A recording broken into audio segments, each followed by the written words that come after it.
I'd like to call to order the Board of Supervisors regular meeting for September 3rd, 2019. Welcome, everyone. This is a nice crowd. As usual, we will start our meeting by an invocation, and today the invocation will be led by Pastor Josh Witherspoon, Associate Pastor at Salem Baptist Church, and that will be followed by the Pledge of Allegiance led by Mr. Peterson. Well, thank you, board members, for having me, and what a blessing it is to be here in front of you today. Let us pray. Oh, gracious Heavenly Father, we thank you for this opportunity just to focus on you, Lord, the giver and author of all things, Father. Lord, and I pray that you guide this meeting and be with these leaders, Lord. Give them blessings of discernment and wisdom, Father, in decision making. Lord, we thank you for who you are. Lord, we thank you for the life that you give, Lord. Lord, we thank you for Jesus, and because of Jesus that we're able to have a relationship with the one true God, creator of all things, Lord. Lord, we thank you for your amazing love and sacrifice on our behalf, taking our sin and punishment, Father, dying for us, raising to life on the third day, Father, now interceding, praying on our behalf to have the relationship that we were created to have in the first place, Father. Lord, what tremendous, amazing love that you have for each of us. And Lord, I pray that we come to know you more personally and deeply. And we pray this all in the name of Jesus. Amen. Amen. I pledge allegiance to the flag of the United States of America and to the republic for which it stands, one nation, under God, indivisible, with liberty and justice for all.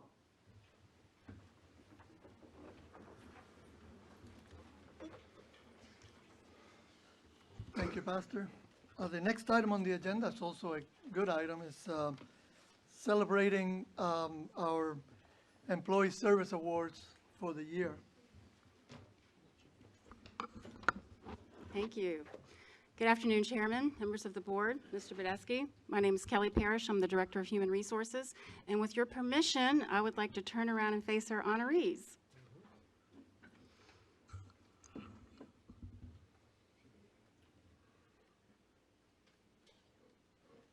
Good afternoon.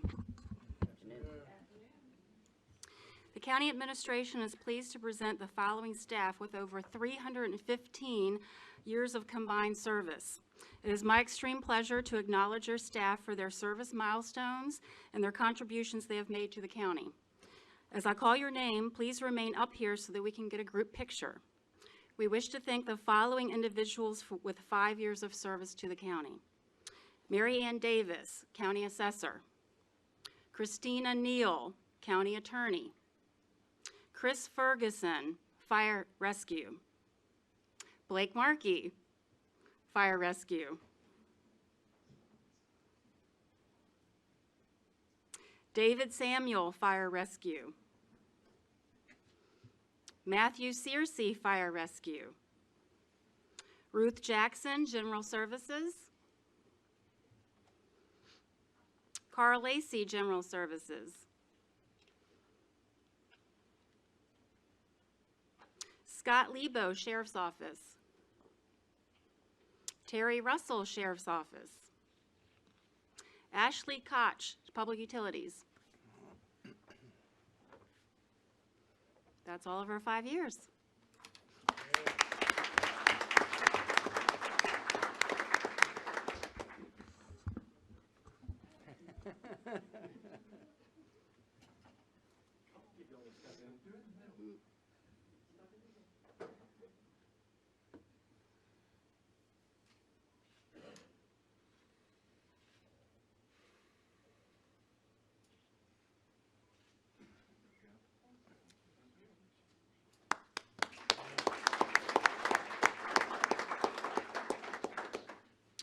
And now we wish to thank the following individuals with 10 years of service to the county.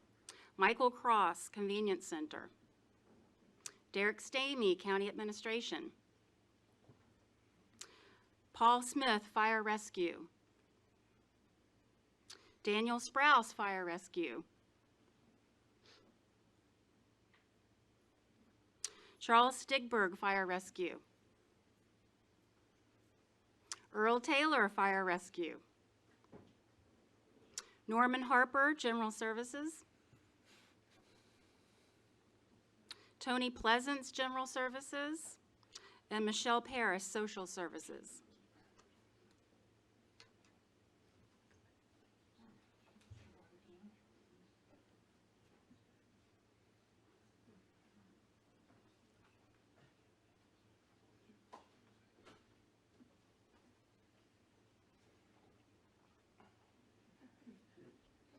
Congratulations.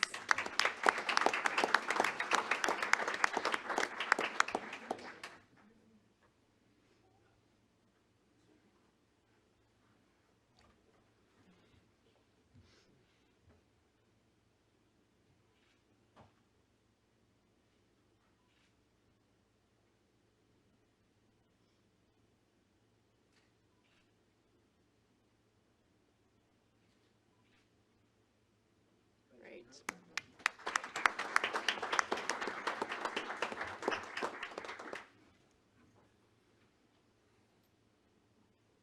And now we wish to thank the following employees with 15 years of service. Eddie Ferguson, Fire Rescue. Sean Creasy, Sheriff's Office. Stuart Burton, Sheriff's Office. Joseph Warren, Sheriff's Office. And Mark Wilds, Public Utilities. All right.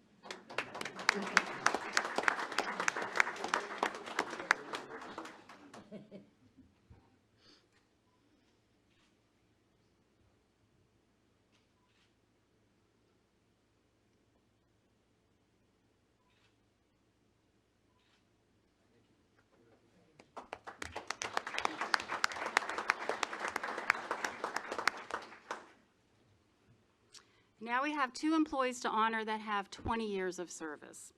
Louis Beck in Building Inspections and Janet Newby in Information Technology.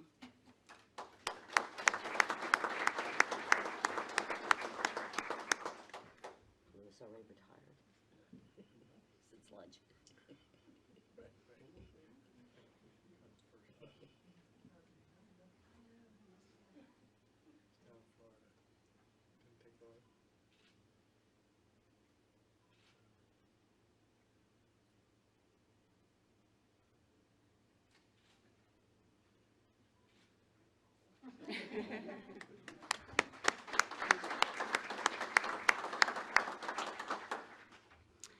And we have one person with 25 years of service who unfortunately could not be here with us today, and that's Kurt Caucus.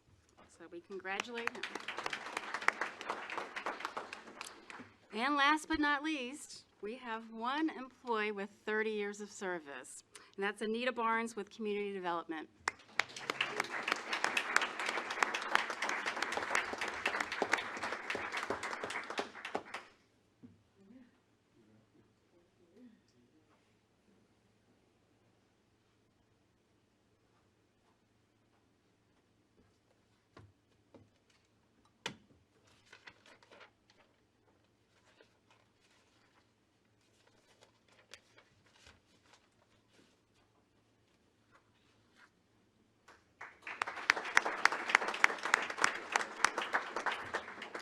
Congratulations to you all, and thank you so much for your dedicated service. Thank you.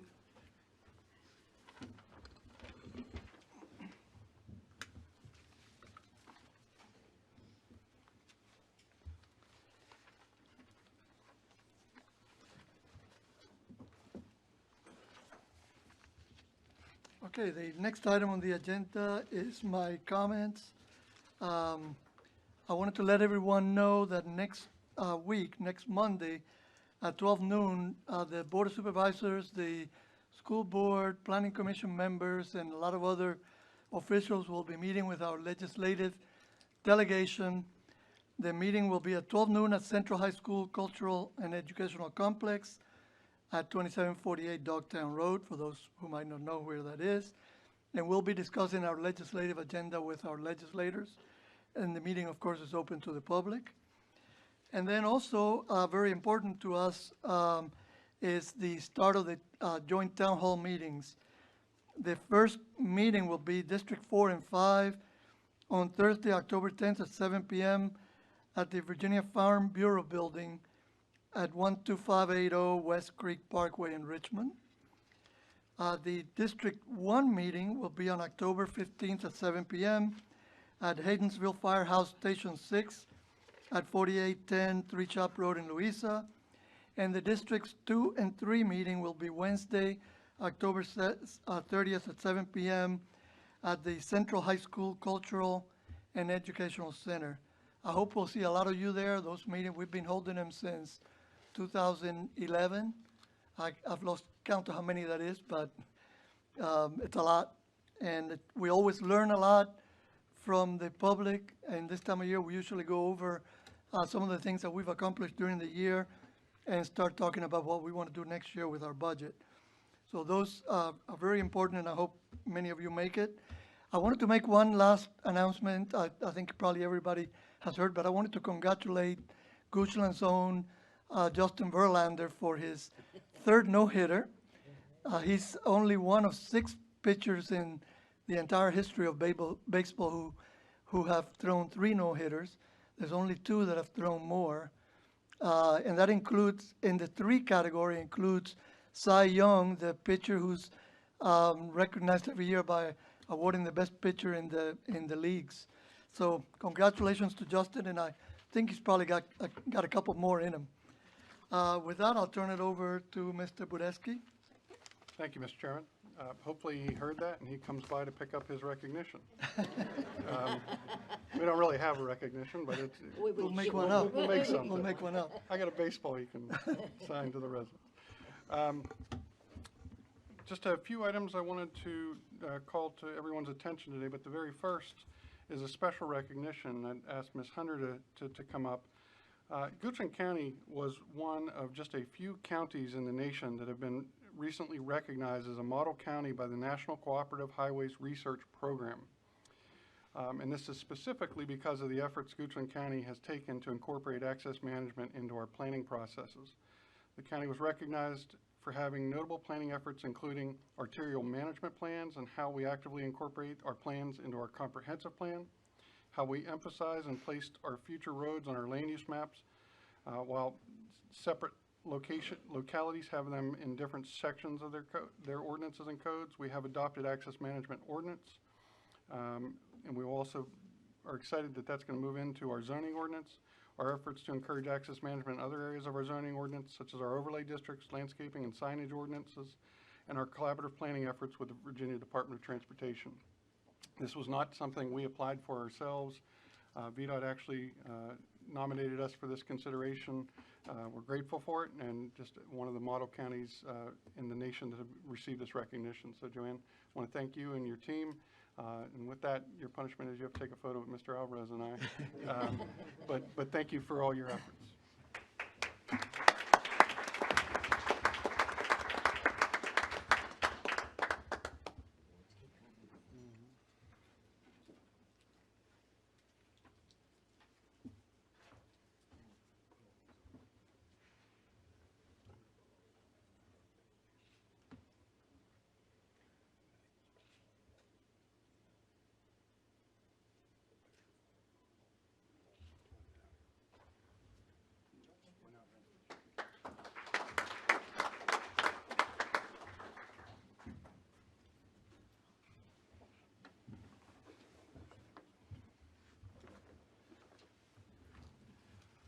I did want to recognize that next week we will be remembering September 11th. We do this in partnership with our fire and rescue companies, and these events are open to the public. At 9:45 a.m. on September 11th at Company 5, we will be recognizing those public safety providers that lost their lives in September 11th in fire and rescue and EMS services. And at 7 p.m. that evening at Company 1 on River Road, also a very nice public remembrance ceremony. For those that do not know, Company 1 actually hosts a piece of the steel from the 9/11 site, and it has a nice memorial there if you've never had an opportunity to visit and recognize that. Mr. Alvarez mentioned the meeting on September 9th, our legislative luncheon at noon. In addition to that, we have just recently announced at 11 o'clock, preceding the noon legislative meeting, we will be hosting an event to launch a broadband initiative for Goochland County. At that meeting, there will be numerous partners that will be involved in this new endeavor and commitment. Also, we have a number of providers, some of which are new to Goochland County, that will be there, that will be announcing some of those public partnerships and private enterprise ventures at that meeting. So we encourage the public to attend and learn about those opportunities that will be coming down the pike and our furthered commitment to broadband internet in Goochland County. Last, I do want to mention there is a major storm obviously hitting southwest United States right now. We are monitoring closely the impacts of this storm, and as we do with all storms, fire and rescue and our public safety partners monitor all of these for potential impacts to our residents. As we learn information as it may impact our residents or services that we may need to provide in the cases of natural disaster for our residents, we want you to know that we're ahead of it the best we can, monitoring it closely. Even though there's differing reports of how this storm may or may not impact Virginia or our region in particular, this is something we do on a regular course of business. And Chief just got off a phone call, has another one at 3:30, so you'll see him step out here in just a few minutes. But want you to know that we're looking out for you and to the best of our ability. So with that, Mr. Chairman, that's all I have today. Thank you, Mr. Budesky.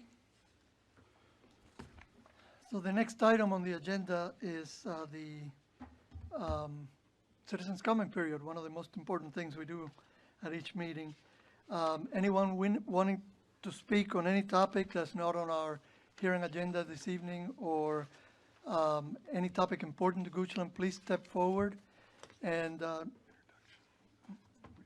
introduction of our new agent. sorry, one more thing before we, I Sorry. missed the spot. We have to recognize, Mr. Chairman, I'll help you out here. thank you, because I've lost it here. Goochland County, some of you that are close to the Ag and Extension community know that we've been without representation here for the past number of months. And we're extremely pleased to have Nicole Schumann join us here.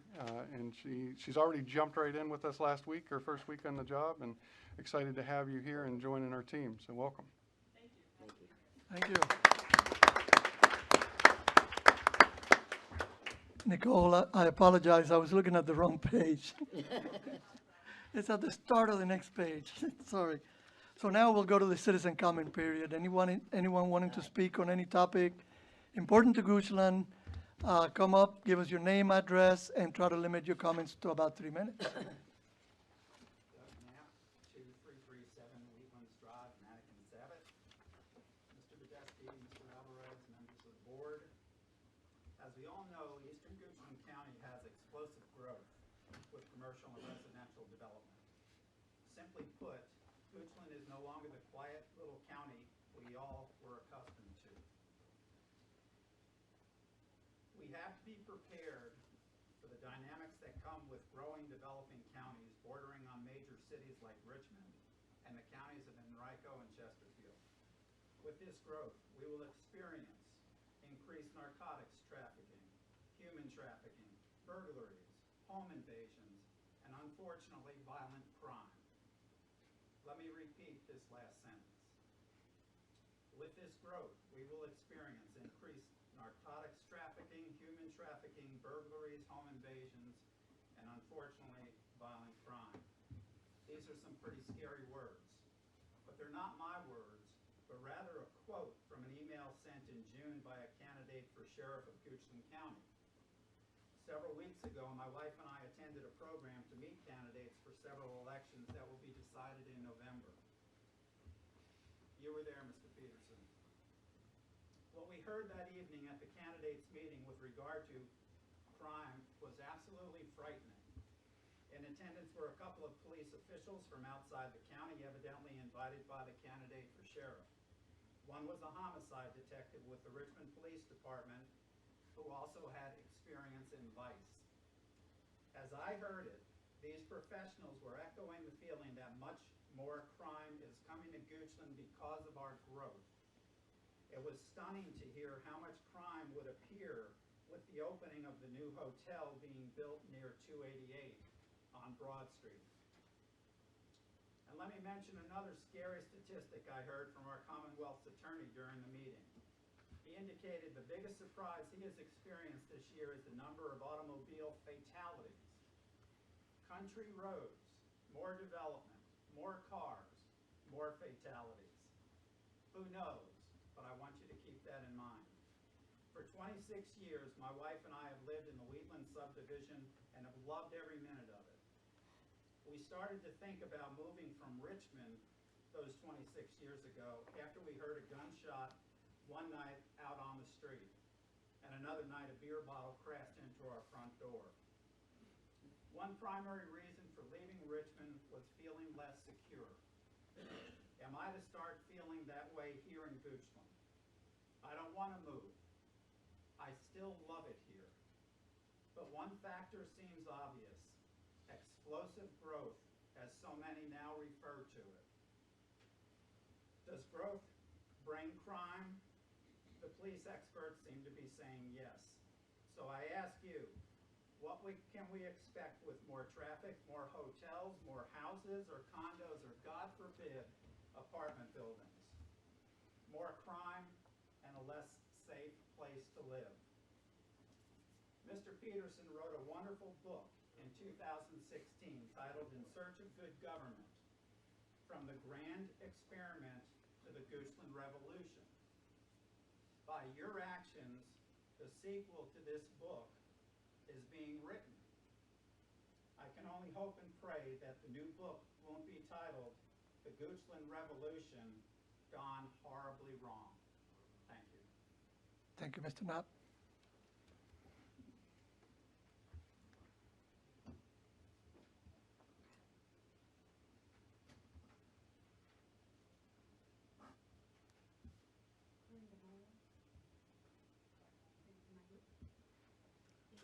Yes. No, no.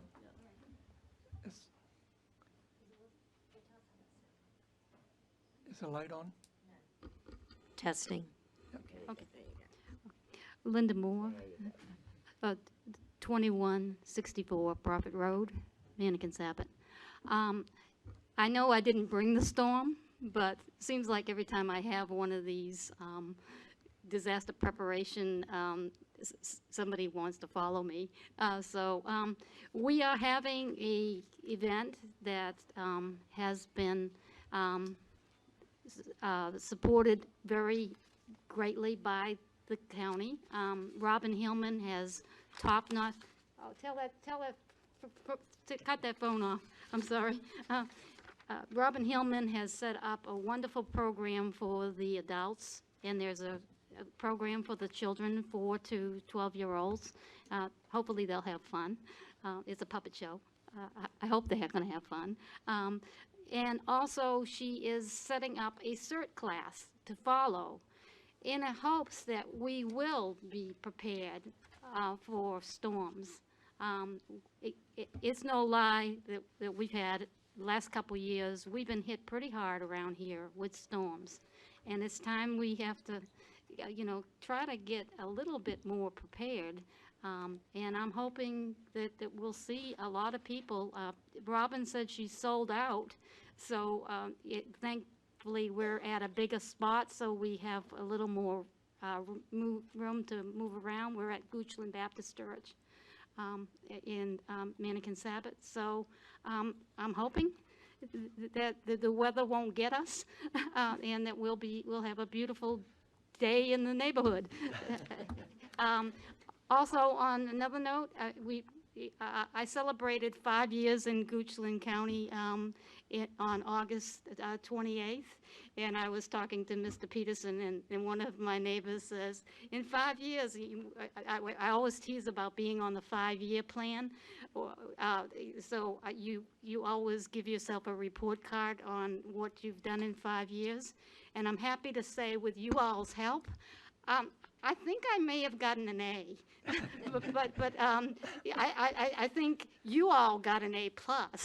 So thank you very much for all your help in meeting my goals for the county.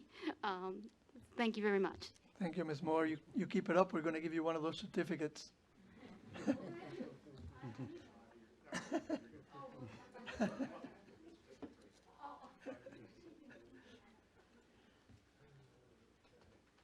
Anyone else?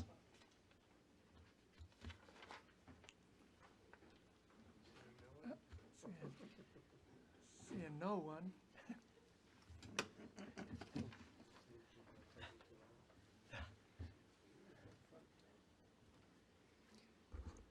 Good afternoon. It is on. Good afternoon, Mr. Chairman, Mr. Badesky, members of the board, Ms. Beskowitz, Attorney McGee. You're going to get several shots at Monacan Soil and Water Jonathan Lyle, 1521 Mannequin Road. At Monacan Soil and Water Conservation information tonight, so I will defer comments on that, but I am here once again to encourage the county and the population, or the residents of the county, get their well water tested. I brought some copies, photocopies, black and white. Sorry, Ms. Lascalette, they're not on both sides. It's a one-sided document, but it is on September 23rd. It is at the Central High School Cultural and Agricultural Center. It is conducted by the Virginia Extension. And with Ms. Schumann being so new on the job, I took it upon myself to sort of advocate, evangelize for this. But it's a $60 testing program, and it tests for a lot of things that people need to know, if their well water or their spring water is good or if it's not. And so I'm going to leave these on the back table there with the agendas. I just encourage people that they get their well water tested. I had mine tested, and I have an older house, and they used some lead in the copper piping, and some of that had leached into the water supply, and lead in water is not a good thing, so I wouldn't have known. I understand it creates some mind issues, and that may explain some of my comments. I'm not sure, but the point is, there is an opportunity to get your well water tested. It's a very affordable, $60. There are some opportunities, perhaps, through Virginia Tech, who does run this for scholarships or cost abatement. But it's, you know, what do they say? If you think preventive medicine's expensive, try the cost of getting better. So I'll leave those back there. September 23rd, $60, Virginia Tech. The light went off. I'm sitting down. Thank you, Mr. Lau.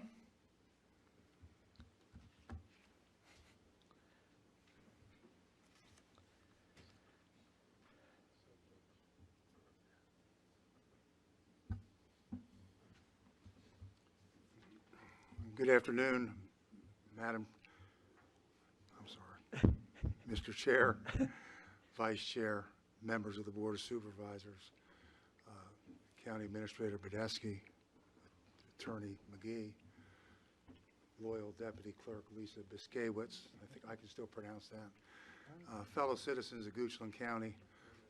For the record. Name and address, please. We know it. Do you want to come speak for me? No. Okay. Okay. For the record, my name is Michael McDermott. I'm at 1879 Spruce Lane in Maiden, Virginia.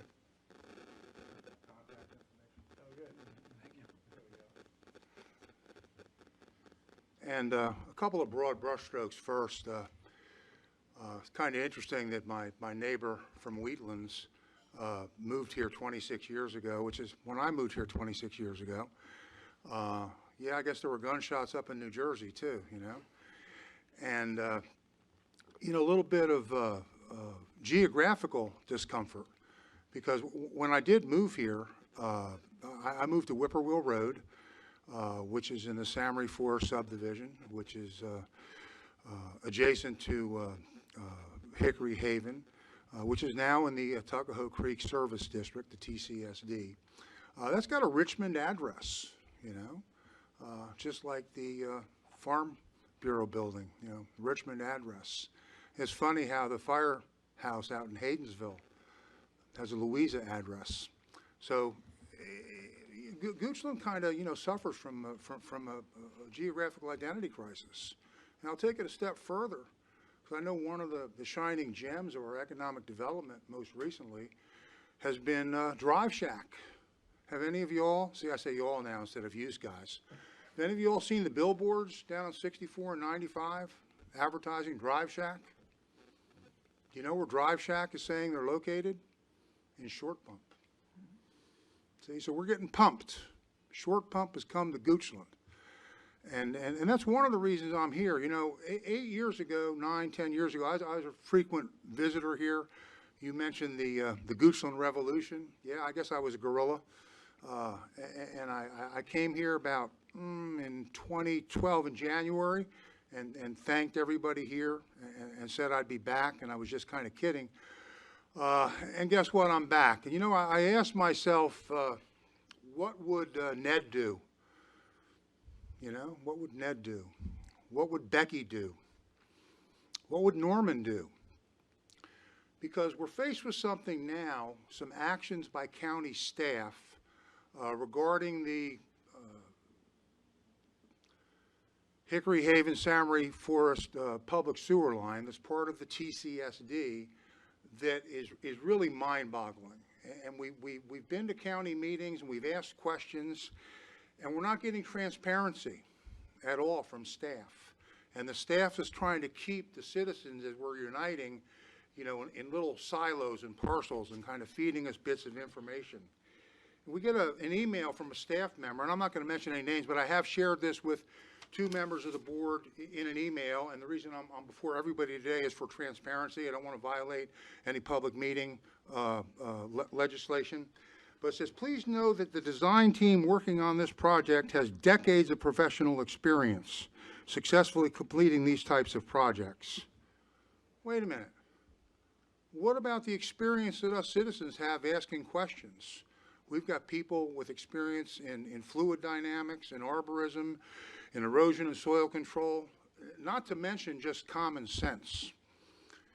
And what really frosted me and why I'm here is because we asked for a feasibility study, and we were told by a staff member he couldn't locate it, that someone was out of the office. Where's the transparency here? Where's the citizens asking a question about a document that we're basing decisions on? You got to wait till next week till this person comes back. Well, guess what? We used the term FOIA, and we had that document in 2 days. Why do we have to be confrontational and contentious? What is staff hiding? So we've asked some more questions. And why am I here today? Because we want answers. You know, I'd really like to call upon you to put a stop to the project for now and to get involved and ask some questions, and let's get some transparency because out in the open, because the questions we're asking aren't being answered fully in detail. We're being parceled, and it needs to be out in the open. You know, secrets die in the dark and grow in the light of exposure. To top it off, in this email, we were told that we're only at 60% of the design. And that's what they shared with us, the 60% of the design. This was just last week. And I'm here to tell you, unless the slide has changed, I looked last night at the slide for the state of the County Public Utilities Department, and they've got a slide saying this project is 90% design complete. Now, there's a big difference between 60 and 90. How do we get from 60 to 90 in 2 working days? Now, I could go on and on and on and on, but I won't. But we need to get this out in the open. We need some oversight from a higher level. And as a taxpayer in Goochland County, I want some transparency. I was told there were 7 different iterations of the design. I was told there were cost-benefit analysis. We asked questions and we're not getting any answers. As a member of the TCSD, which was enacted, I believe, in 2002, it's now 2019, that's 17 years. The majority of the property owners in in this section of the TCSD are the kind of people that we struggle to find affordable housing for in this community. They're the first responders that get recognized for 30 years of service. They're the educators that get recognized for 15 years of service. This is good quality, affordable, lower middle class housing. We've been paying the ad valorem for almost 17 years, not just on the property, but on the improvements of the property. And what have we gotten? We got water a few years ago. Now they're trying to do the sewer, and it's like a Band-Aid piecemeal thing, and we can't get any answers. At first they say, yeah, we're going to do the right thing and go down the middle of the road, which is cheap and cost-effective. Now we're told it makes more sense to go through the backyards and tear up trees, tear up view shed, tear up fences, and replant them, okay? And I know my time is up, okay? I guess you can tell I'm a little passionate about this, okay? And I'm really asking you, as good stewards of the county that just got recognized nationally for planning, the county that went from having a treasurer in the women's prison to being recognized for fiscal prowess, the county that's gone from a school system, wherever it was, to hiring a school superintendent here who's now the director of education for the state of Virginia. Okay, my point is what I'm seeing here, I don't think is the Goochland County that we fought a revolution for 8 years ago.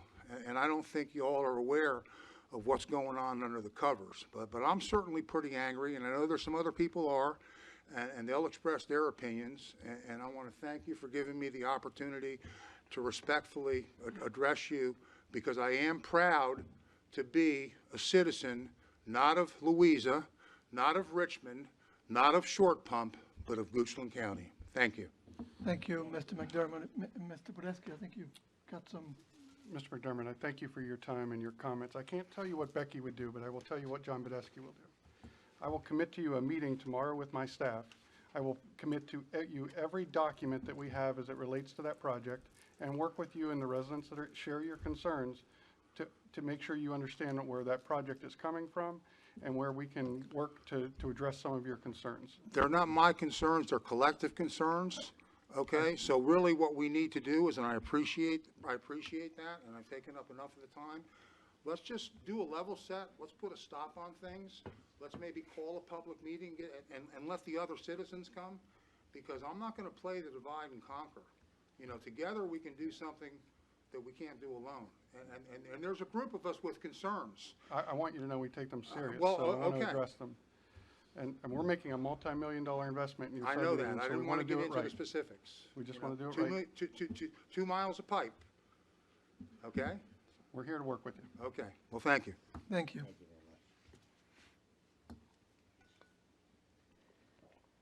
Anyone else? Not, I'll go ahead and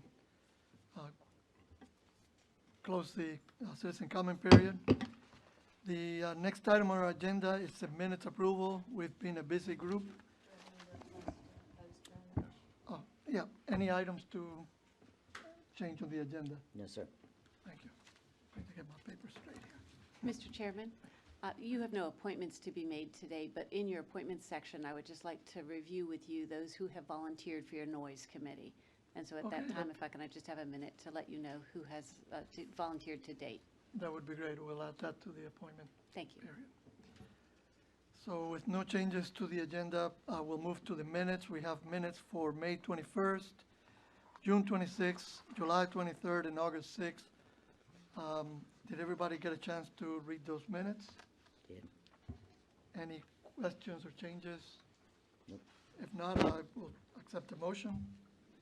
Mr. Chairman, I move approval of the minutes of May 21st, May 21st, June 26th, July 23rd, and August 6th. We have a motion. Do we have a second? Second. We have a motion and a second. Any additional discussion? If not, all in favor, please say aye. Aye. Opposed, nay. Motion carries.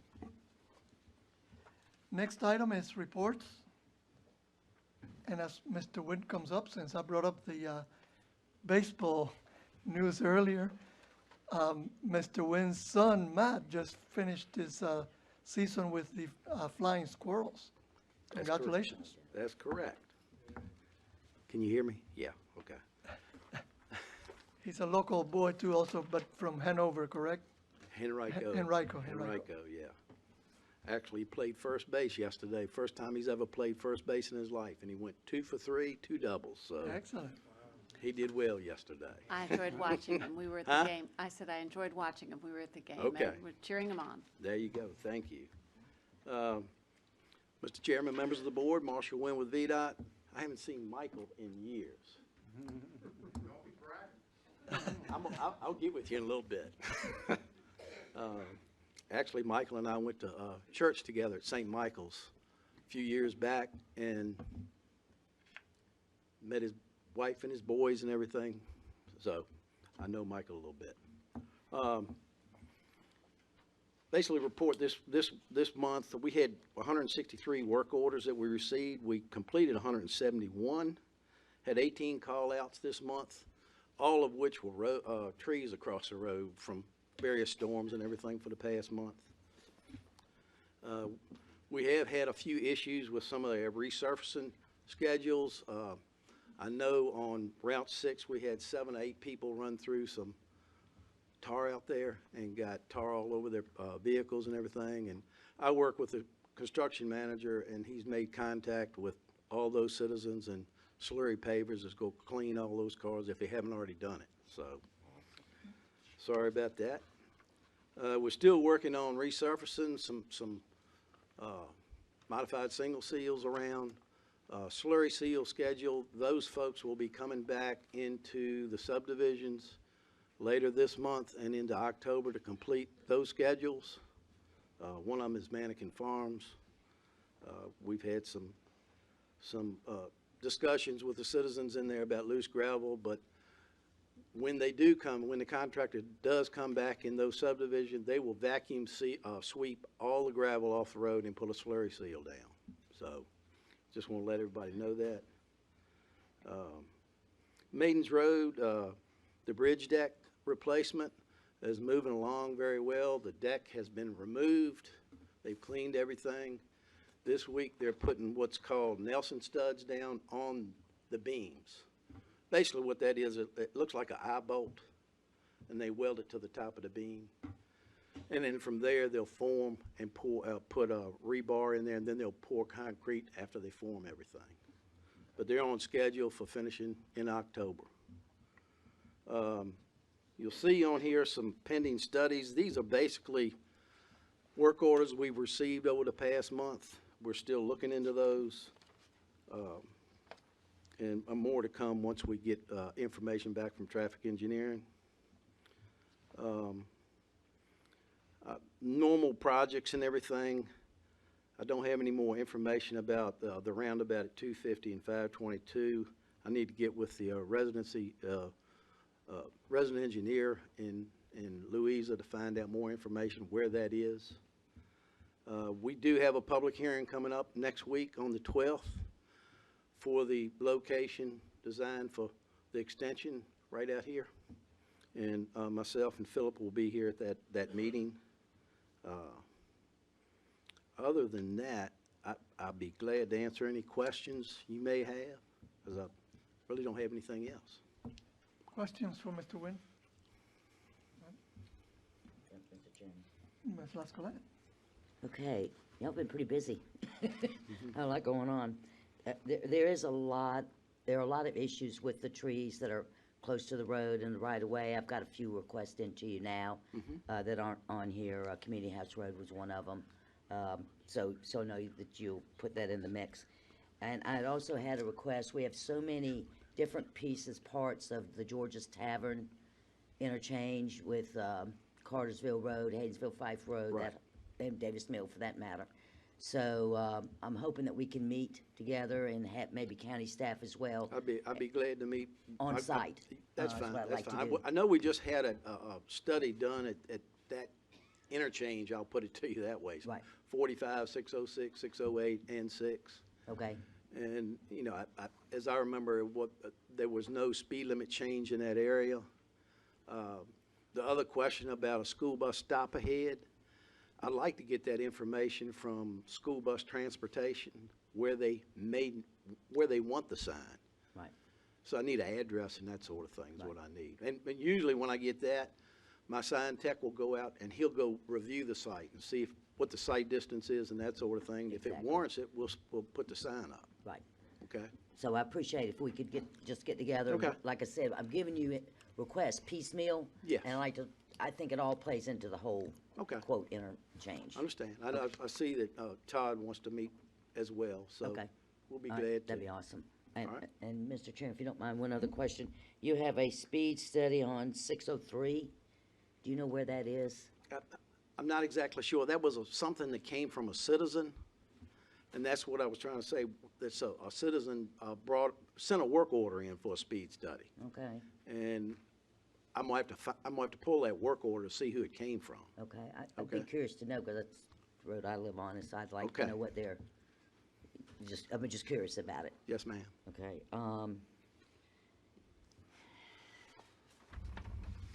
I think that does it for now. Thank you. Okay. Mr. Wynn, I do have a question. The 250, 288 project, Yes. it's on here, it says it's going to be advertised in October. Is that still on Yep, that's still Schedule. on track, yes. for October? What does that mean after it's advertised? How Well, much time are we talking about before? Before it starts, probably about a 2 to 3 month period. I'm thinking January, February timeframe. So if it's October, you go October, November, December, probably January, February timeframe before they start actually turning ground, that sort of thing. Okay, I know there's a permit job out there right now where they're putting gas line in.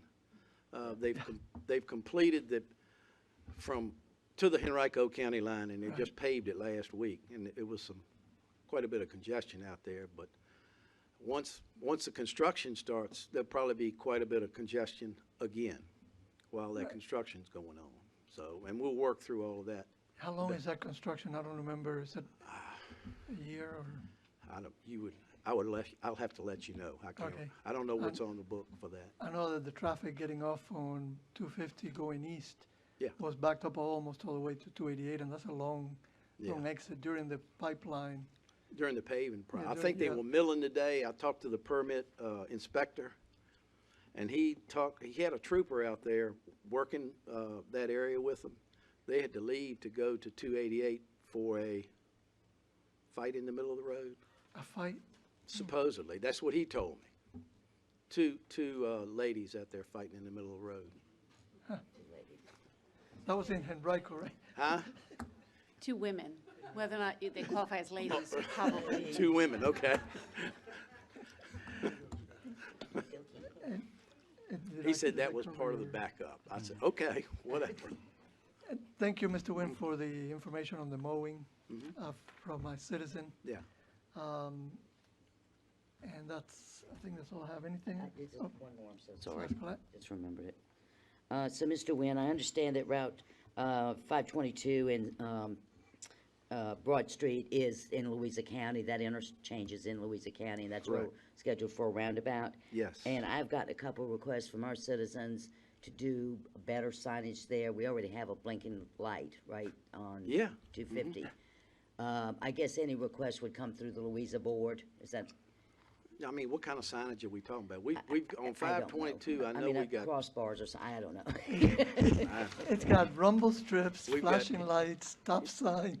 I'm just I asking. don't know what else you everything, could add. everything that we can think of has been added to that, Right, Maybe a drawbridge. signage-wise, right. signage-wise. But do the stop signs have lights on them? No, All right, not there. then. But you have the blinking lights Yeah. both ways. No, I hear you. Okay. I'm amazed at how many people stop at the blinking light and wait for it to turn green. Yes, the yellow It's just blinking light, amazing, but- yep, happens to me all the time, yep. Anyway, Okay, Thank you. thank you, Mr. Wynn. all right, thank Appreciate you. it. Next is introduction of new county staff. Ms. Parrish? Hello again. Kelly Parrish, Director of Human Resources. What a day for employee celebrations. For now, I have the distinct honor of introducing 13 new staff members. Collectively, they are in Let's see, Parks and Recreation, Public Utilities, General Services, and Fire Rescue. Angelia, would you please stand? Due to a resignation, Angelia Miller joined the Parks and Recreation staff on August 16th as their recreation specialist. Angelia comes to us from Augusta County Parks and Recreation, where she was the site director. Welcome. Thank you. Welcome. And John, nope, I don't believe John's with us today. Due to a position vacancy, John Marcus joined the Public Utilities Department as a utility operator on August 16th. John comes to us with over 7 years of experience as a Class 2 water operator with Hanover County Public Utilities. So we welcome him as well. Wendy, please stand. Due to her retirement, Wendy Grady joined the General Services staff as their office manager on August 12th. She comes to Goochland with years of experience working as a customer service advisor, HVAC dispatcher, and an inside sales and repair specialist. Welcome, Wendy. Another new employee who cannot be here with us today is Kevin Kilgore. Due to a position vacancy, Kevin Kilgore joined the Convenience Center staff on August 1st as their attendant. Kevin has previous experience using a variety of equipment to include forklifts, tractors, and zero-turn lawnmowers. So we welcome him as well. Now, due to resignations and new positions, the following individuals joined the fire and EMS staff on August 16th. Please stand as I say your name. Austin Palmore joined the staff as a paramedic and comes to us with experience from Centra Health as well as firefighter experience with Bedford County. Welcome. Robert Hinkle joined the staff as a paramedic and comes to us with experience from Lifestar Ambulance Service and the Prince Edward Rescue Squad. He has been a volunteer firefighter for Goochland County since 2008. Welcome. Dennis Mayo joined the staff as an intermediate firefighter with experience from Orange County Fire and EMS and with the Southside Virginia Emergency Crew. Welcome, Dennis. Christopher Johnson joined the staff as a firefighter with volunteer experience from Louisa County Fire and Rescue. Mason Meyer joined the career firefighter staff after serving as one of our volunteers for the past 7 years. Justin Pennington joined the staff as a firefighter with experience from Augusta County Fire and Rescue, as well as volunteer service with Chesterfield Fire and EMS.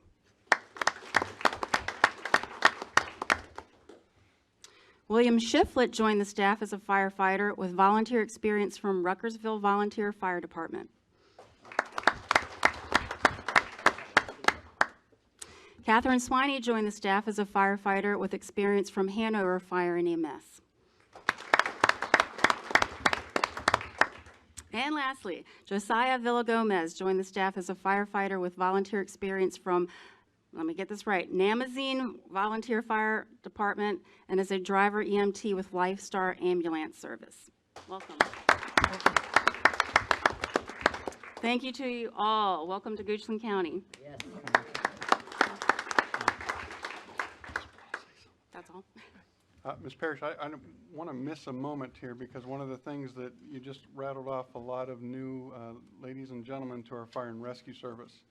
Once this class is fully deployed, it'll be the first time Goochland County has our station staff 24/7, all of them throughout Goochland. So we're glad to have them on as well as all the other new employees. So thank you. Yes, thank you. Welcome.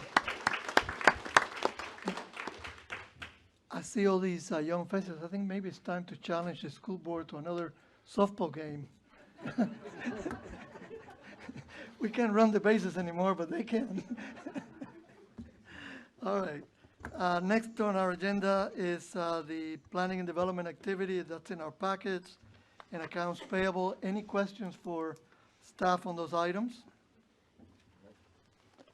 If not, we will move to the consent agenda. Mr. Bureski, can you take us through that?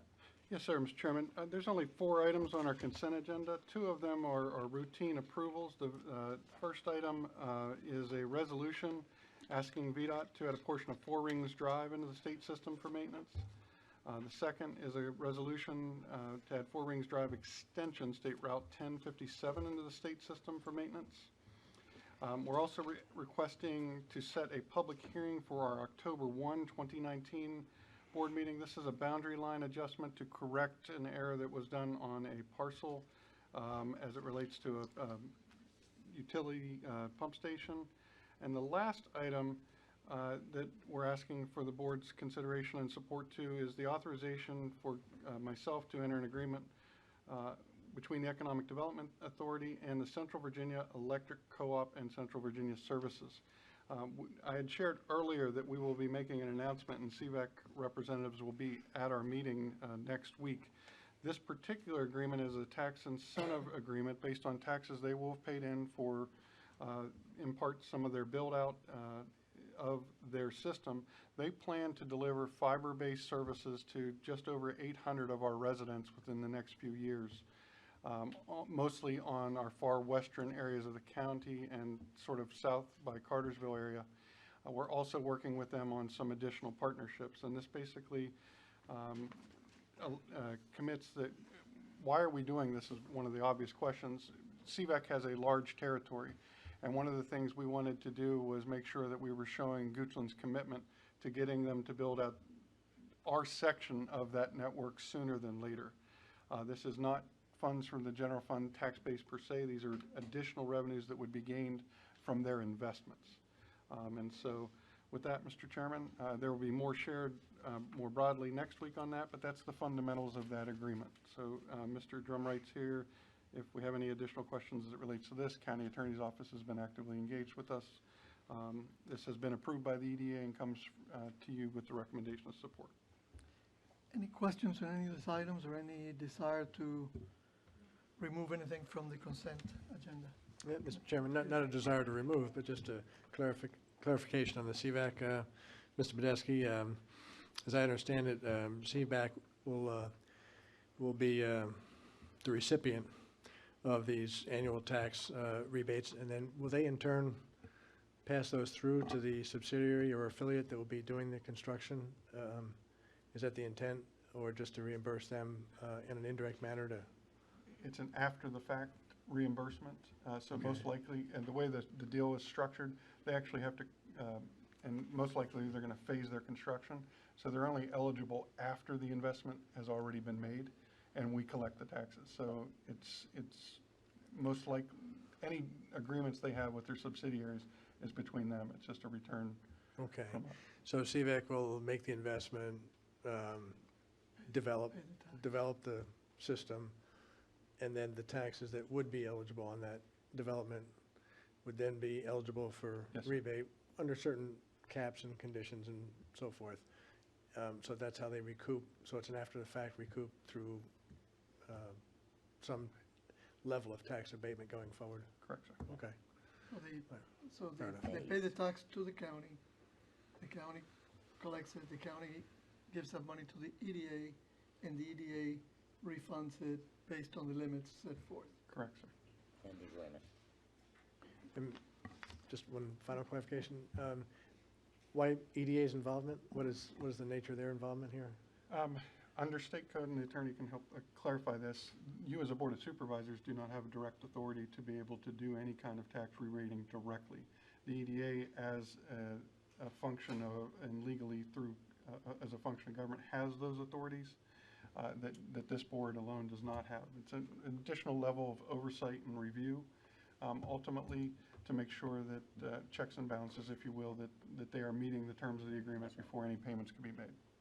Okay, good. And just so you have an understanding, the EDA's been a party to all of our tax rebate incentive agreements for that very Okay. purpose. So they serve a conduit function that otherwise we'd be prohibited from doing this. Okay. And board members, I wouldn't mention this every time, but since we're already discussing this item, you will note, please, that the agenda item says that no substantive changes will be changed in this agreement, but there was a word or two that we would like to tweak. And so your agenda item says that it would be same substantive terms and in substantially the same form, but we may have some minor modification to it before it's signed. And anytime I expect that to be the case, it would always be that language in your agenda item, as opposed to just, it's been reviewed and approved. So again, not going to substantively change anything, but if we have to tweak some terms, we've got that opportunity. By terms, I mean words, not terms of the agreement. Thank you. Mr., just one last clarification. Under this agreement, there's no scenario where the EDA or the county would be on hook for a financial obligation. This is strictly a conduit and rebate arrangement? Correct, sir. It must be collected, there's- verified, before any payments would be. So there's no scenario where we become financially obligated. Okay, That's the way we like it. thank you, thank you. Any other comments or discussion on this item? If not, I'll entertain a motion for the consent agenda. Mr. Chairman, I move approval of the 4 items in the consent agenda, 3326, 27, 42, and 52. We have a motion. Do we have a second? Second. We have a motion and a second. All in favor, please state aye. Aye. Opposed, nay.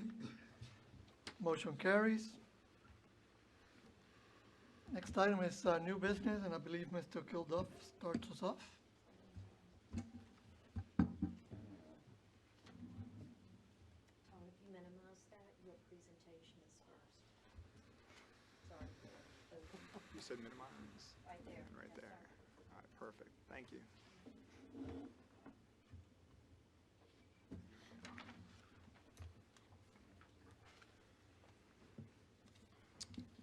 All right, Mr. Chairman, members of the board, Mr. Badesky, I'm Todd Kilduff, Deputy County Administrator for Community and Economic Development. And we have a presentation here for you to show you all the good things that community development has been doing over the past year, over fiscal year 19. This is just a simple presentation that does a lot of the highlights, but we do have a full report which we've placed in front of you, and there's also copies in the back for our citizens and if they'd like to have a copy as well. I'd like to start out by addressing, Mr. McDermott, if you're okay, I just have one thing. I talked to Public Utilities. He is absolutely correct in the report, in this presentation, near the end, there's going to be a slide about Hickory Haven. The design is actually 60%, so that is actually correct. I misunderstood when I spoke to utilities. I thought that it was actually at 90%, and then they're going to get easements. It's actually at 60%. Once easements have been obtained from the property owners, then it moves to 90%. That's on me. I do apologize for that. I actually wrote that. My evil eye, our esteemed colleague here will be under the impression of 90%. Yes, yeah, and that's the clarification there. So I do apologize for that, but that's what it actually means. It actually has to do with when easements are obtained. I thought it was 90%, then easements obtained, then it moves to 100 after that. So I did misunderstand that. You're welcome. Thank you. Oh, and also I will be the one that's going to personally contact you, and we'll get something set up to continue the conversation. So I hope you're okay with that. All right, perfect. Thank you, sir.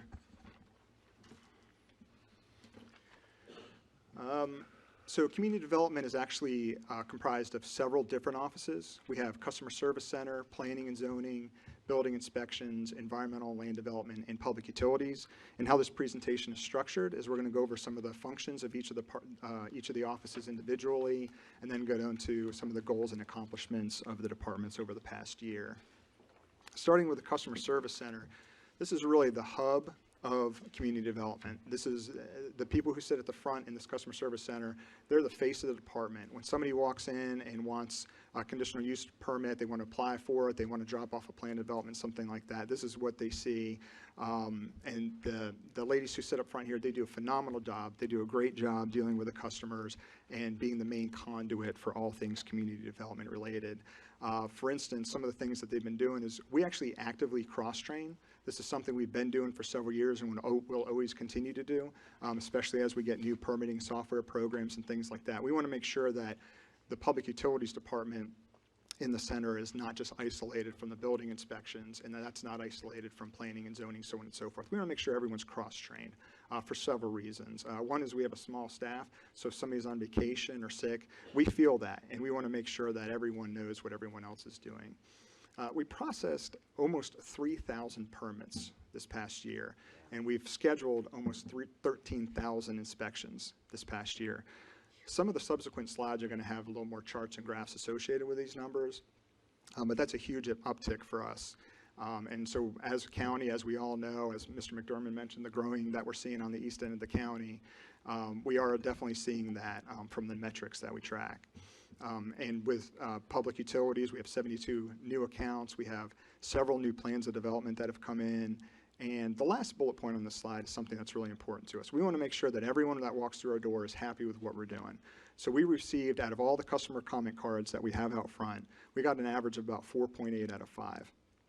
The 0.2 difference, which we really want to get up, is really coming from our customers saying, why don't you have anything online for us? They want to pay their bills online. They want to have an online portal. They want to make sure that they can do a permit online and find out the status of the permit, things like that. And we're happy to report to them that we do have something that we're working on as we speak. We do have a CIP in place for that. Moving to the planning and zoning office, they also do several things, from rezonings to conditional use permits, comprehensive planning. Unlike other larger localities that have their own transportation department, we actually have our transportation department located inside of our planning department, which some of our citizens may not know. And we also do code enforcement. This is the beginning of some of our charts and graphs that I have in the presentation, but just wanted to point out we've had a 60% increase in our rezonings, and we've had a 40% increase in our pre-applications. So that's a pretty big increase, and increase in the workload, obviously, for the staff that works these cases and works these items with our citizens and our builders. We've also attended 38 community meetings. That's about 3 a month. So we've also seen a large uptick in that as well. Zoning ordinance rewrites, they're approximately 85% complete. We could talk for hours on this one, obviously. We've had several meetings on it, several citizen meetings, some joint work session meetings, so on and so forth. Ms. Joanne Hunter has been heading that up as our Director of Community Development. She's been doing a great job, and we hope to move that forward over the next several months. But one of the reasons why we're doing is because we do have an older, antiquated zoning ordinance, and we want to make sure that that moves forward and not have some of the piecemeal approaches that we've been seeing. For example, the subsequent bullet points on here, we've had transient lodging, adult housing, golf carts, things like that. We hope to have a lot of that addressed in this zoning ordinance rewrite. For the transportation side of the house, we actually had the major thoroughfare plan approved by you back in November of 2018. That's a huge effort, and we were very appreciative of having that in place, and it has already been serving us well. We have $200,000 that was awarded to us through a transportation alternative funding for our East End Trail project. Mr. Peterson, I think you had a comment at one of the previous presentations about it. I'm happy to report we do have the fully executed document finally from VDOT. I just got it a few weeks ago. So now the project can officially move forward, and we've already taken steps on that front. There's supposed to be a kickoff meeting as part of the process that they have, and we've already had that kickoff meeting with them to sort of set all the things in place, like who's the point of contact, environmental, wetlands, there's a lot associated with just even a simple trail, but that's underway now.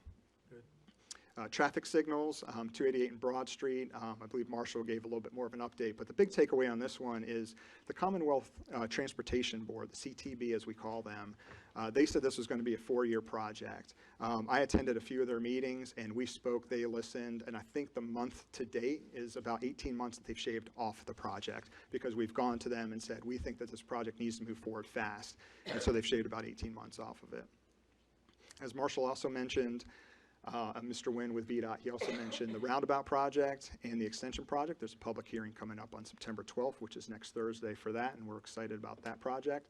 And we're calling it, this is probably the last time we're going to report them separately. In VDOT's eyes, they are separate projects, but in our eyes, we're going to try and work them seamlessly together. So you have the roundabout and the extension project going in at the same time. We also made 4 smart scale applications to VDOT. And unfortunately, we didn't get awarded any of the projects. We're a little upset by that, but I think we have a few lessons learned from those applications. I think VDOT awarded the top 14 projects, and the Oilville interchange was the highest ranking one that we had. And I believe it was number 25 down the list. So we were close, but just not there. And I can't believe it's been a year, but the smart scale applications opened back up in less than 1 year. I know. We also created a policy for road service districts, so any of our residents that live in a private road neighborhood that want to move their roads to public, we now have a process in place from the county's perspective to help make that happen. As a matter of fact, as I think almost the next week after this was approved by this board, we had a meeting with the Shannon Hill residents that were extremely interested in this project. I haven't heard back from them since we had that meeting. Well, actually, I take that back. We've had a few emails back and forth with the cost on the project and what that means from their perspective. But I believe right now they're huddling internally with their own HOA and trying to figure out what to do to move forward. So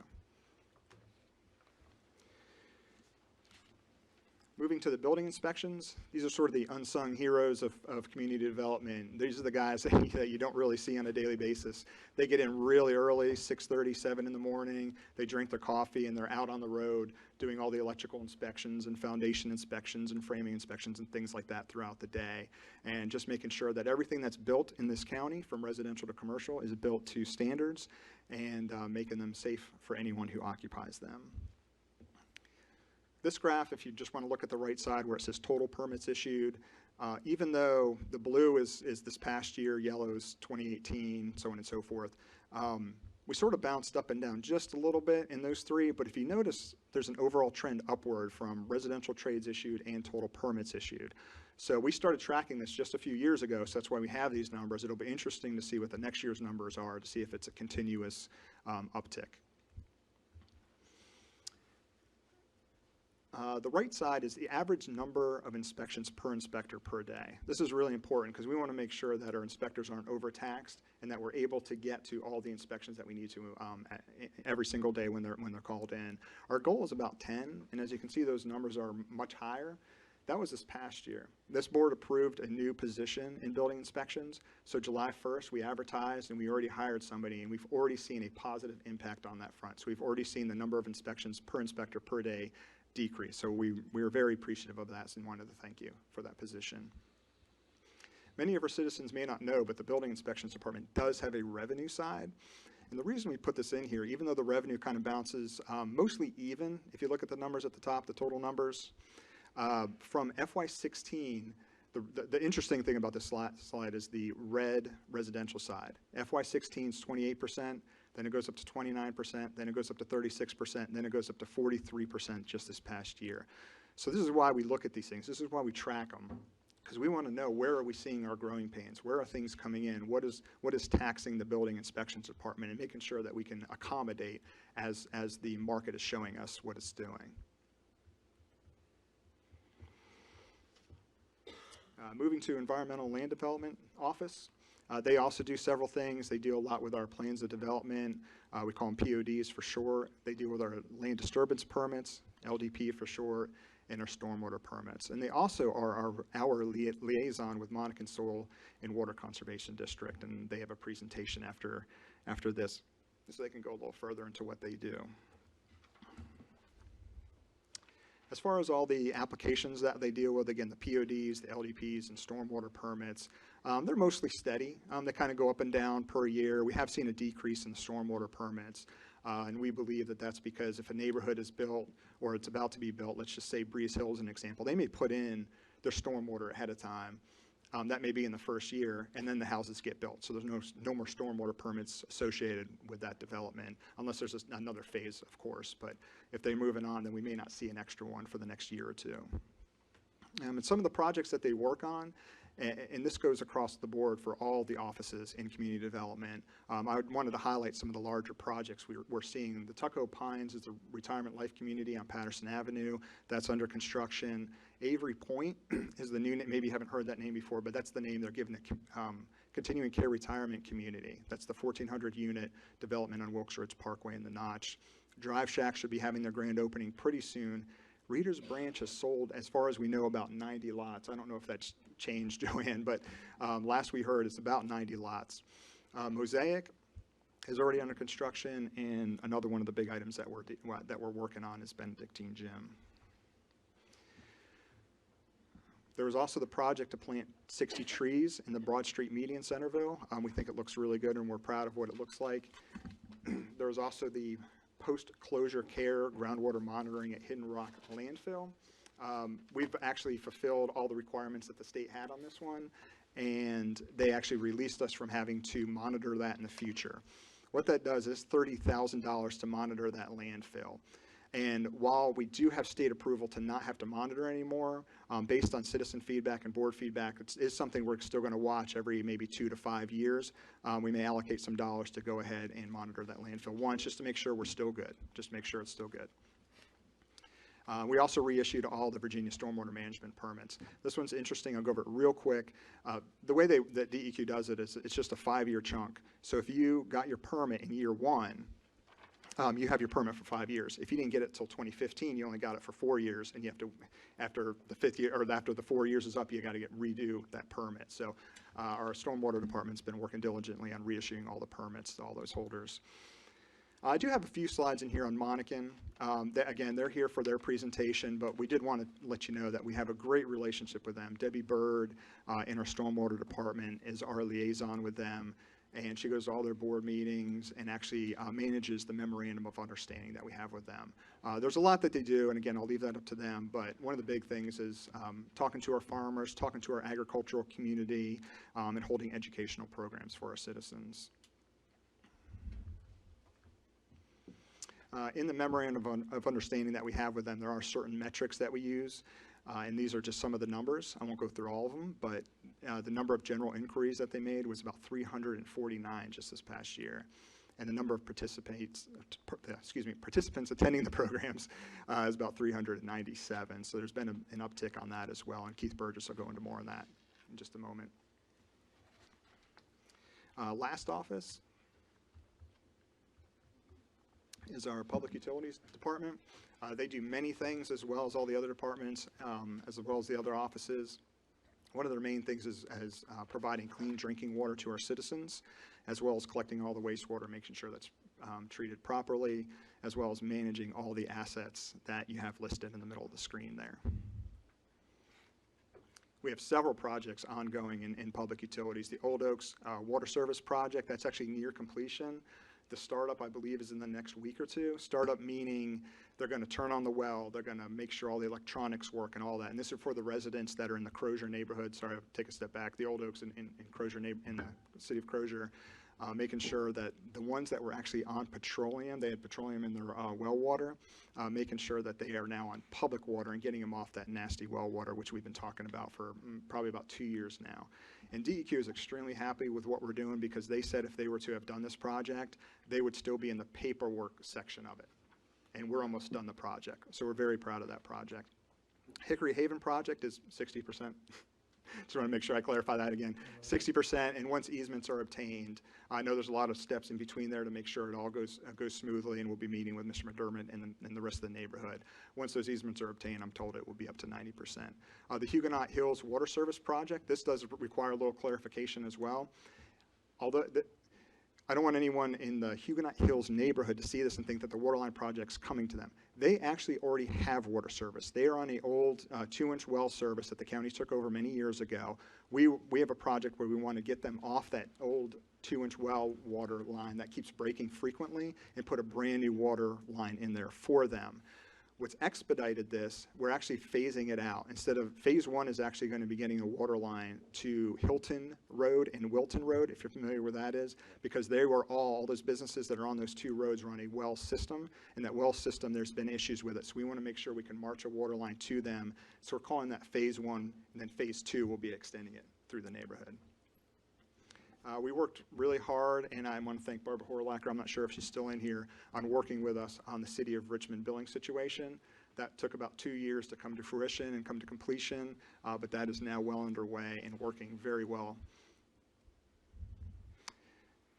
Public Utilities completed the animal shelter sewer force main construction project and several other things from electrical upgrades.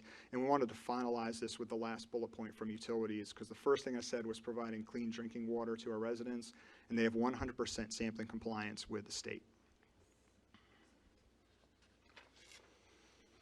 So what do they want to do this year? They want to work on the Hickory Haven project some more, and we'll be meeting with the residents on that. Begin the Huguenot Hills Water Service project I just mentioned, and I can't believe it's been 5 years, but the utility master plan's back around. We want to make sure that that's updated appropriately, because we have seen changes in the counties that would affect that.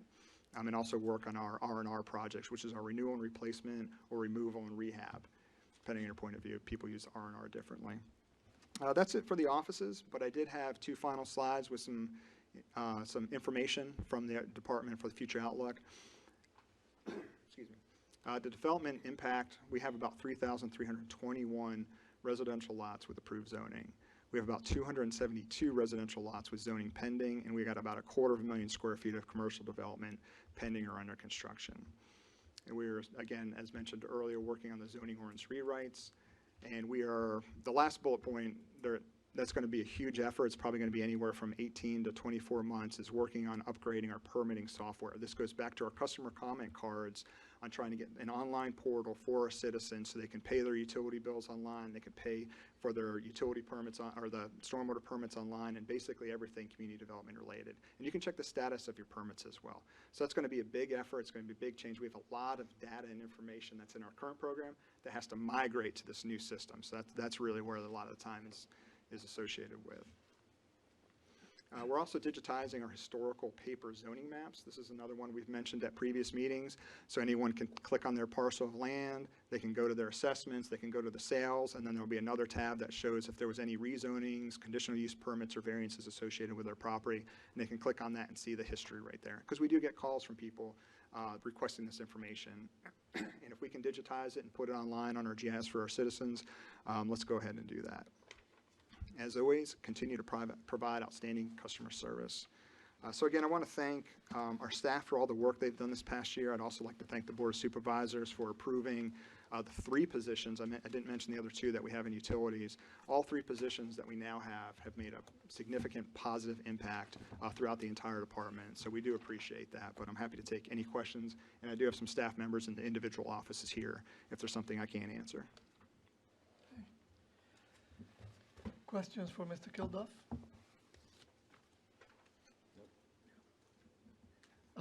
You had a smile, I thought maybe you had a question. No? Yes. Thank you. Including Mr. McDermott. Yeah. All right, thank you, Todd, appreciate it. Thank you very Appreciate all much. you guys have done to manage the growth. Thank you for your time. Want me to go to one of these, Lisa? Yes, This one? Sure. The next item on the agenda is Monacan Soil and Water. Mr. Burgess is going to do the presentation. Good to see you. Get my coffee out of the way unless you want some coffee. No, thank you. Okay, all right, thank you. All right, thank you. Good afternoon, board members. Keith Burgess, I'm District Manager for Monacan Soil and Water Conservation District, and Jonathan Lyle and Ronnie Knuckles and Rachel Henley are 3 of our directors. Appreciate this opportunity to come before you all, and as we are all aware that there will be District Soil and Water District Director elections this year. We actually have 3 people running on the ballot this year, so vote for no more than 2. You can vote for 2, and please vote for 2. In this brief presentation I'm giving today is considered a supplement to our annual report, which you all should have a copy of that, I do believe. Okay. Education and outreach, that's one of the many things we do. We do participate in the Gooch and Green Day that's held down here at Tucker Park every year. The James River Cleanup Project, we've been doing that for years, and again, that's being scheduled this fall, and that will be September 14th down here at Tucker Park and Maiden's Boat Landing. You can see a pile of tires there that have been collected from last year's cleanup, and that's one of the big things that they do pull out of the river every year. Our adult and youth education programs, that's one of the key things that we do that we've accomplished over the many years. You all will see later the groundwater model being demonstrated here after you all convene this portion of the meeting. Betty McCracken will set that up so you all can get a better idea of groundwater and how that flows through our wells, and that kind of leads into the fact that we will be cooperating with Virginia Cooperative Extension September 23rd and 25th in the groundwater monitoring program, where citizens now can call in, get registered to have their well water tested, and that's been a good program, good service for the citizens of the county. A lot of times they have found out there have been well contamination issues. We have worked with them how to best resolve those issues between the Extension Service, Virginia Cooperative Extension, and Monacan Soil and Water Conservation District. But our educational programs, they include not only, they include elementary, middle, and high school programs. We work with all the different schools in the county, and appreciative of being able to do that. It's a great opportunity for us to educate our students on soil and water conservation as we were once educated on the anti-litter campaign, as many of you all remember back in the 70s. So this is that great opportunity to reach out to our kids. The other Picture you see up here is Overhome Farm of Ronnie and Cheryl Knuckles. They are not only state but regional award winners in conservation.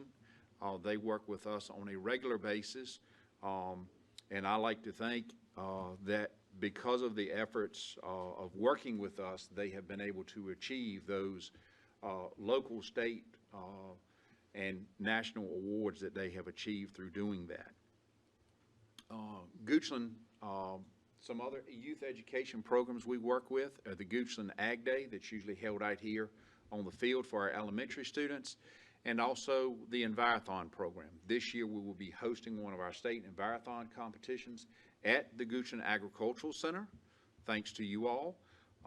And I know Parks and Rec, and we've been in some discussions about having a pavilion of some sort out there. It would be great if that could get done between now and about April 1st of next year, but we'll see. But we will be hosting that next year here in Goochland.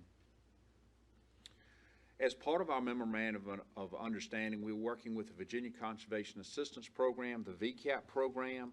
That is a program for urban best management practices. We've done many on-site visits with homeowners on that. We have not processed an application in the 2 years we've been working on it because the landowners, when they look at, they have to pay 50% of it, and they're responsible for maintaining those practices. They're backing off. But it is a great opportunity for us to provide education to them about water does run downhill. The more you pave, the more runoff you're going to have, and yard maintenance is a big, maintaining a good healthy stand of grass and vegetation is a big impact to reducing stormwater runoff so that you don't have to have as many stormwater management basins within subdivisions and commercial development there as well. We've done some rain barrel programs with Virginia Cooperative Extension here in our more rural county. Rain barrels aren't necessarily the solve-all, be-all problem versus when you get into Henrico, the more intensely developed areas. But there are a lot of best management practices that are available for urban BMPs that homeowners can implement. The Virginia Agricultural Cost Share Program. This slide that you see here, this is the year for cost share. This is one of many slides that you may see on billboards throughout the state this year. They may be advertised on some of the more agricultural radio stations in the southeast part of the state or up in the valley. This year, on average, there was about a 140% increase in funds from the General Assembly to provide financial assistance for agricultural BMPs. Some of our residents and citizens have asked, well, why do farmers receive this funding? We did an analysis a few years ago of what it costs to fence livestock out of creeks. On average, for 1 acre in pasture, it was costing about $700 to fence those cattle out of the creek and put in livestock watering systems. There's no way a farmer can profit $700 an acre, even in 20 or 30 years, to pay for that. So we need that financial assistance from the General Assembly to provide that to help improve our water quality. So the funding, this year we received the largest funds we've ever received. We've received a little over $500,000 to implement agricultural BMPs between Goochland and Powhatan County. There's 75 agricultural practices that are eligible for cost share assistance. And the key point here is that the state legislature every year, that's where these funds come from.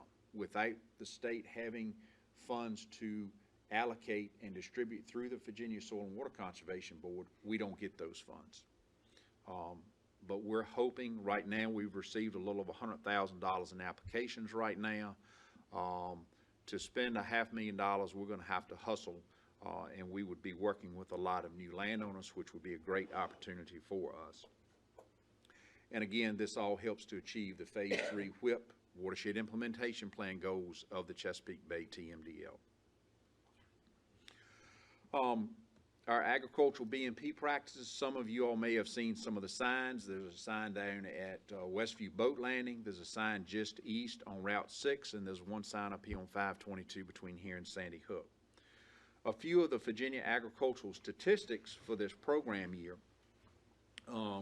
Between July 1 and June 30th of this past year, we had 11 contracts containing 30 agricultural best management practices.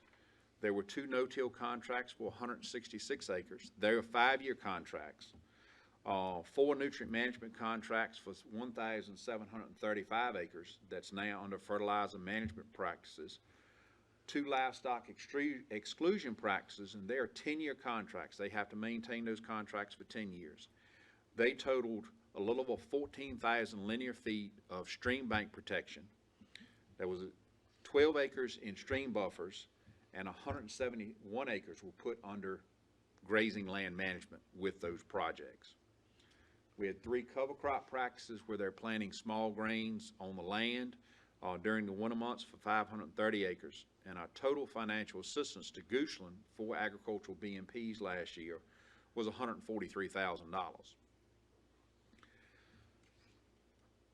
Now you see a slide of a before and after, and the red arrow indicates to show you that it's the same project. You can see the same point in those 2. So you can see a before and after type of picture there. And this is a livestock exclusion practice where we fence the cattle out of the creeks, put in water troughs. This coming year, we have a backlog of these practices to do this. We have 9 contracts in Goochland pending right now, valued at about $558,000. We've received full funding to implement those projects within the next 2 years. So we will get those done. Currently, with livestock exclusion practices, we have 74 practices currently under contract with 34 different farming operations in the county. Those practices total 36 miles of stream protection, 154 acres or a little better in stream buffers, and over 2,600 acres under management. So we're managing those projects in cooperation with the landowners. So I see the expression of, wow, yeah, we're doing a lot.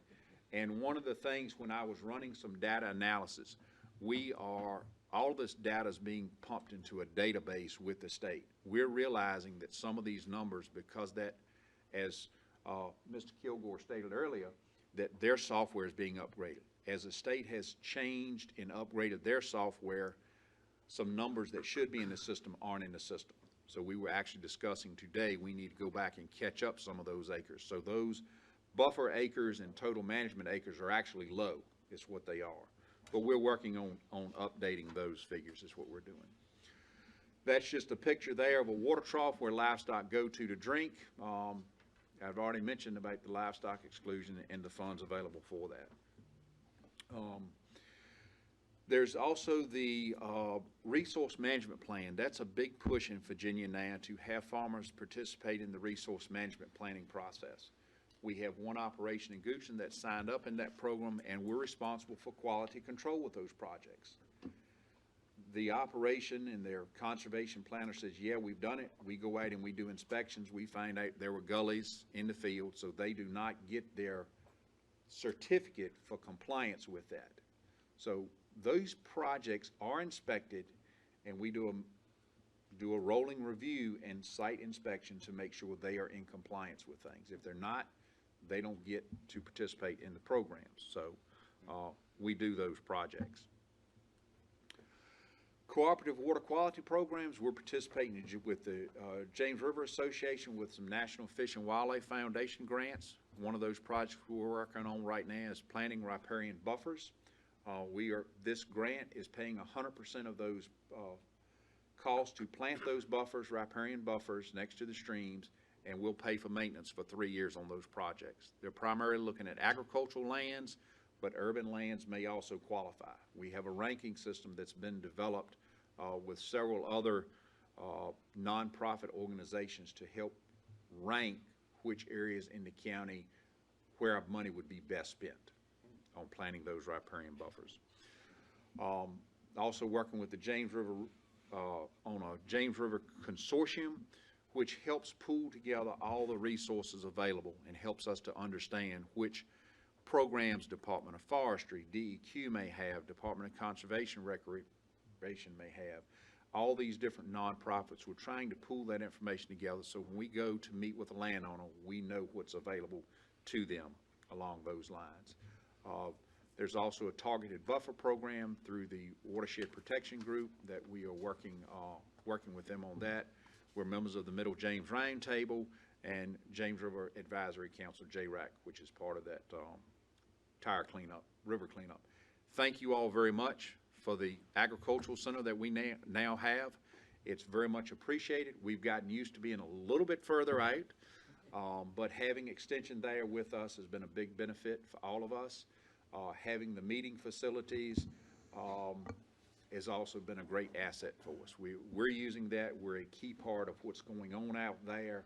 A lot of people are stopping in and saying, hey, who are you all? That never would have come by our office before because they're doing things at parks and recreation facilities. So appreciate what you all do for us and look forward to a continued relationship. Any questions you may have? Mr. Mr. Chair.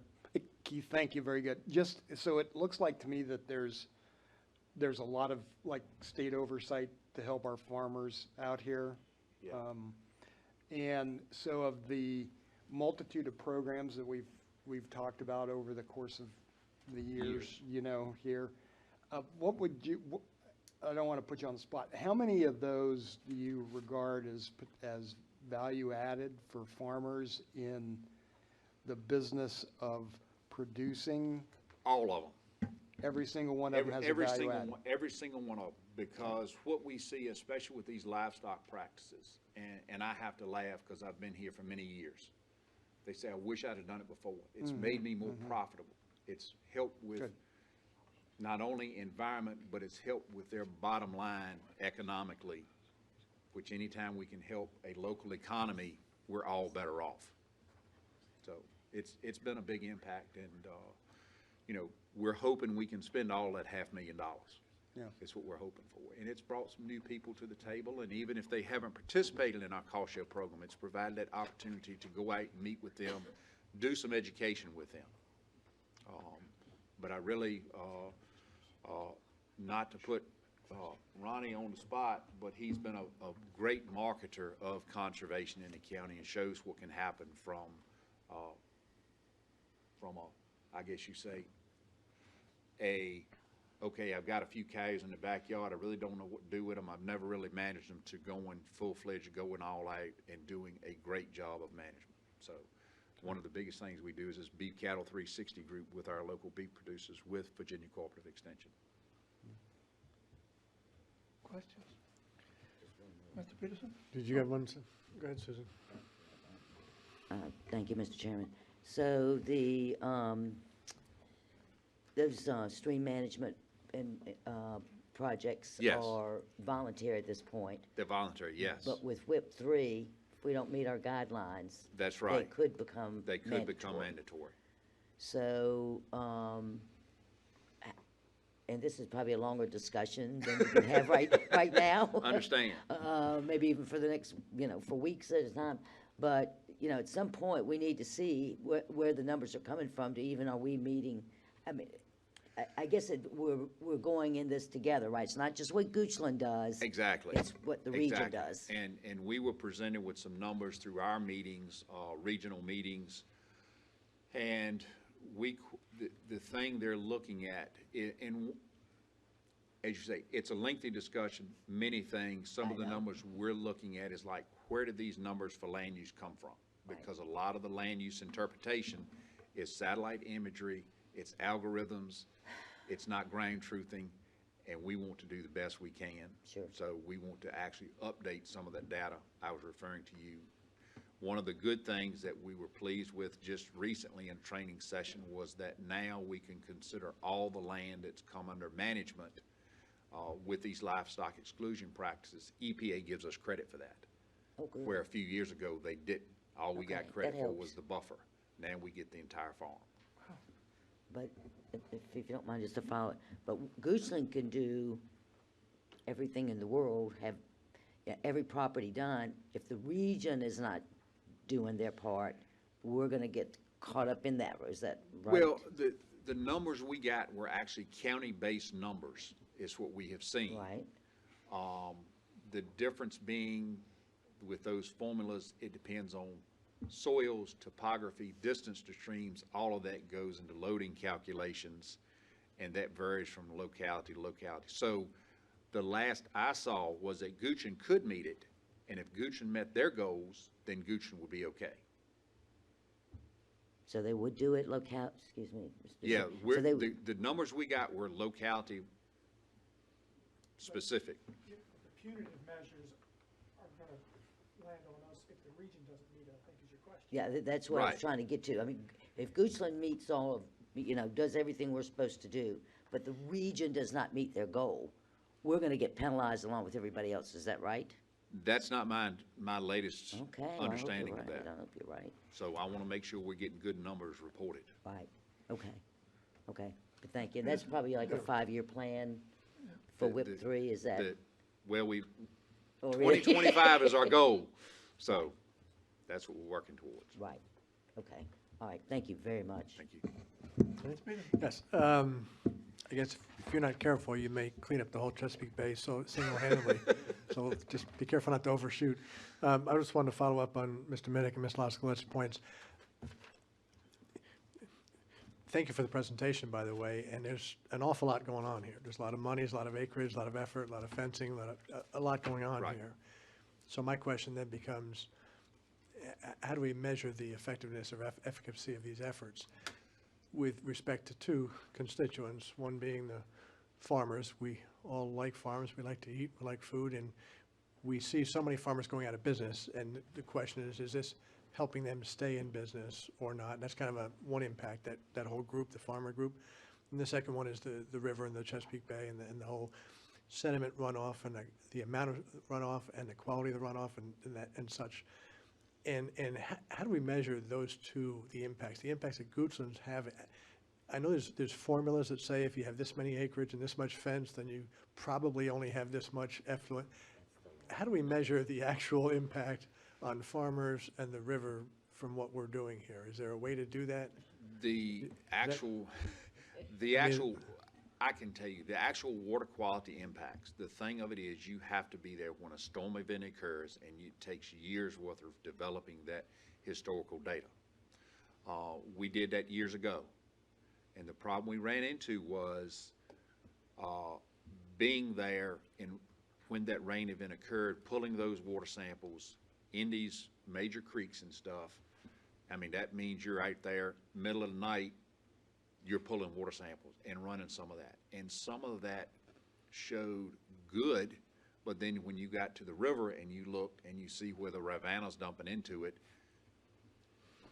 See, that's the problem we you come up question against. things. We've talked So- about, should we measure the river quality at the Goochland line when it comes into Goochland, and then when it leaves? You've got Powhatan on the other side, you've got other rivers coming in. Exactly. So I guess we're all about, return on investment here. If we spend $500,000, what do we get for that? If we spend $2 million, what do we get for that? And that's- And there's a law of diminishing returns. And how do you measure what bang you're getting for that buck is something that we've wrestled with quite a bit, and it sounds like you have as well. The good thing about it is that some of these funds come from transfer of land. Every time land transfers, there's a fee that's being paid that's going into the general coffers for this program.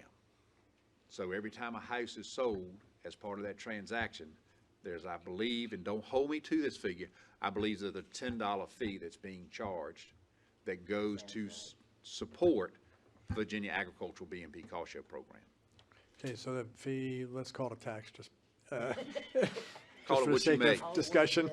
So then the question is, what's the return on that $10 investment? Well- And how do you measure that, and how do you,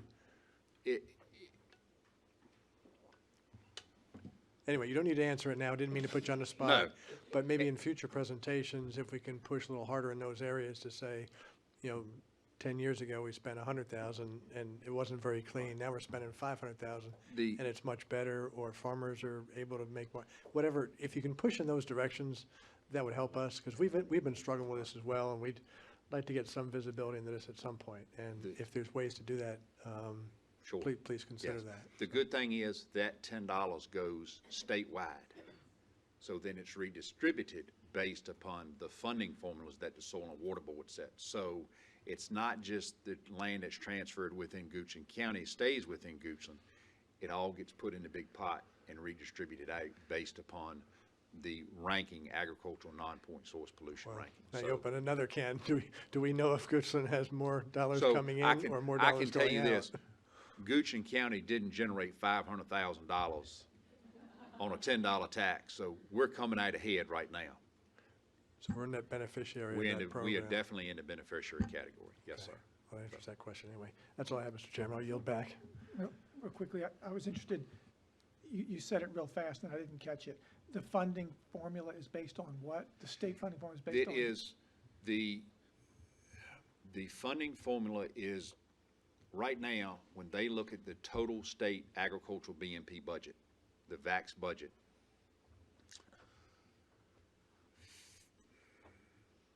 and I'm trying to quote this correctly, 50% of the funds go to the top 20% of the polluted watersheds. Then it's a 50, 20, 30 split is what it is. So most of the money goes to the highest ranked. Yep. Is what they do. That's based on watershed. the That's watershed based needs. on hydrologic units, watersheds. I can remember years ago when I started in this career, we would get $15,000 between Goochland and Powhatan County. That was our entire cost share budget for 1 year. We could not even put in one livestock exclusion practice. And just in recent years have we gotten to the, when we got $150,000 a few years, that was great. Then we got up to $200,000 and it's like, wow. Now we're at $500,000 plus and we're going, where in the world, how in the world are we gonna do this? Well, but if that's why I wanted to find the formula, because if we're getting more money because we're polluting more? No, or- what has happened is, years ago, a lot of the money went to the valley. They've done a lot of agricultural BMP work up there, so their pollution potential has lowered, and because of that, those with lowers are moving up the scale. Gotcha, okay. But it also has to do with the work you guys do to spend that money, doesn't it? Yes, I mean, if you prove that if the money comes to us, we're gonna do the best we can to meet those goals. yes, sir. So I think that's kudos to you guys, to all Monacan Soil and Water for that. Now, you mentioned that we have 2,600 acres under management. Under nutrient management, under fertilizer management. Right. That was what was, That's a low number you mentioned that let may me not cover go everything. back and but- look at my figure just briefly here. 2,600 acres under pasture management. So those pastures have to maintain a certain amount of vegetative growth year-round to remain in, for lack of a better word, compliance with our cost share program. So if we go out there and we see that it's bare dirt, they've got to bring it back up and get it in good shape and manage it properly so that we're not spending money with someone that's not willing to take care of Right. and keep it up. So do you know, and you don't have to answer today, you're looking at me like, oh, geez. No, Do you know how many acres we're not managing? So what's the percentage of the and nutrient management? How many acres could still be brought into the program? there are still several thousand acres that could be brought into the program. Some of these figures, and some of our contracts are one-year contracts. The nutrient management practices are mostly one-year contracts. There are some that are associated with them that are 5-year contracts. If we can sit down and have a discussion, say, what do you want to do? And the best thing is we sit down at the computer and me run reports of what you really want, because when you've got 5-year contracts overlapping with 10-year contracts overlapping with 1-year contracts, to try to pull those pieces of data. And the key thing is I want you to understand when I present information that I'm not just throwing numbers out there and you give me the deer in the headlights. And I guess Not what I'm understanding. looking at is, I think 2,600 acres is great. What is the opportunity? And is there, And more? the opportunity for pasture acres, and I'm just pulling a number that I think is about right. Rachel may know a little bit number, but I'm thinking from ag statistics, we're probably about 9 to 10,000 acres of pasture land in the county. But we would look at the Virginia ag statistics to pull We that can discuss it information. during the presentation. Yes, sir. too. Any other questions for Mr. Burgess? But thank you. Thank you all very much. Yeah, thank you. Thank you. Great job. Mr. Chairman, Mr. Burgess mentioned when we have one more presentation on our formal agenda today, and once we break, we are going to have a presentation here that will be recorded and then rebroadcasted to demonstrate the water modeling. So for those of you that have an interest, we encourage you to stick around after a short break from this board and to see that. And if you don't, please share it with your friends and family. It'll be online after today. YouTube. Okay. So next on our agenda is Ms. Kim Hines with Central Virginia Waste Management Authority.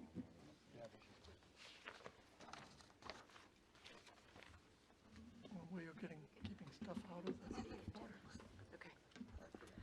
Good afternoon, Mr. Chairman, members of the board, Mr. Badesky. Thanks for having me today to talk a little trash with you.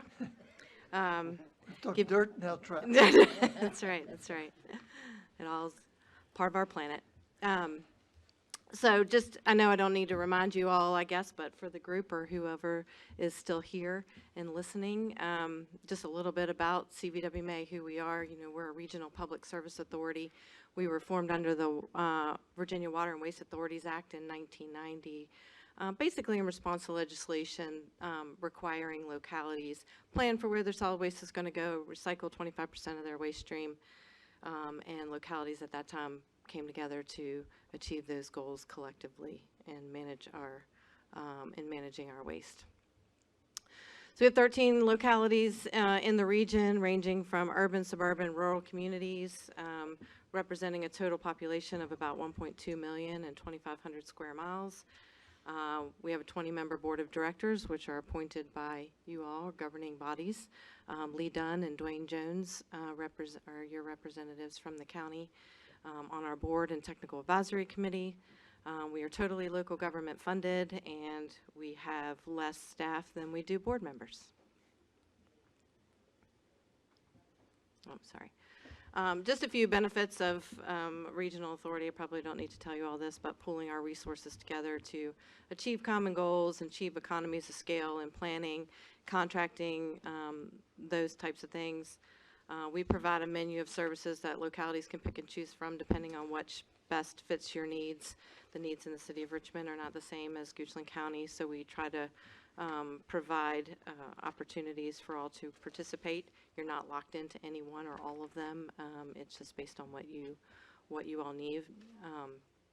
We contract all those services out with the private sector, so we're not running trucks, running and operating a landfill or anything like that. So we're providing those services on a contract basis. So basically, we're serving as an extension of your staff. One of the things we do is solid waste planning. The state requires that localities and solid waste planning units develop and maintain a 20-year rolling solid waste plan to plan for where our waste is going to go. CVWMA is designated as the plan holder or the solid waste planning unit for the regional plan, which all 13 of our localities are a part of. The plan is a 20-year plan and requires updates every 5 years. So we had one required in 2019, and we just submitted it a couple of weeks ago to the Department of Environmental Quality. I'll tell you a little bit about what's included in the plan in a minute.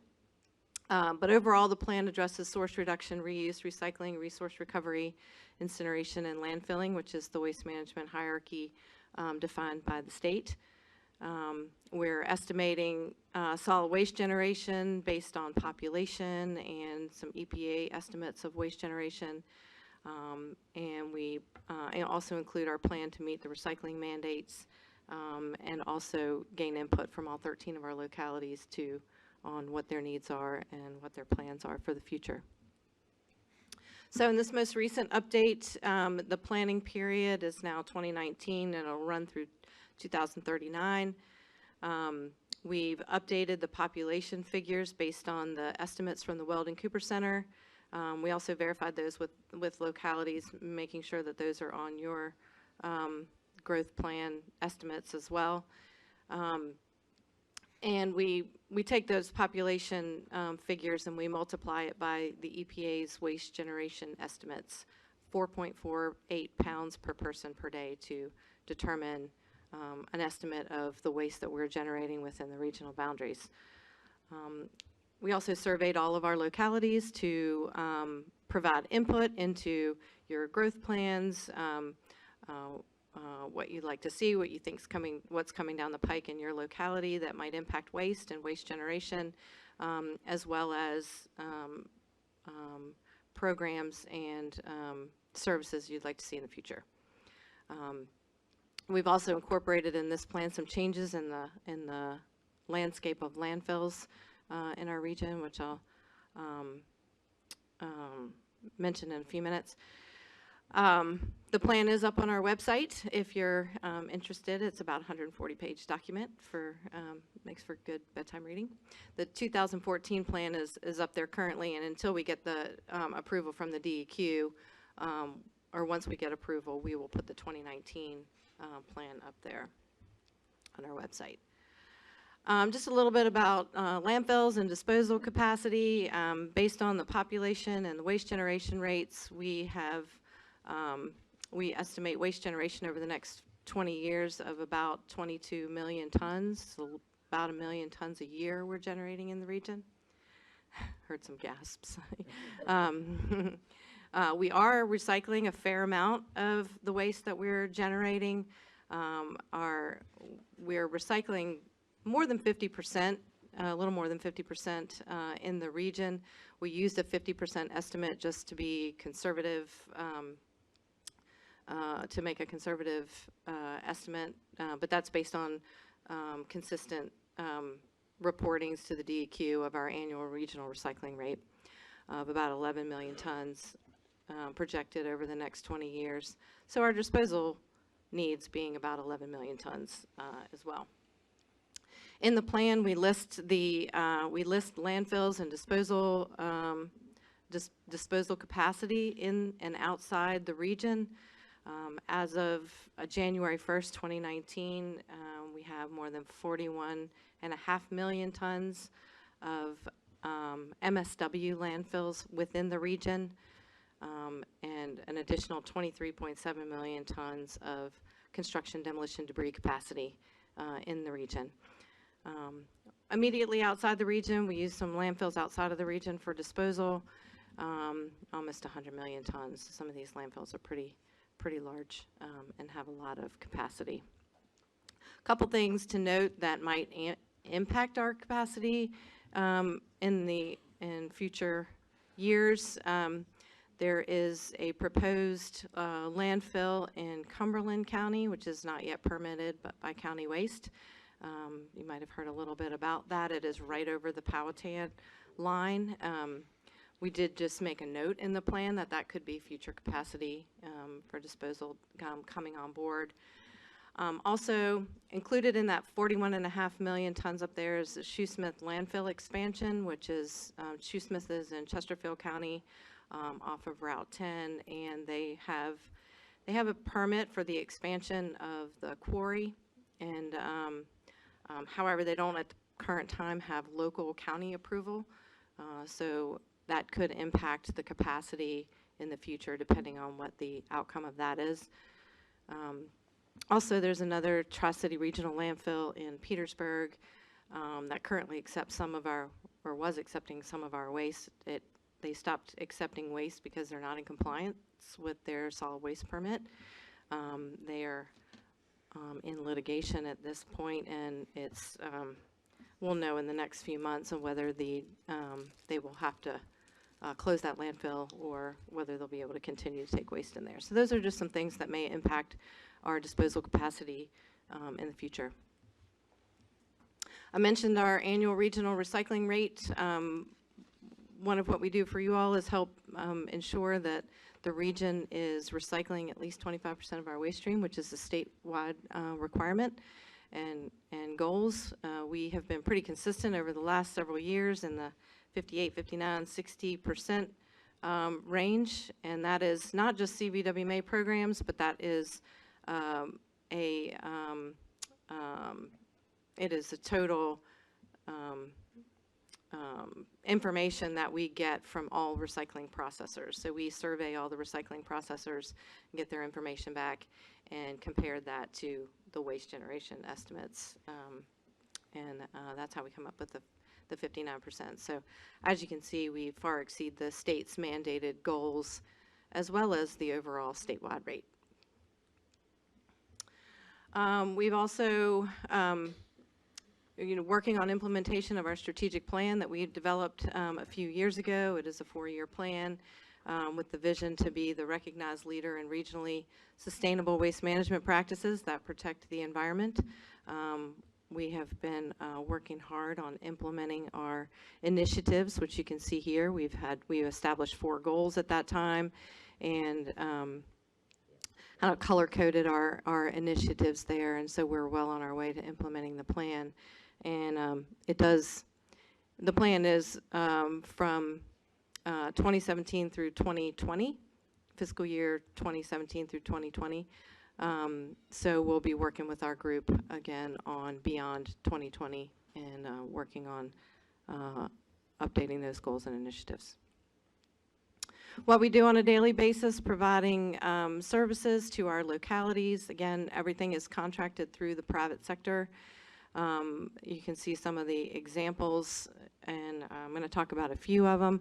One I'll mention because you all mentioned earlier about emergency management. We do have disaster recovery contracts in place that were procured under the FEMA guidelines, so they can help in the debris removal and monitoring of those contracts to help, one, get your employees back to work sooner and to their regular routine jobs, as well as maximize your FEMA reimbursement and state reimbursement. Some trends in the county. We have the contract for hauling and disposal from the 2 convenience centers, so you can see what the trends in the waste volumes at those 2 convenience centers have been. Overall, trash generation has been, or at least trash coming into the convenience centers is down 2% from this time 9 years ago. The Eastern Convenience Center is down about 9.8%. The Western Convenience Center, I think, continues to grow as people continue to use that, or as some of the growth expands out into the western part of the county. That contract is through Waste Management, and when we procured that for the starting July 1st, 2013, provided $140,000 annual savings to the county. So that was a good time to be procuring for disposal and hauling services. The cost went from about $63 a ton down to $43 a ton, and we're still pretty far underneath that cost of 6 years ago. A little bit about recycling. The county provides both curbside recycling in some areas and drop-off recycling at the 2 convenience centers, and these are just for the household items, paper, cans, bottles, those types of things. That program continues to grow. We added 142 homes to the curbside recycling program in Goochland, so you're up to over 1,600 homes in that program. And as you know, the homeowners associations approve and pay for that service through the county. We also provide recycling at each of the convenience centers, and that volume has continued to grow as well. For that, we also provide a call center and education and outreach on the importance of recycling.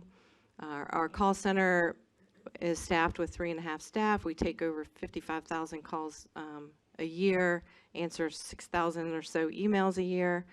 And that has grown dramatically in the last several years as well. But they're there to answer questions, whether it's about service or what's accepted in our recycling programs, or even just how to find information about how to recycle even the hard-to-recycle items. We have a pretty extensive education and outreach program where we're we're out in the communities and schools, educating students, staff, and providing publications and educational materials. We're all over social media with sharing your information, as well as providing residents information about recycling, things coming up, events coming up, those sorts of things. I think I gave you all an update this time last year about recycling markets, and unfortunately it hasn't changed much since that time. Before, we were using quite a bit of the revenue from the sale of recyclable materials to cover the cost of processing, sorting, baling, and getting those items ready for market. And about 18 months ago, I'll just say the majority of the fiber portion, at least from our program, was going to China. China was importing most of the world's recyclables, and they increased the restrictions on importing, particularly for us, mixed paper and cardboard has been the hardest hit. So no longer is our material going to China. It is being recycled, it's being diverted to other countries, and also is some of it is staying here domestically too. However, other markets have been oversaturated with paper, so that's driven the price down to pretty much zero. So what has that meant for us? Prior to July, as I mentioned, we were getting a $20 per ton rebate on everything that we recycled in our curbside recycling program. We're also, getting rebates in the drop-off recycling program as well. Now that is no longer the case. We did renegotiate our curbside recycling contract in July of last year, so now we're paying $30 a ton a maximum to process the material. So we went from getting $20 a ton to paying $30 a ton, so that was a $50 swing, so that meant an increase for all of the localities.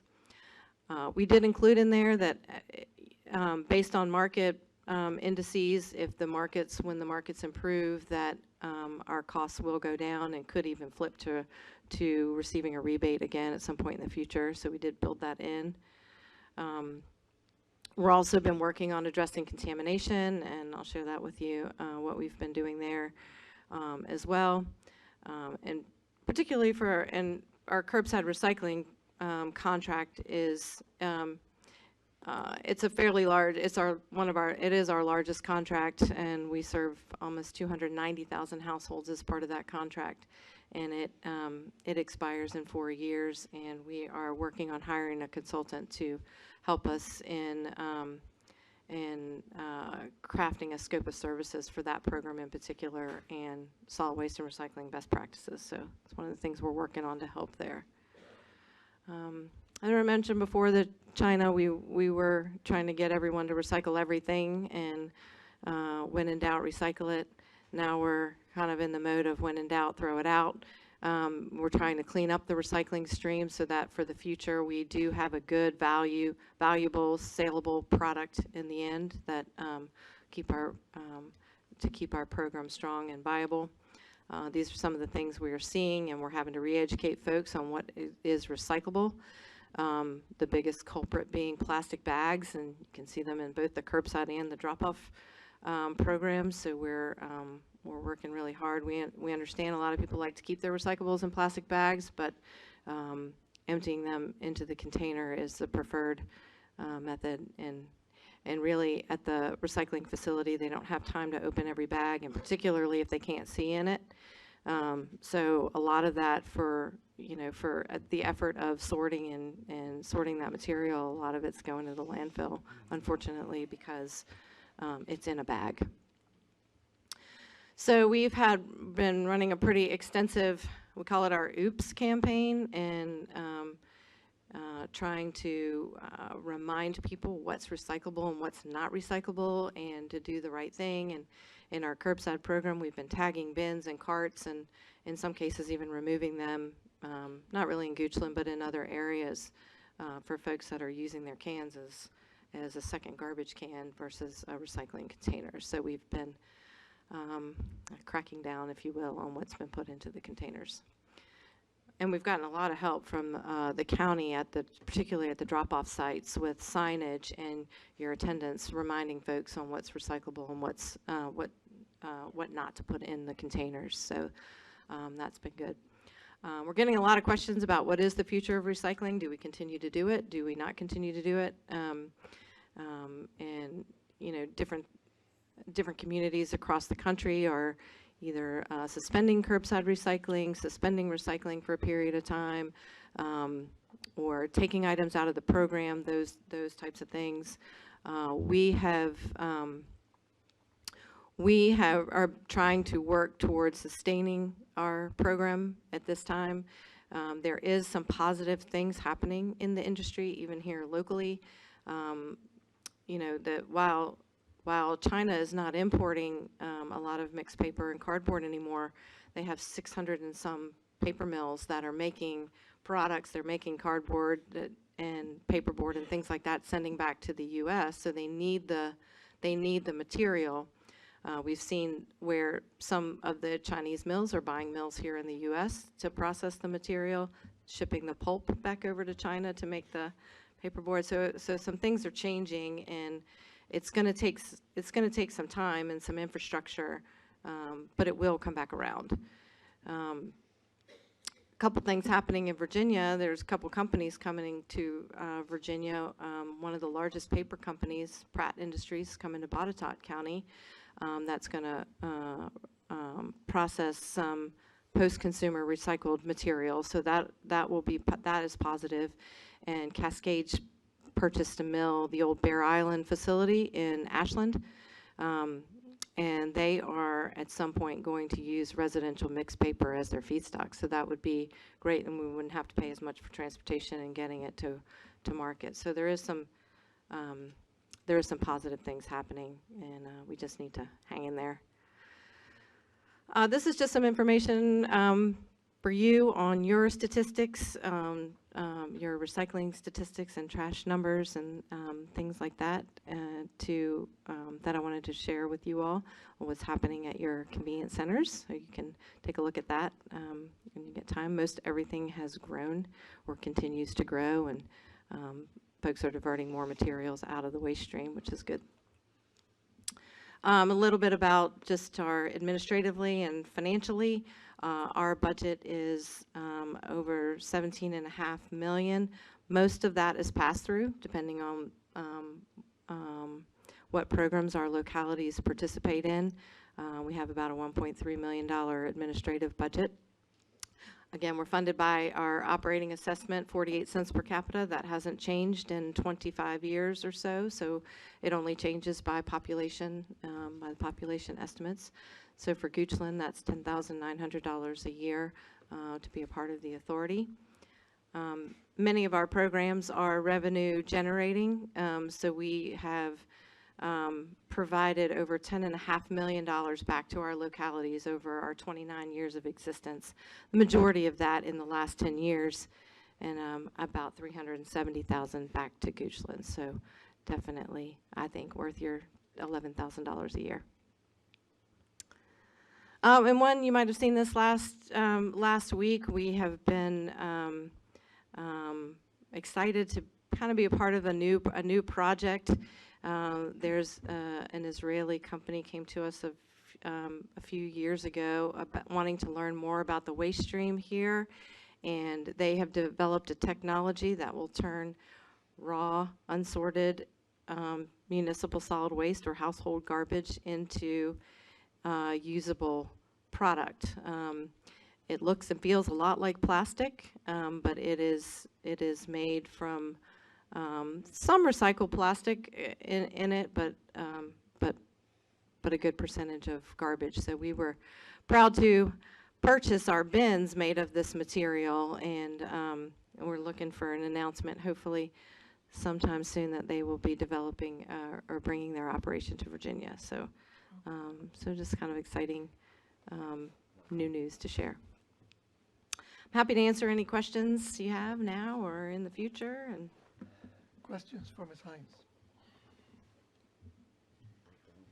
I No? have one, Thank you. I'm not sure if you can answer it, but the containers at the convenience centers have changed.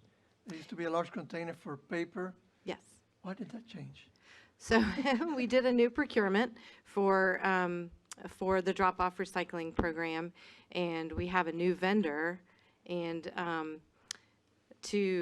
so we changed those containers, and we've made them all single stream. I don't know if you've Right. noticed that Yeah. too, so you don't have to separate out the paper and the cans and bottles. But it's mostly from a cost standpoint. It's a little cheaper to dump those containers versus hauling and emptying the big ones. Right, okay. Yep. So, I got a few calls about that because I think it confused people. They thought they couldn't do paper Oh. anymore, so, but our signage has improved, so. yeah, okay, good, good. Thank you. Any other questions? Real quickly, thank you. I was new on the board last year when you presented, and I found it interesting, so I was curious to see what the update is on the global markets, and thank you for that. Sure. Thorough report. The 25% recycling, when you first were talking about that, I was confused. You talked about the new plan was to continue that goal, but it sounds like we've been exceeding that 25% recycling, so. Yes. So in the solid waste plan, you know, we have to include our plans for meeting the state's recycling goals, but we also include in there kind of our own plan for exceeding those goals, recycling more. Recycling more is part of our strategic plan as well. So we are required to meet the state's mandate, but at the same time, we're certainly, the more we can divert from the landfills, we feel is better. And so I didn't understand that, you don't have to go back to it, but that one slide, it had the orange state level, the low level, and then it had us exceeding, and then it had state mandate, or said state, the gray bar was the state number. Average. Yes. State average. But I thought in the beginning you said that tallest bar was not just our region, but did I mishear you? Was Well, it's coming from our region, but it's not just our programs. So it's, so if it's not part of our program, but, so it includes like businesses and commercial recycling and everything that others are doing. That's right, you did say you get the data, you just. Correct. We survey the recycling processors in and outside the region to get their information on how much they're recycling from our region. Does that make sense? It does, it Okay. does. Any other questions? Interesting, thank you. Thank you, Ms. Thank you all Hines. for having me. Thank you for hanging in with us for a long meeting. Okay, next, we will take a short break to allow Monica Soul and Water. Oh, appointments, I'm sorry. I keep skipping. It's hidden at the top of the next page, just like the last one. And again, this is not for you all to make an appointment, but I wanted to take the opportunity to update you about the Noise Committee. You know, we had the community-wide listening session in May, and in July, upon our recommendation to form a citizen committee, the board did form it, and it's operating under my office. At the time that we agreed to that in July, I knew, and I believe you all knew, that it wasn't something I'd be back in front of you for in August because of my vacation and then a couple of weeks that I had to be out of the office. So I just wanted to let you know as an update today that you've had 6 citizens who have outright volunteered to be on the committee, and to let you know, and I can run through those very quickly, to let you know that I am asking you for other recommendations, not in the meeting today, but I'll send you an email. Yes, I will, absolutely. I want to make sure to review who's on the committee to make sure that we represent the diversity of views that were at the listening session.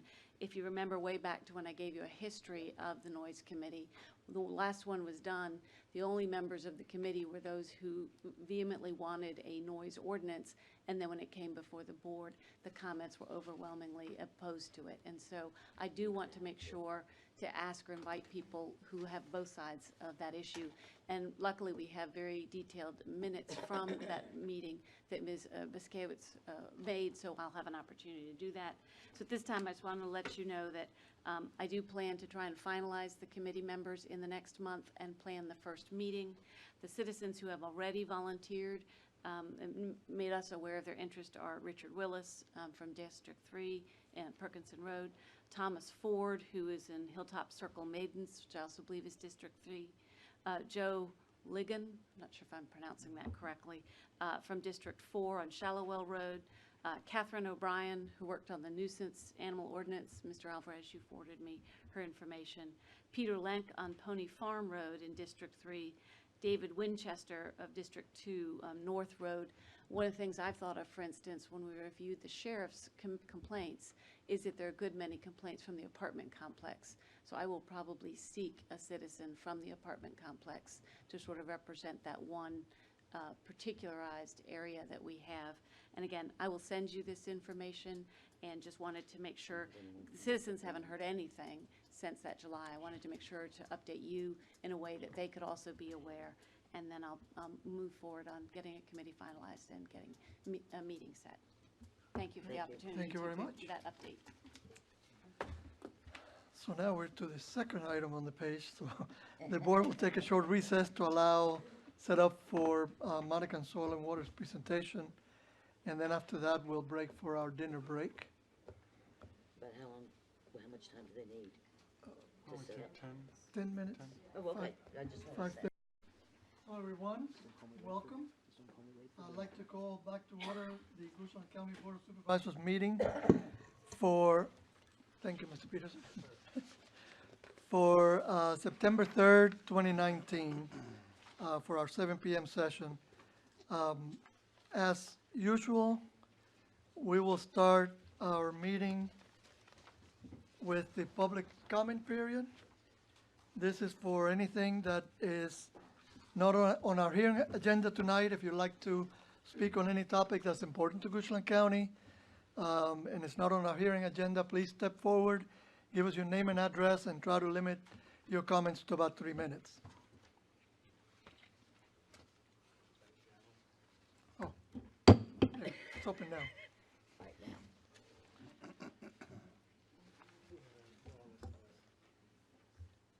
Seeing no one, I'll close the citizen comment period. So now we'll move to our public hearings. Mr. Longshore, I think you kick us off. Good evening, Mr. Chairman, members of the board. Matt Longshore, Director of Public Utilities. Let me get this.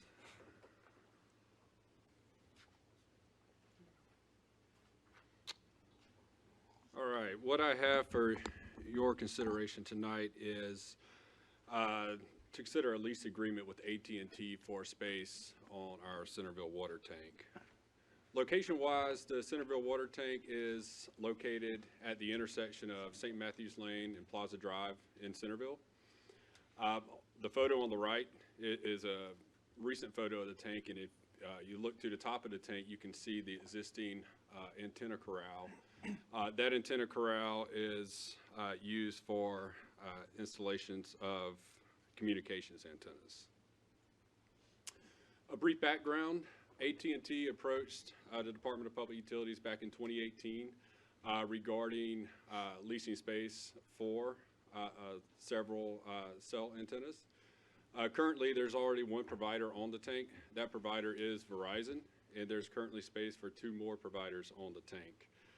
After AT&T approached us, we presented them with a lease agreement similarly structured to the agreement that we currently have with Verizon. The agreement is set out to have an initial 5-year term with 4 additional 5-year terms to make a total term of the agreement for 25 years. The first year fee is $30,000. $747.50. Each year, that fee will go up by 2%. And the revenues from the lease will be applied to utilities operating budget. So with that, I'll be happy to take any questions regarding this prior to the public hearing. Question for Mr. Longshore. Just one quick question. Yes. Is there any cost to the county for the antennas to be on there? There's not. Thank you. Questions? Sure. Mr. Lumpkin? This is not an exclusive lease? Sir? It's not exclusive to AT&T? To AT&T. It's a lease for AT&T. But I mean, but it's not to the exclusion of other possible? Correct. One Correct. more. Other providers can put antennas on the top under If we lease. reach agreements with them? Correct. One more provider, if I'm not Yeah, mistaken, right? There's I room think there's for, space for there's 3. room for up to 3 maybe?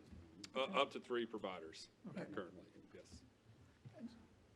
You answered this question for me already, but the color of the antennas The color is light gray, similar to the color of to the what's antennas. up there now, so it really currently won't on. add a whole lot to the view. Correct.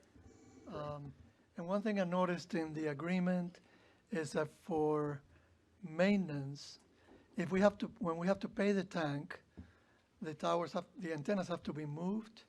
And I think the agreement showed that they pay for the first, but we have to pay after that. Is that correct? Is that Correct. normal? I believe there's a provision in there, the first time they have to move the antennas for any type of maintenance. If we have to keep repeatedly doing that maintenance, then it's up to us Okay. for moving those So antennas. I think the tanks get painted every 7 years or something like that. Correct, correct. All right. Any other questions? No. Okay, thank you. So at this time, I'll go ahead and open the public hearing on this item. Anyone wishing to speak for or against this item, please step forward and, as before, state your name, address, and try to keep your comments to about 3 minutes.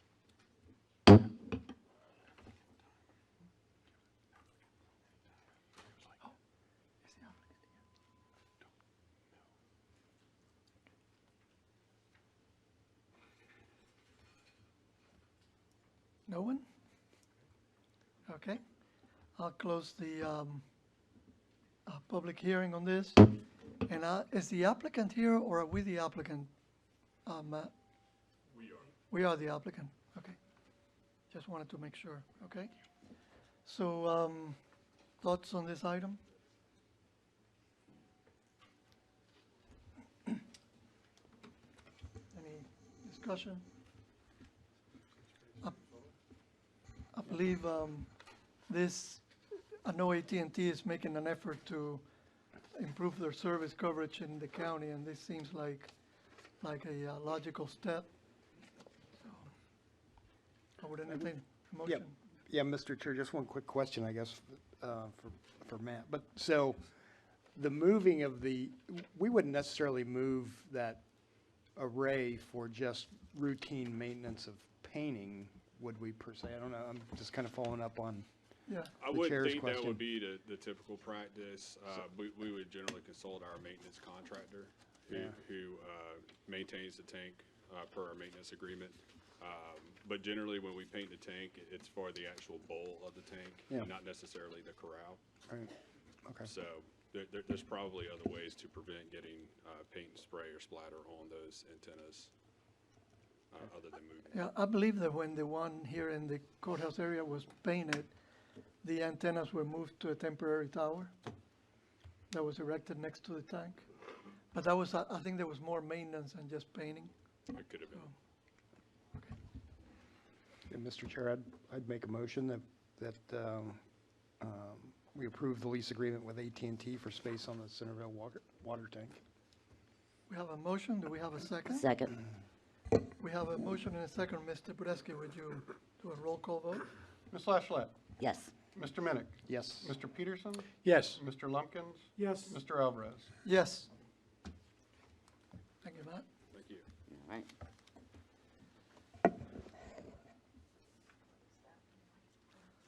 So the next item is a hearing on a lease agreement with the Central Virginia Blacksmith Guild for space at Central High School and Cultural Center.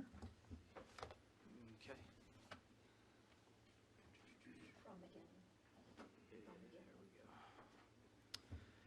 Good evening, Mr. Chairman, members of the board. Derek Stamey, Deputy County Administrator for Operations for Goochland County. Tonight, we have for your consideration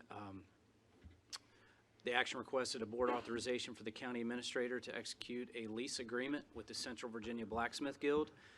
The location in question is the Central High School Cultural and Educational Complex located at 2748 Dogtown Road.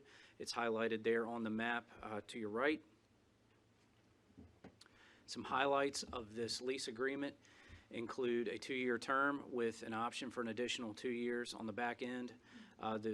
The lease itself includes a $500 a month rental fee, which is set to begin on or about October 15th of 2019. All of the uses of the space are to be coordinated with our Parks and Recreation Department, which oversee the operations of the Cultural High facility. The leasee is allowed a 24/7 secured and monitored access to this area that we are proposing. Some items of note with the lease agreement itself: the agreement is tied to a repurposing of a portion of the Central High School complex, which aligns with the business plan with the Central High facility, which includes revenue recovery of the facility and related to the operations of the facility. It also aligns with the cultural arts and agricultural concepts that we've developed out there. The renovations that we are performing as part of this effort do not prohibit different future uses of the space. Some highlights related to the space itself. If you look on the map to the right, the area to the rear is the gymnasium at Central High School. The area labeled E is the actual agricultural center. The area we're focusing in as part of this lease agreement is labeled D-2, and it's in the dashed area. That is the old cafeteria, prep, and service area of the Central High complex. That includes approximately 1,700 square feet of space.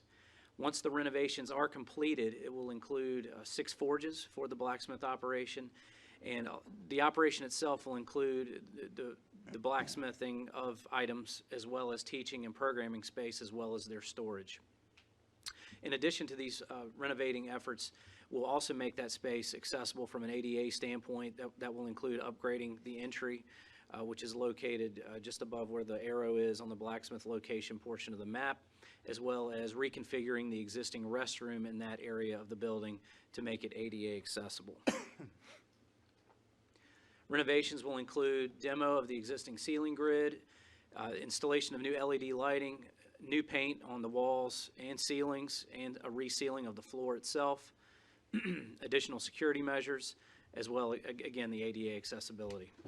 Usage of the space, the programming that takes place there, as well as its marketing related to CVBG, which is the Central Virginia Blacksmith Guild, will be coordinated with the Parks and Recreation Department, and we'll continue our efforts to synergize programming and services to the public at that site.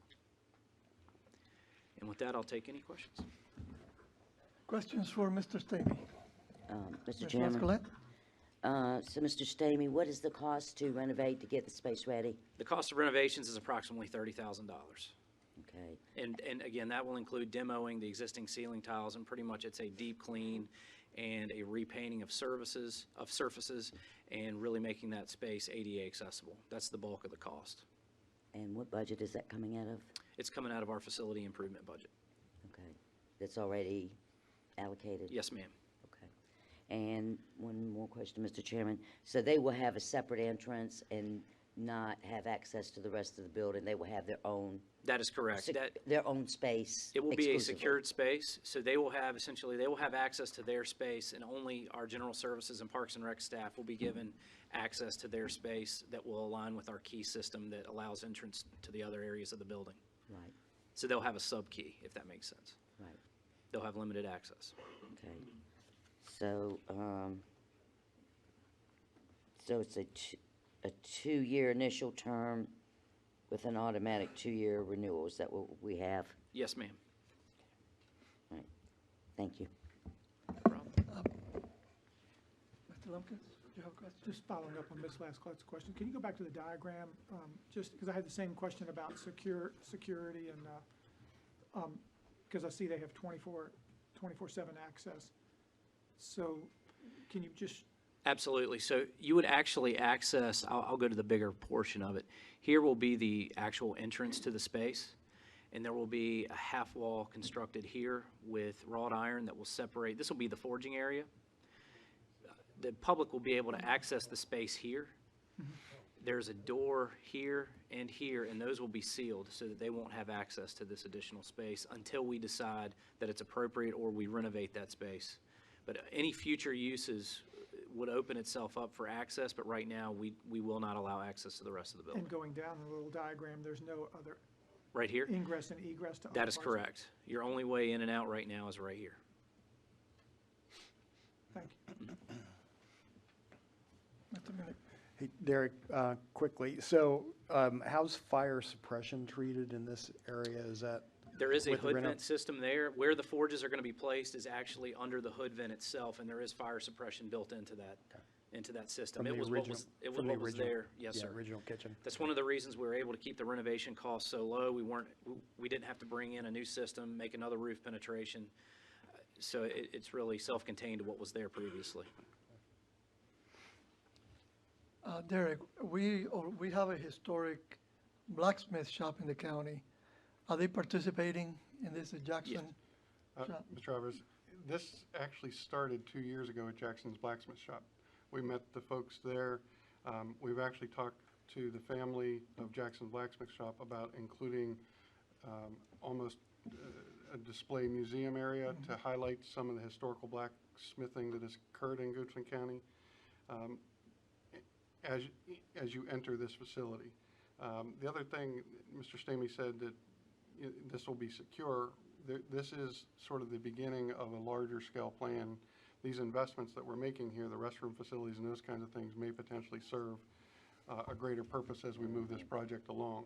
What those of you that are familiar with the old Central High concept, this is just the kitchen, and this was the service entrances for the kitchen. There is a large cafeteria space beyond that black wall there that Mr. Stamey pointed to the two entrances. Right that we have some opportunity to do more efforts with our artisans and our community this is just the beginning of that larger scale project. Okay. Any questions, Mr. Peterson? So as I understand it, this space, it is not leasable, if you will, under its current condition. It would need to Correct. be upgraded. Yes, sir. And we've chosen not to upgrade it until we had a tenant that would recover some of the cost. Correct. And then going forward, again, this would serve the larger goal of renovations. And then, as I understand it, the lessee would be required to maintain their own liability insurance, so Yes, there'd be sir. no liability back to the That's all part of the county. written agreement. Okay, Yes, sir. great. All right, thank you. Okay, any other questions?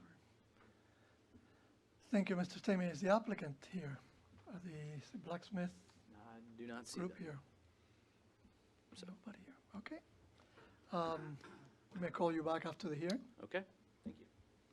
At this point, I'll go ahead and open the public hearing on this case. If you would like to provide any input on this, or you're for or against, please come to the microphone and state your name and address, and try to limit your comments to about 3 minutes.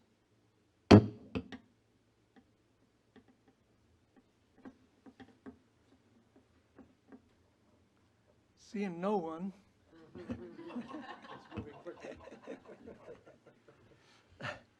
Oh, that hurts. Mr. Lyon? That hurts.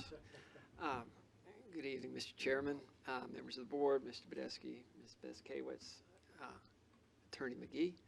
My name is Jonathan Lyle. I live at 1521 Mannequin Road. I'm one of the Monacan Soil and Water Conservation District Directors and will be a neighbor to these folks. And I'm very supportive of this type of activity out there. I think Mr. Stamey has shown a lot of, or articulated the vision for this becoming an agricultural center, and this fits right in. I also appreciate that we're keeping ties with the historic aspects of our agricultural community with the Jackson Shop folks vicariously or directly participating in this. So The only question, and I again have a lot of confidence in our county attorney, I saw that the fire damage liability is only $100,000, and you know, if you're going to have a blacksmith shop, you're going to have fires. So I just $2 million for others, but not being an insurance guy, I assume that $2 million would cover fires also. I just know why they just broke out $100,000 for fires when we're dealing with fire, but that's me. You know, I have an imaginative mind. But back to the topic at hand, this is a great idea. I am thrilled to think we'll have new neighbors, and that's great. I support it. Thank you, Mr. Lyle.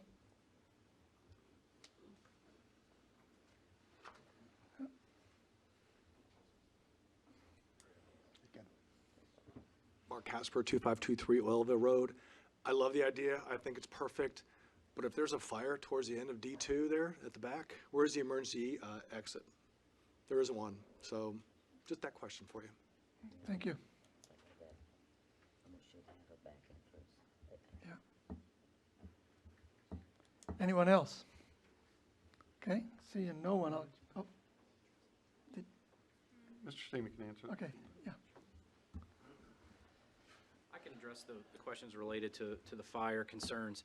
We did an extensive review with the building official related to those very concerns, and specific to the hood vent, one of the reasons we only have 6 forges is because that's all you could safely fit under that hood vent. They actually requested more than 6. They're also a self-contained unit. There will be no open fires as part of this effort. They're all self-contained, and it almost looks like a large mailbox. And you literally have to stick the item inside its self-contained apparatus and then pull it out and cool it from there, and then do whatever blacksmithing work you do. Now, as far as the safety exit, I'll have to review the plan exactly and see. We may have added a door. I just don't recall off the top of my head, but I'll get back to you on that. But we did review this with the building official to address any safety concerns. And then in the longer-term plan, there will be multiple exits. This is just the beginning of a larger plan, but certainly whatever the building official would require would be met in this first phase. Okay. Thank you, Mr. Stamey. Yep. I'll go ahead, if nobody else has any comments, I'll go ahead and close the public hearing. Any discussion, questions? It's kind of cool. Yeah. I was at that event at the Jackson shop when the blacksmith folks were there, and they were desperately looking for a place. And they bring tourism, and when we decided to renovate Central, as Derek mentioned, we said we wanted it to be kind of self-sufficient and have some purpose for the community. It's already been a great place for, well, a lot of people my age play pickleball there. And but we've got a nice conference center. We have a Black History museum area, and there's a lot of activities. We have now our agricultural center. So I think this just adds to the kind of the growing and the renovating of the building. And since it's in my district, I'll go ahead and, if nobody has an issue with it, I'll go ahead and make the motion that we approve of the lease agreement with the Blacksmith Guild at the high school. Second. We have a motion and we have a second. Mr. Budeski, would you do a roll call vote? Yes, Mr. Peterson. Yes. Mr. Lumpkins. Yes. Ms. Lachelette. Yes. Mr. Minnick. Yes. Mr. Alvarez. Yes. Thank you, Derek. Okay, the next item on the agenda, Ms. Hunter. Yes, just 1 minute.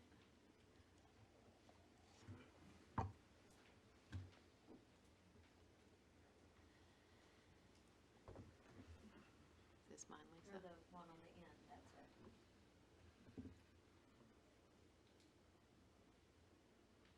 From the beginning, I can't see it. slideshow from the beginning. I know, I just can't see. Is this my on slideshow? One more. One more. Well, which one, this way? One more. One more. There you go. There we go, okay. Sorry about that, finally. You'll get a lot of practice tonight. Yes. I'll be up here. We don't have to change anymore after this. Good evening, Mr. Board members, Mr. Chairman, Mr. Badesky, Joanne Hunter, Director of Community Development. The first public hearing from the planning side is a rezoning, 2019-005 for LJP properties. There is a companion CUP case. If it's up to the board, we can hear them separately, or we could hear both cases at the same time, have a combined public hearing with 2 separate votes. So it's up to the board. What do you think? Combine? Separate. Combine? Okay, no? I might be outvoted. They're really two different things, totally. But whatever. We can do, Let's just we do can them do separately. separate. That's fine. Okay, as I indicated, this is a rezoning for 3.3 acres. The property is located at the northeast quadrant of Broad Street Road and 288. The existing zoning is B1. The applicant is requesting B3 zoning with proffers. As you can see in the vicinity map, it is in the east end of the county, adjacent to 288. The property and all the surrounding properties are designated on the comprehensive plan for commercial along Broad Street, and then to the north and south is prime economic development land, and the county boundary is just to the east. So here's the zoning map. You can see that this property located here is the subject property. It is zone B1 currently. And this is the aerial photo. Most of it is sort of scrubby, woody trees, and then this was the VDOT portion, the VDOT lot that was part of VDOT's maintenance. So the half-acre piece that's along Broad Street was purchased from VDOT. It was utilized for parking and equipment staging area. The 2.8 acres was rezoned to B1 in 2014, and at the same time as that rezoning, there was also a CUP issued for a self-storage facility for that property. If this rezoning application is approved, that would supersede those previous zoning actions. So this is the first request that the county has received for B3 zoning. The purpose of the B3 zone district is to provide for higher intensity commercial activity, and it says specifically it should be located in close proximity to the Interstate 64 and Route 288 interchanges in the Centerville and Oilville area. So the B3 zoning is consistent with the comprehensive plan and in the B3 zoning statement of intent. The purpose for the B3 zoning is it's very similar to the B1 district. It does allow a few additional uses, however, but it does have a significant higher height limit that is permitted. So the B1 district has a height limit of 35 feet. The B3, you could go up to 100 feet. The applicant has, though, proposed that they would not exceed 80 feet with any development. The applicant has proffered 2 conceptual plans. The reason for 2 conceptual plans is that they do not have a direct user yet. They have some interest in the property. So you can see it's a long and narrow piece, limited frontage on Broad. Most of the frontage is along 3 Chop Road. The Audi car dealership is located just south of this property on the other side of 3 Chop Road. So the first conceptual plan proposes about 4,500 square feet of either restaurant or retail space along Broad Street, and then a 10,000 square foot hotel with the associated parking. The other option is that they build a much larger hotel at 18,500 square feet, and then that would be the only use on the property. So those were the 2 different options that have been proffered. There was a community meeting on this request back in March. Board members Mr. Minnick and Mr. Peterson attended, so did Commissioner Duke, and 1 neighbor attended. There were questions and discussions about the proposed height of the buildings, the 2 concept plans, and the overlay district. At the Planning Commission meeting, they did approve this request with a 5-0 vote. 1 citizen spoke in support of the application, but did cite concerns regarding fire rescue's ability to handle a fire with a maximum height of 80 feet. We'll tell you that we do have a number of buildings in the county currently that are 80 feet. The Cap 1, both the parking decks are 80 feet, and we have other buildings that are not constructed yet but are proposed to be 80 feet, which can be served by fire. The proffers that they're proposing with the B3 zoning is they did a limitation of uses, so no funeral homes, golf driving ranges, or mini warehouses would be permitted on the property if it was rezoned. As I said, they've limited the height to 80 feet, and that there would be only one direct access to the, off of Broad Street. And primarily the access would be off of Three Chop Road. Be happy to answer any questions on the rezoning. Mr. Chairman, if I could, Joanne, it's very clear in the staff report, but I think you misspoke just a second. After the two conceptual plans, you said that's what they have proffered. And of course, they haven't proffered, as you make very clear in your written report, a conceptual plan at all. That's what they've shown, but there's no proffer of a conceptual plan. That's correct. Thank you. Questions for Ms. Hunter? Ms. Just a Lascolette? couple, if you don't mind. Okay, so Ms. Hunter, let's go back to the beginning here. Okay, so right now it's B1. Correct. As can go to B3. Both can have offices or hotels, and really the only difference between them is the height. Correct. Right. Now, right now it's B1's where they were going to put a storage facility on that property, right? And that is right by the interstate. Is that correct? The property is adjacent to 288, yes. Correct, okay. When we talked about zoning that to B1 and putting the warehouse facility there, I remember a lot of discussion about the height of the building, not being visible above 288 and those kinds of things, and, you know, the air conditioning unit and that kind of stuff on top of the building. So now, forget the use for a minute, but the height being above the interstate, we're now saying that's not a problem? So the issue when it came through for the mini warehouse is 288 sits up significantly higher than this property. Right. And I believe the property sits about 25 feet below the grade of the land is about below the 288. So when the mini warehouse, because they were B1, they were talking about a maximum height of 35 feet. Right. So we were concerned as people drove down 288, the building was going to sit below 288, and we'd be looking down onto the roof. And so that's where you see all the heating and air conditioning and the mechanical equipment. If it's actually higher, you're not going to see the roof, you'd see building.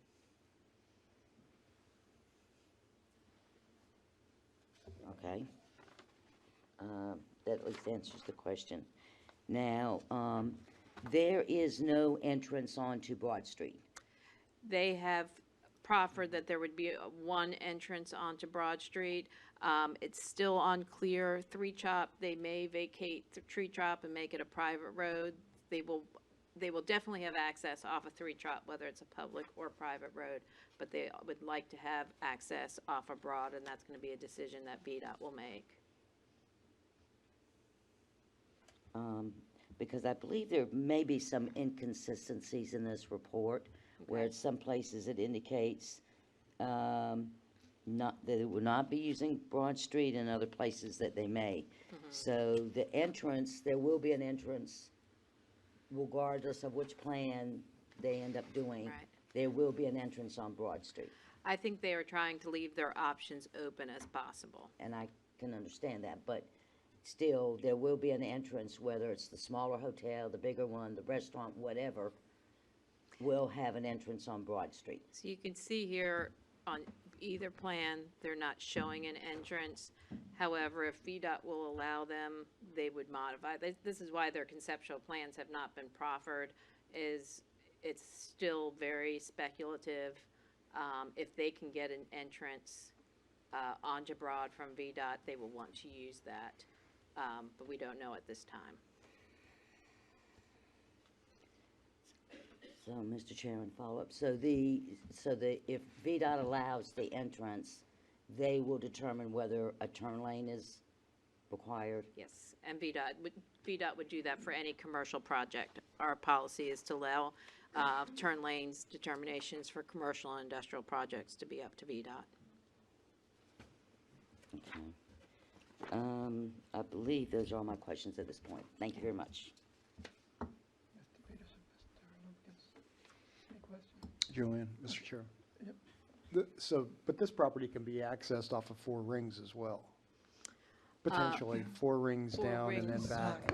The light, if you go to the light at Four Rings, down Four Rings, you'll have to turn Yeah, and, yeah. so there's a Come Broad back Street three entrance chop. there. So if somebody wanted to come out to the light Oh, I to go see. east. 4 Rings and then back around. Let me show you. And their sign is, Right. signage is there. So Three Chop right now is here. Four Rings is here. So if someone was leaving the site and wanted to go east, they could come out, go down Three Chop and out Four Rings and head east. Because here, there is no, it's a median. You couldn't go east from here. Right.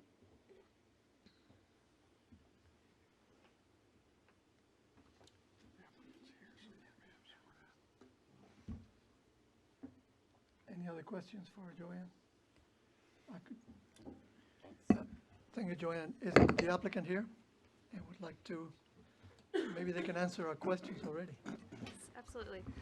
Mr. Chairman, members of the board, Mr. Budesky, I'm Jennifer Mullen with Roth Jackson here on behalf of LJP Properties, the owner and the applicant of the rezoning request before you. And I think before I get further into the discussion, just to answer that last question with respect to the proffer regarding the entrance off of Broad Street Road, the way that that language was drafted was one direct access off of Broad Street. So the concern was if Three Chop does get vacated, then that would be the access off of Broad Street. So we just wanted to make sure that by having the ability to vacate Three Chopped Road, that we weren't saying that we couldn't access the property at all. So that is the entrance point there. I don't believe that VDOT would allow us to have a second one in close proximity to that entrance point. So that was the reason for that proffer itself. Again, this is a rezoning from B1 to B3, and that is correct that it is for the additional height. And I will loop back to mine. Thank you.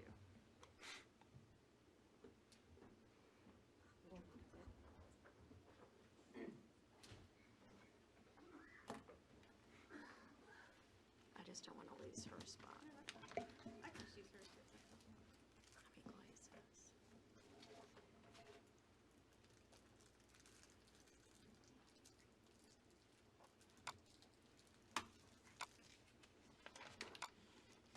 I guess this one. Read that first sentence. I hope it was worth the wait.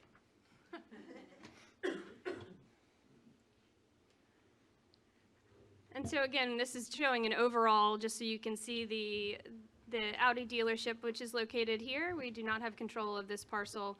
This was the VDOT parcel that we recently acquired, and this parcel we also acquired from the owners of the property that rezoned it previously with the conditional use permit for the storage warehouse. So just to make a few additional points, appreciate Ms. Hunter's presentation, but just to highlight, this is consistent with the comprehensive plan designation, as well as it is in the Centerville Village Overlay District. So in addition to the requirement that we need to come before, we need to come with a site plan review, we also would have to go to the Design Review Committee for a certificate of appropriateness for development on the property, which would also deal with materials, as well as lighting and landscaping, in addition to having a site plan approved.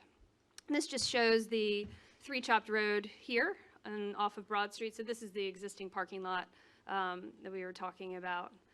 This is looking east on Broad Street. There's the entrance ramp over here to 288. Just to flip through a couple of the pictures. Again, this is consistent with the comprehensive plan. We think a real opportunity for economic development. We have been discussing with a couple of hotel users as well as office users, and that additional height, given the size and shape of this parcel, is important in order to move forward with those developments. Be happy to answer any questions that you may have. Respectfully request your approval for this rezoning. Questions for Ms. Mullen?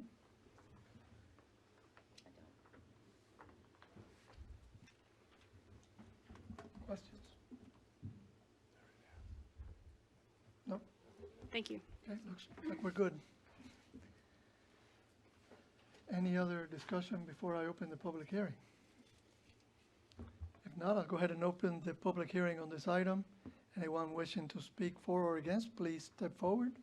Same rules apply as the last two.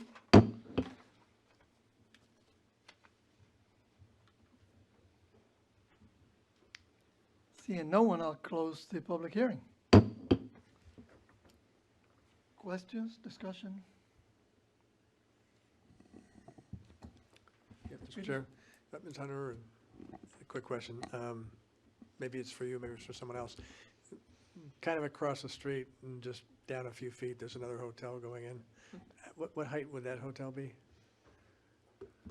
That is 5 stories, I believe, so it's 60 feet, I believe. I think you can 60-ish? do, yeah, Okay. 60. Yeah, so it's at zone M1, and you can do 60 feet by right in M1, and you can go up to 80 if you're not adjacent to any residential, but I believe that hotel's About 60 okay. feet. And then on this one, you mentioned it's, ground level is below Significantly below. street level when it comes to 288. Mm-hmm. Refresh me, if you would, on our signage requirements in B3 for this area, either along 288 or coming north or south. What would the signage requirements be? So you can have 10% of the facade can have signage on it. There would be no restriction of whether that was on the 288 or on the front. They could make that choice. If they did just the hotel, it would be considered a corner property. So if it's a corner property, they can split it between 2 sides. If it's not a corner property, it can only be on the one side. So if it is a corner property, if they develop the larger hotel, they could have it on the 288 side and the 3 Chopped or Broad Street side, whatever they decide. Okay, and so the signage, I'm picturing I guess a bright sign at night so you can see it from maybe 64 when you're traveling. The height of the road is about 25, the building is 80, so you're going to be a good 50, 60 feet above the road level.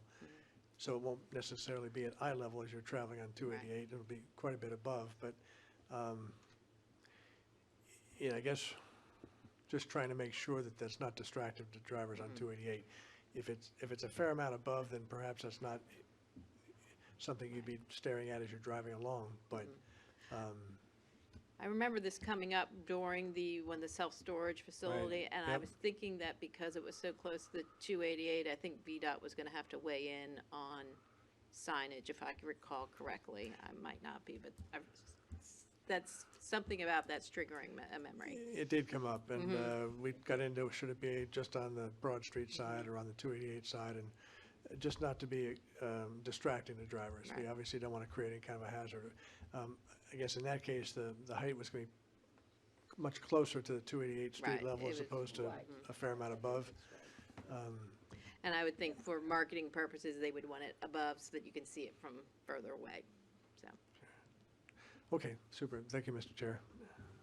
Mr. Peterson, any other questions or comments? If not, I'll entertain a motion.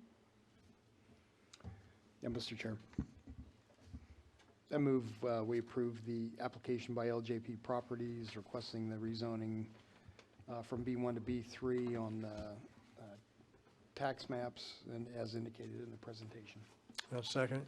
We have a motion and we have a second. Mr. Budesky, would you do a roll call vote? Mr. Lumpkins? Yes. Ms. Lachelette? Yes. Mr. Minnick? Yes. Mr. Peterson? Yes. Mr. Alvarez? Yes. Okay, CUP is passed. Next item, Ms. Hunter? That's it. One more to the left. That one. Need everybody's eyes to help me. Well, it's hard to see from this. It's really hard to see down here. Okay. Ready for the next public hearing? We're ready. Okay, this is a conditional use permit 2019, number 10, also by LJP Properties. So it is a companion case to the rezoning. And this is for auto sales for 1.04 acres. again, in the same location at the intersection of Broad and 288.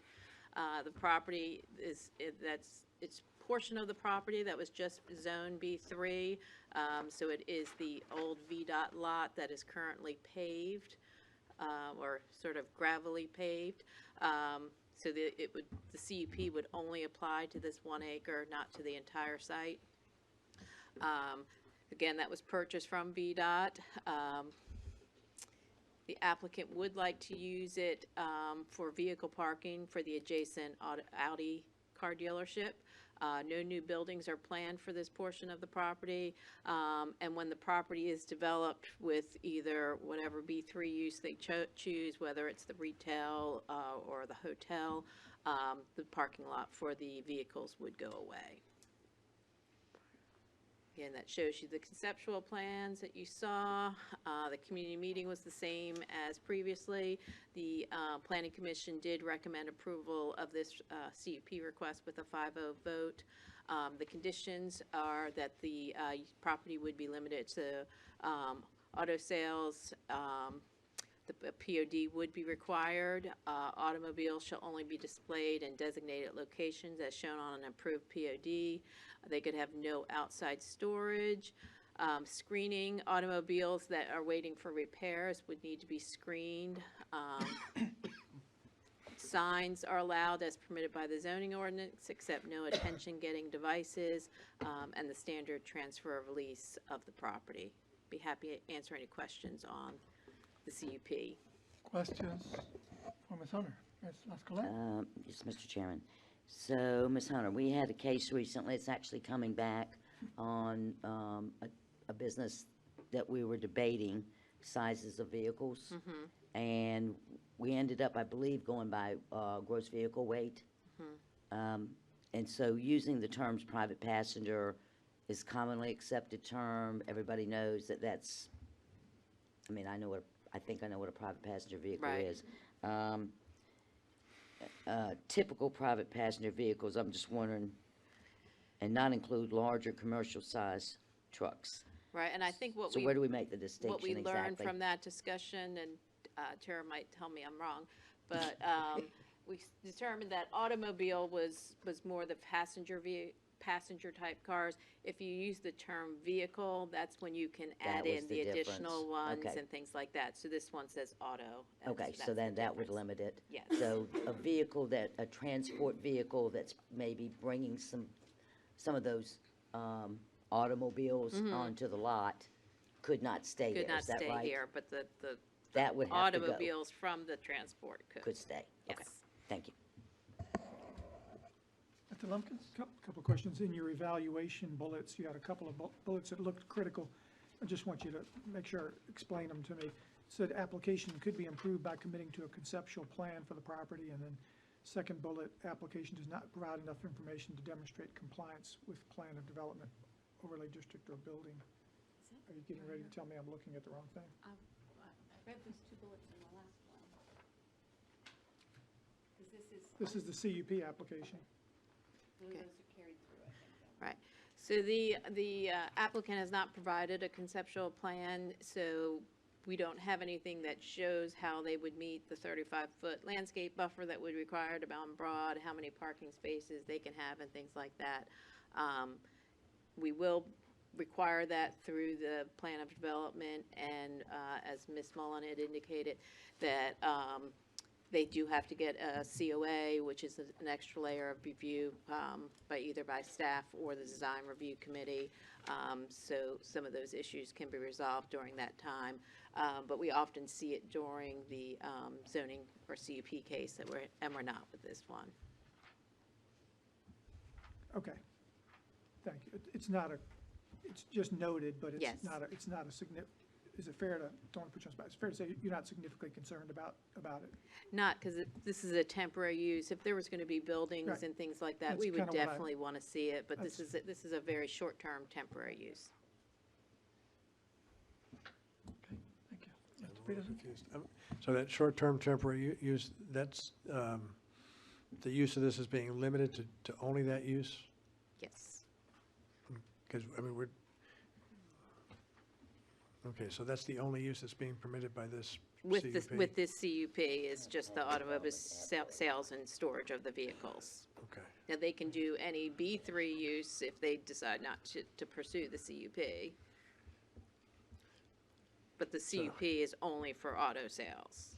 So by No approving buildings. this CUP, then that would restrict the use of that, They can still do the B3 uses. so it's in addition Yes. to any other permitted by right Right. B3 Right. use. So That's correct. we're not actually limiting the use to just this CUP. We're specifically granting a special use permit to be able to do this use, Yes, plus what they have under the plus B3 what they by have right. in the B3. Okay. And when they Fair do, and they have indicated that once they redevelop the site for its B3 use, this parking lot would go away. Okay. They don't have enough land to have this and the hotel or Understand. whatever use they have. So he's gonna donate all the cars parked there to the folks here. He's kidding. I would not He's- recommend. Here, to those folks. Thought you might have Not us. given Kennedy a Okay, problem. thank you, Ms. Hunter. Ms. Mullen, would you like to add anything?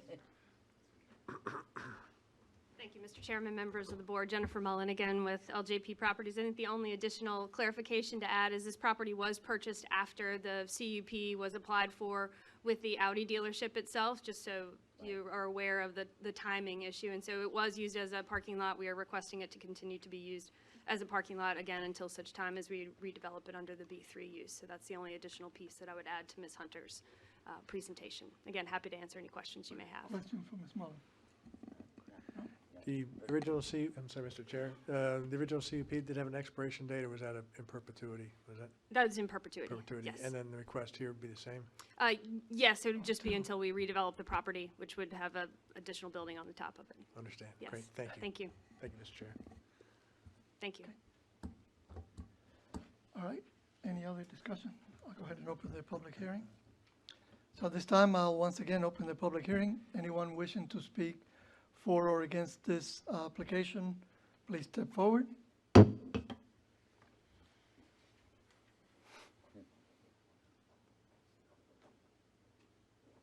Seeing no one, I'll close the public hearing.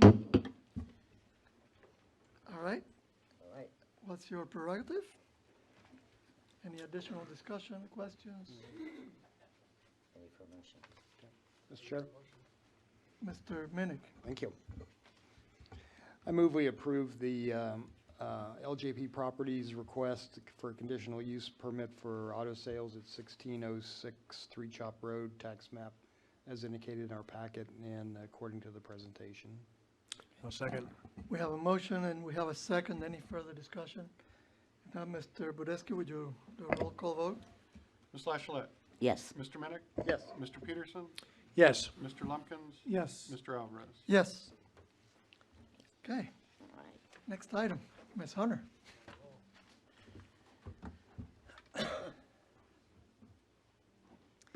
Next public hearing is RZ 2019-06. It's filed by Howard Knuckles. This is actually a downzoning from RP Rural Preservation District to Agricultural Limited for 222 acres. Property is located at 867 Stay Road, just north of Interstate 64. So you can see here, this is the lots were recorded. A POD had been completed. This is a 44-lot subdivision known as Knuckles Grant. The applicant has gone back and here's showing you that it's zoned RP. The applicant has gone back and vacated the subdivision plat, so those lots do not exist anymore. It is back to one parcel that's 222 acres. You can see there's one house in the middle, and it is currently farmed. So the property was rezoned to RP with the proffers in 2005. The applicant is wishing to rezone his property back to agricultural limited to preserve the existing farm and pass it down to his children. So this would be going back from the approved subdivision here back to the A2 zoning. The applicant did have a community meeting in June. Mr. Duke, Mr. Rockacharlie, and Mr. Myers and Mr. Alvarez attended. 4 citizens attended the meeting, and they all supported the application. At the Planning Commission meeting last month, was recommended approval with a 5-0 vote, and we did have 2 citizens speak enthusiastically in support of the downzoning. So I'd be happy to answer any questions. Questions for Ms. Hunter? Thank you, Ms. Hunter. Is the applicant here? Would you like to say anything? Good evening. Hi. I'm Howard Duckles. I'm requesting the downzoning of the 222 acres on Sea Road.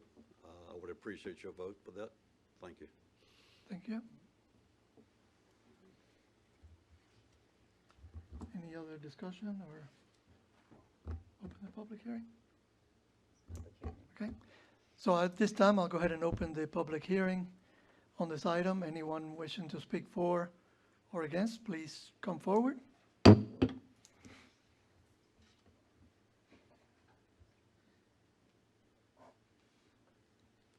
My name is Linda Moore. I live at 2164 Prophet Road, and I'm going to continue this thing and enthusiastically approve, support Mr. Knuckles. I think the 44 that he vacated helped make my neighbors a little more tolerable with what they gained with the 49 at the end of the road. So I appreciate Mr. Knuckles, and I hope you all will, of course, support it. Thank you very much. Thank you, Ms. Moore. And I am very enthusiastic. You look enthusiastic. Anyone else? Good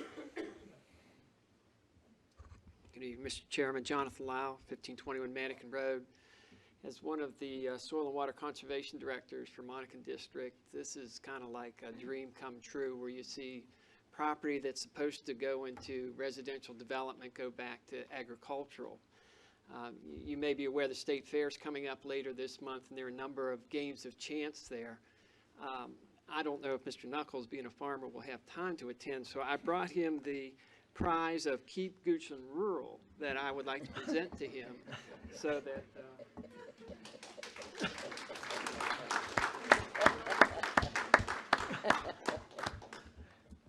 that'll save him a couple bucks at the ring toss there. But yeah, we all know that Goochland is in a unique geographic position and that there is going to be development. But if we don't have farms, we don't have food. Most folks have gotten used to eating about once a day, maybe more.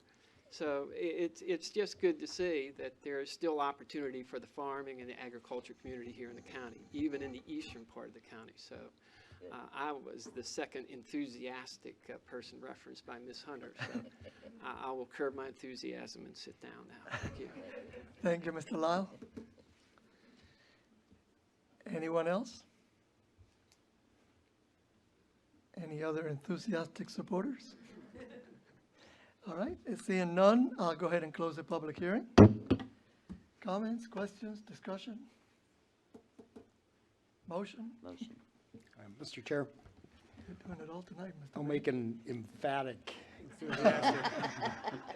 Is that more than enthusiastic? So, yes, of course, I mean, I think, you know, anytime we do see plenty of residential rezonings, it's refreshing to get an agricultural rezoning. So, Mr. Chair, I'd move that we approve the rezoning or the zoning reclassification from RP to A2 for Mr. Knuckles' property as indicated in the presentation. Thank you, Mr. Mayor. Do we have a second? Second. We have a motion and 2 seconds. That's enthusiastic. Mr. Budeski, would you do a roll call vote? Ms. Lachelette? Yes. Mr. Lumpkin? Yes. Mr. Peterson? Yes. Mr. Minnick? Yes. Mr. Alvarez? Yes. Okay, Okay. Ms. Hunter. Yes, me again.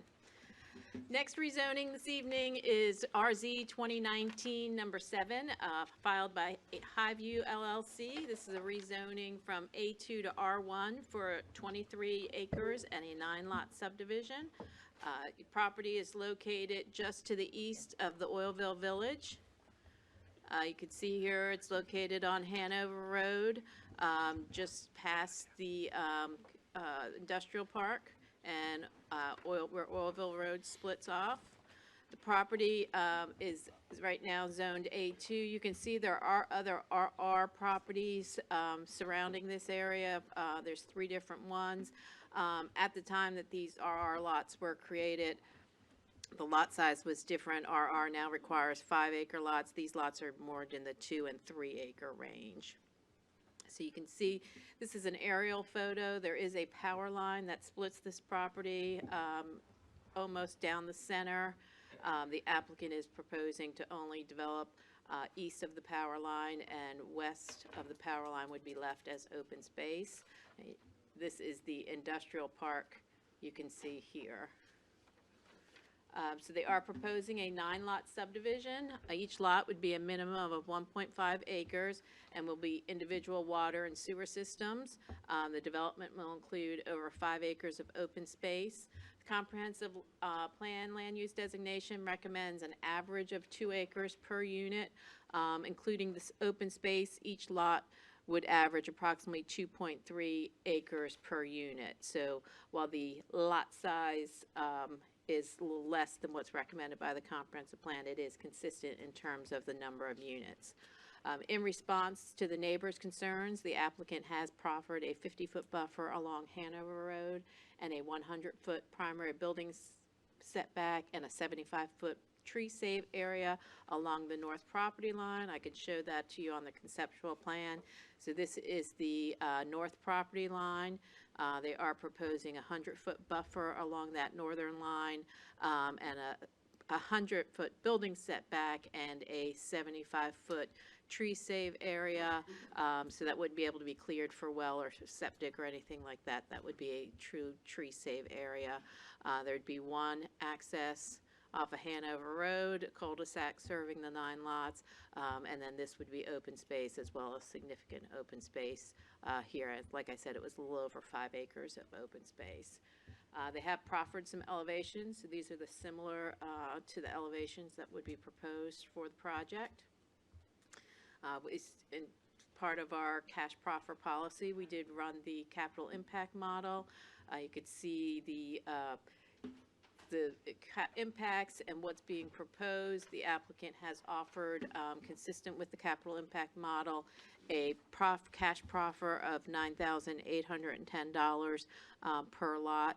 A little over $5,000 of that would go to schools, a little over $1,000 to Parks and Rec per unit, about $2,000 to public safety, and about $1,700 to public safety, for a total for the 9 lots of $88,287 to the county. We also look at the revenue. These again are very, very rough numbers. If you just had a medium home value of $313,000, the recurring real estate estimate would be about $15,000. If every house had 1 car, that'd be about $4,300 for average car tax. This property is not in the TCSD, so there would not be nothing towards that. So the recurring revenues would be about $20,000 per year, and then we estimate the one-time fees for reviews, plats, building permits, things like that would be about $20,000. They did have a community meeting back in June. Mr. Duke, Mr. Rockenfeller, and Mr. Alvarez, and about 15 citizens attended the meeting. There were questions and concerns regarding traffic, density, and sight lines from the proposed entrance into Hanover Road. I will say the applicant has met with the neighbors individually and has worked out some resolution with them in terms of the buffers and things like that. So when it did come to the Planning Commission meeting, Only one citizen spoke, and they questioned it whether the roads would be public or private, and the applicant did indicate that the road would be state-maintained VDOT roads, so they would be public roads. And the Planning Commission did recommend approval with a 5-0 vote. They have proffered the number of proffers. The first one is the conceptual plan, which was shown to you as part of the presentation. The buffer requirements, again, this is something that he worked out with the neighbors, seems to be to their satisfaction, because they have not contacted staff or come to the Planning Commission meeting. But along Hanover Road, they would have a 50-foot tree-safe buffer along that area. They'd be, on B, there'd be a 75-feet tree-safe buffer along the northern boundary, and then 25 feet along the eastern boundary of the property, which would be a tree-safe buffer. So again, nothing could occur in that area, no clearing at all. The density is limited to the 9 single-family residential units. The building setback, again, that's adjacent to that northern property line, that no buildings would be located within the 100 feet of that property line. The elevations, as shown, were proffered. The applicant has also proffered a minimum house size of 2,500 square feet of living area, and the living area excludes the area of the garage. That is something also that he worked out with the neighbors. No lot will have direct access to Hanover Road. There'd be protective covenants. The cash proffer, as I indicated, this is consistent with our capital impact model, and it does include the Marshall-Swift index. Road improvements, a right turn lane shall be constructed along West Brown Hanover Road into the property with a minimum of 100 feet of storage and 200 feet of taper, so we are getting a right turn lane there. And that's the last proffer, so I'd be happy to answer any questions. Ms. Sonner, could you go back to proffer number 8?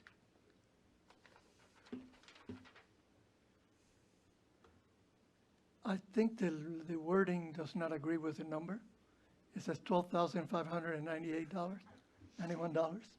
Yeah, we caught that in the staff report, not there, so we will get that changed. We had them change it in the proffers, but it didn't get changed in the presentation, so you're correct. Any other questions from Ms. Hunter? It was okay, Real quickly, just, I'm glad to see us accepting a minimum square foot in the proffers. Glad to see that 2,500 in there. Just remind me, this is just me still learning a little bit, the minimum lot size. I know we talked about average and there's nothing in here. The minimum lot size obviously comes from the zoning, and what is that going to be? The zoning is R1, and the minimum lot size in that district is 1.5 acres without utilities. Without utilities, it's 1.5. Okay, thank you. Questions for Joanne? No? Would the applicant like to present?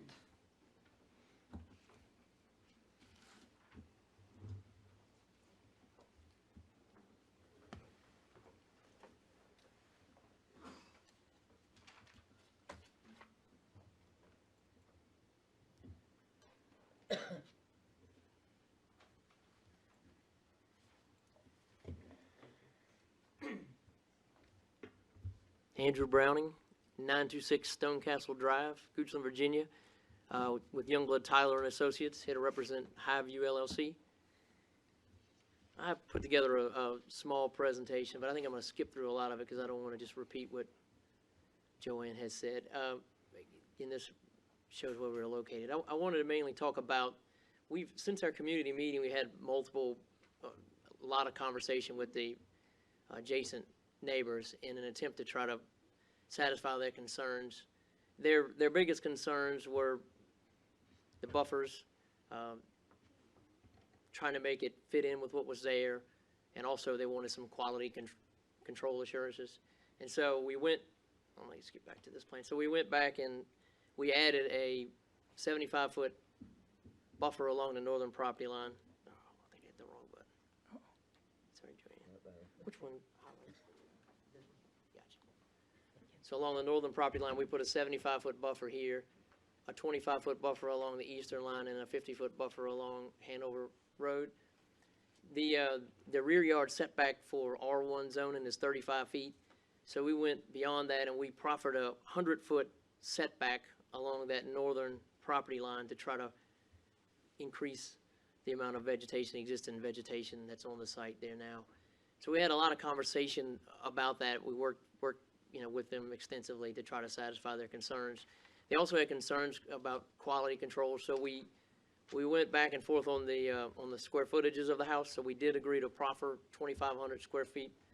Initially, that included the garage, and then we went back and took the garage out, so it's 2,500 square feet of living area, excluding the garage, to try to assure them that these would be nicer houses. We're expecting a mix of houses, some of the newer styles, Craftsman, Arts and Crafts, Farmhouse. We did proffer the elevations. Again, that's the 2,500 square foot of living area. We anticipate a home price of around about $400,000, what we're understanding from the builders that we've been talking to. We have not selected a builder yet. We have talked to a couple of different builders. And here again are the elevations that we had proffered. And this goes into the setbacks again. So I'm here to answer any questions that you have. I will say one more thing. So when we talked about the size of the lots, so you asked, Mr. Lumpkins, so R1 allows 1.5 acre lots. If you average it out, we're over 2 acres. I think if you just average the lots themselves, you're about at 1.65 acres, I think, the lots, which these lots behind us are a little bigger, but even the lots on the other side of the street, these lots in the front are about 1.6, 1.7 acres. So we're, in agreement with kind of what's around us. Again, I'm here to answer any questions that you may have. Questions for Mr. Browning? Yeah, I was going to ask you that. I don't have to read that anymore? No. Okay. Okay, thank you. All right, thank you, Mr. Browning. Any other discussions, or if not, I'll go ahead and open the public hearing. Anyone wishing to speak in support or opposition of this case, please come forward.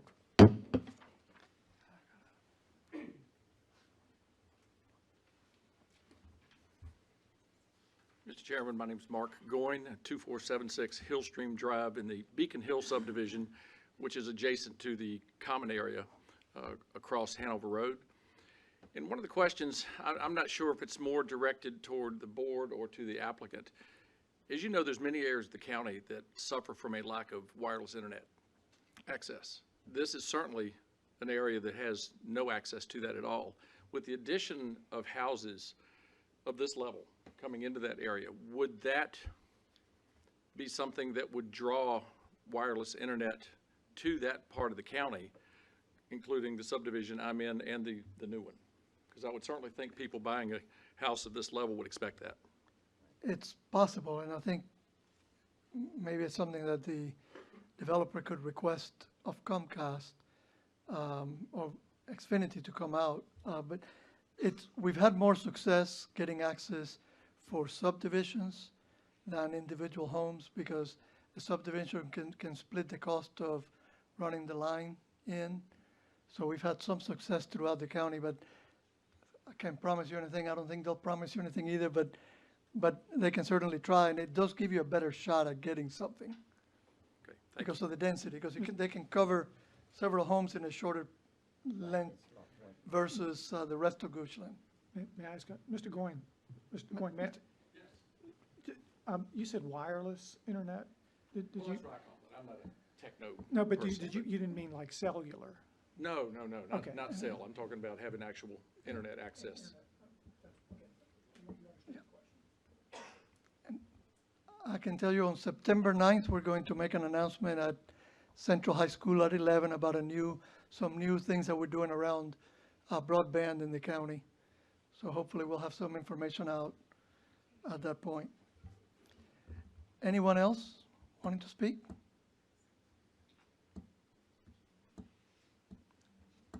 Okay, seeing no one, I'll go ahead and close the public hearing. Any comments, questions? I'll make a comment. I attended the community meeting, and I was actually surprised because I didn't expect that a lot of people would be opposed to this because it was just 9 lots, kind of near the interstate and that.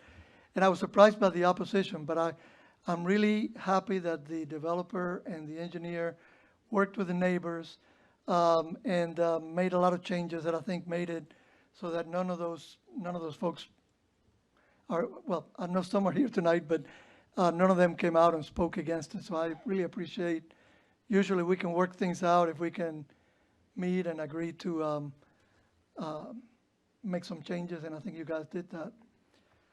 So that said, any other discussion, or do we have a motion?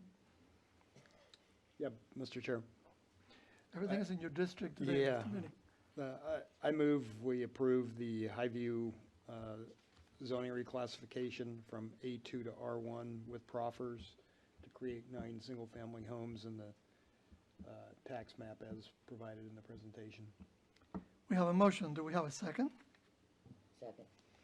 We have a motion and a second. Second. Mr. Budesky, would you do a roll call vote? Mr. Lumpkins. Yes. Ms. Lachelet. Yes. Mr. Minnick. Yes. Mr. Peterson. Yes. Mr. Alvarez. Yes. Thank you. All right. Before we get into the next hearing, I think we're going to go ahead and take a 10-minute break, just to give everybody a chance to stretch your legs. 10 minutes. Thanks, everybody, for coming back. I don't think we lost anybody. We had a nice social hour there. Ms. Hunter, you ready for the next item? Good evening again, Joanne Hunter, Director of Community Development. This is a conditional use permit. The case number is CU 2019-00011, filed by River Run Manor LLC. The property is 61 acres, and the request is for a wedding and event venue or a place of public assembly. The property is located to the east of the Courthouse Village on Route 6, River Road West.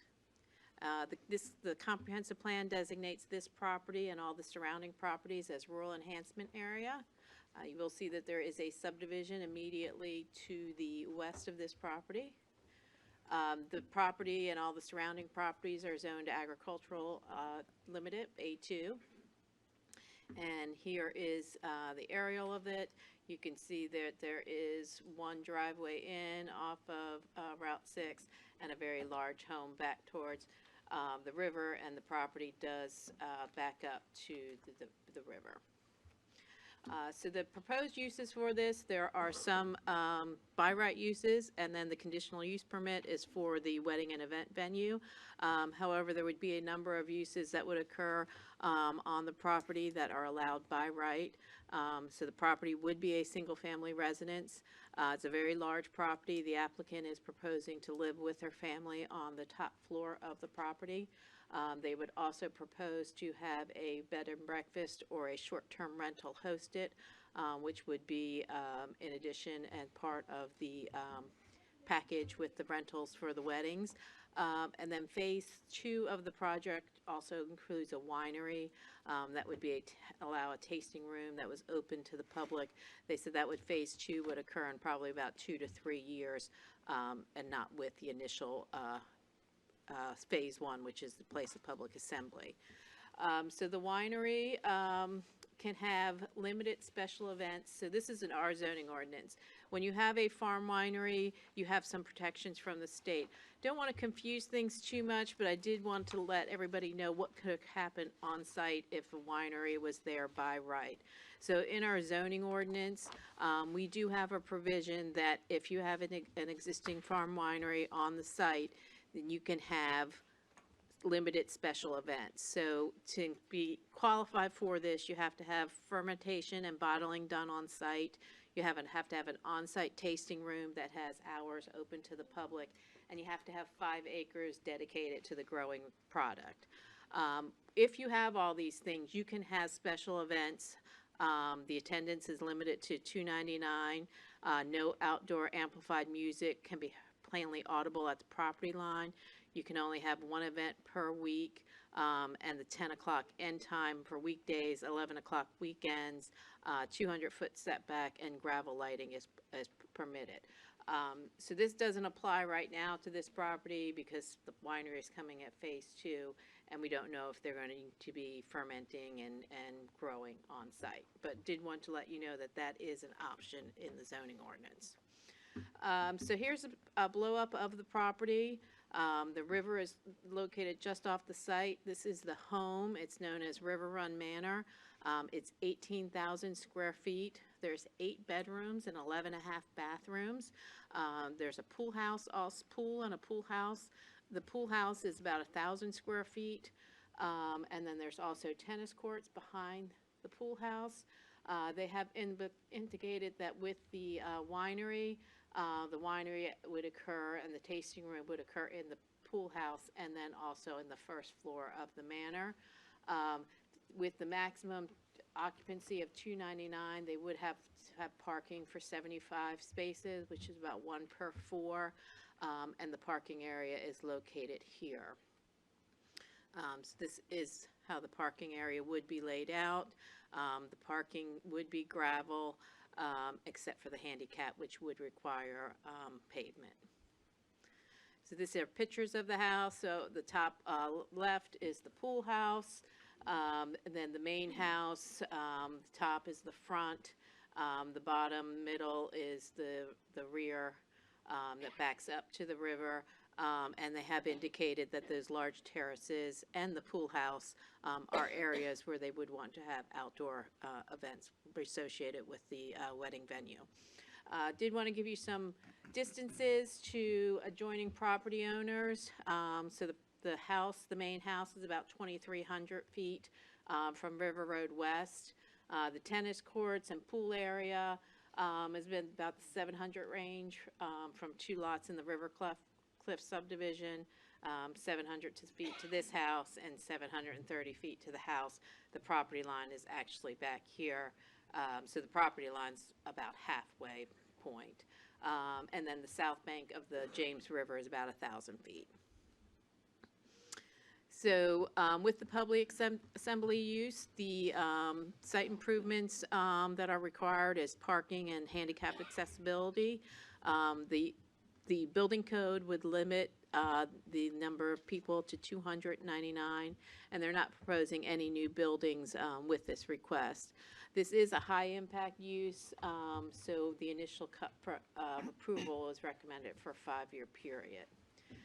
So we do try to look at all of these places of public assembly at the same, when we're considering them and making sure that we have consistent, we treat them consistently with conditions. So I'm going to explain this chart a little bit to you. So the the second column, which is the white column, is what's being proposed with the conditions for this case, the River Run Manor. The 2 yellow ones are Dover Hall. So again, they had gotten their first permit in 2013. It was a 5-year permit, and then we did release some of the restrictions after the 5-year trial period. So that's what the second yellow column is. Green is going to be Bandits Ridge. Bandits Ridge was a place of public assembly that had considerable neighborhood opposition. The board granted that with a 1-year approval in 2016, which is the lighter green, and then they came back in 2017 and amended it, and again, some of the CUP conditions were loosened. Running Mare was one that was recently approved on Shallow Well, and then the Adams International School was one of the first ones several years ago. So, whoops, didn't mean to do that. So almost all of them are wedding venue and bed and breakfast combined, except for Bandit Ridge, which is just a residence. You can see Dover Hall has indoor and outdoor capacity of 400 people. Bandits Ridge is 150. Running Mare was 200, and Adams International School was 700. Based on the building code and that the applicant has indicated many of their events would be indoors, the limit on the guests would be 299. The CUP activities, the applicant is, conditions do say that they can have 1 event per day, and then if it's a related event like a luncheon before the wedding or luncheon and then a dance afterwards. They can have it if they're related events. So they could have an event every day. The way it was done for Dover Hall is that they were allowed, when they first got approval, 60 events a year that were greater than 50, and one a month. I'm sorry, 60 events a year that were less than 50, and then one a month that was greater than 299. When they came back after their 5-year approval, we did make some changes, so they have no limit. They can now have an event every day of less than 50 people. For those events greater than 50 people, they can have them 80 times a year, and then once a month an event over 299. Bandits Ridge, when they first came through, they were allowed one weekday and one weekend event. When they came back after their year CUP, we did change it to one a day. So again, you can see how we've sort of released the restrictions from the first CUP renewal to the second. Running Mare was one a week, and Adams School is 60 per year. Amplified sound is always a big issue. Noise complaints are the biggest concern with this type of use. So I want to go over that one and clearly with everybody. What we're proposing with this case is that they can't have any amplified music outside unless it's in an enclosed area.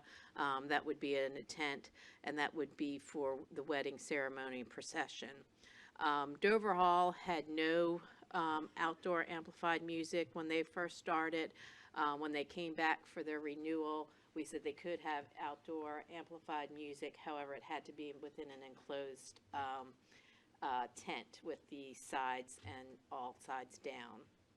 Bandit Ridge, it had to be in an enclosure, and it had to be oriented in a way that was away from the neighborhood. With the renewal, they had built their building, and they said they could have it indoors, and they could do audio amplified processional music, and then there was also an orientation provision. Under Running Mare, no sound could be audible at the property line. And then for Adams School, it was Fridays. They could only have amplified sound Friday, Saturday, and Sunday, and there are some orientation. One of the things is security based on the number of guests. We've been consistent on all of those except for Adams International, which was one of the first ones through there, that anytime you get over 100 people and you have alcohol and music, you have to have security. Both Dover Hall did require a TIA analysis after their first year.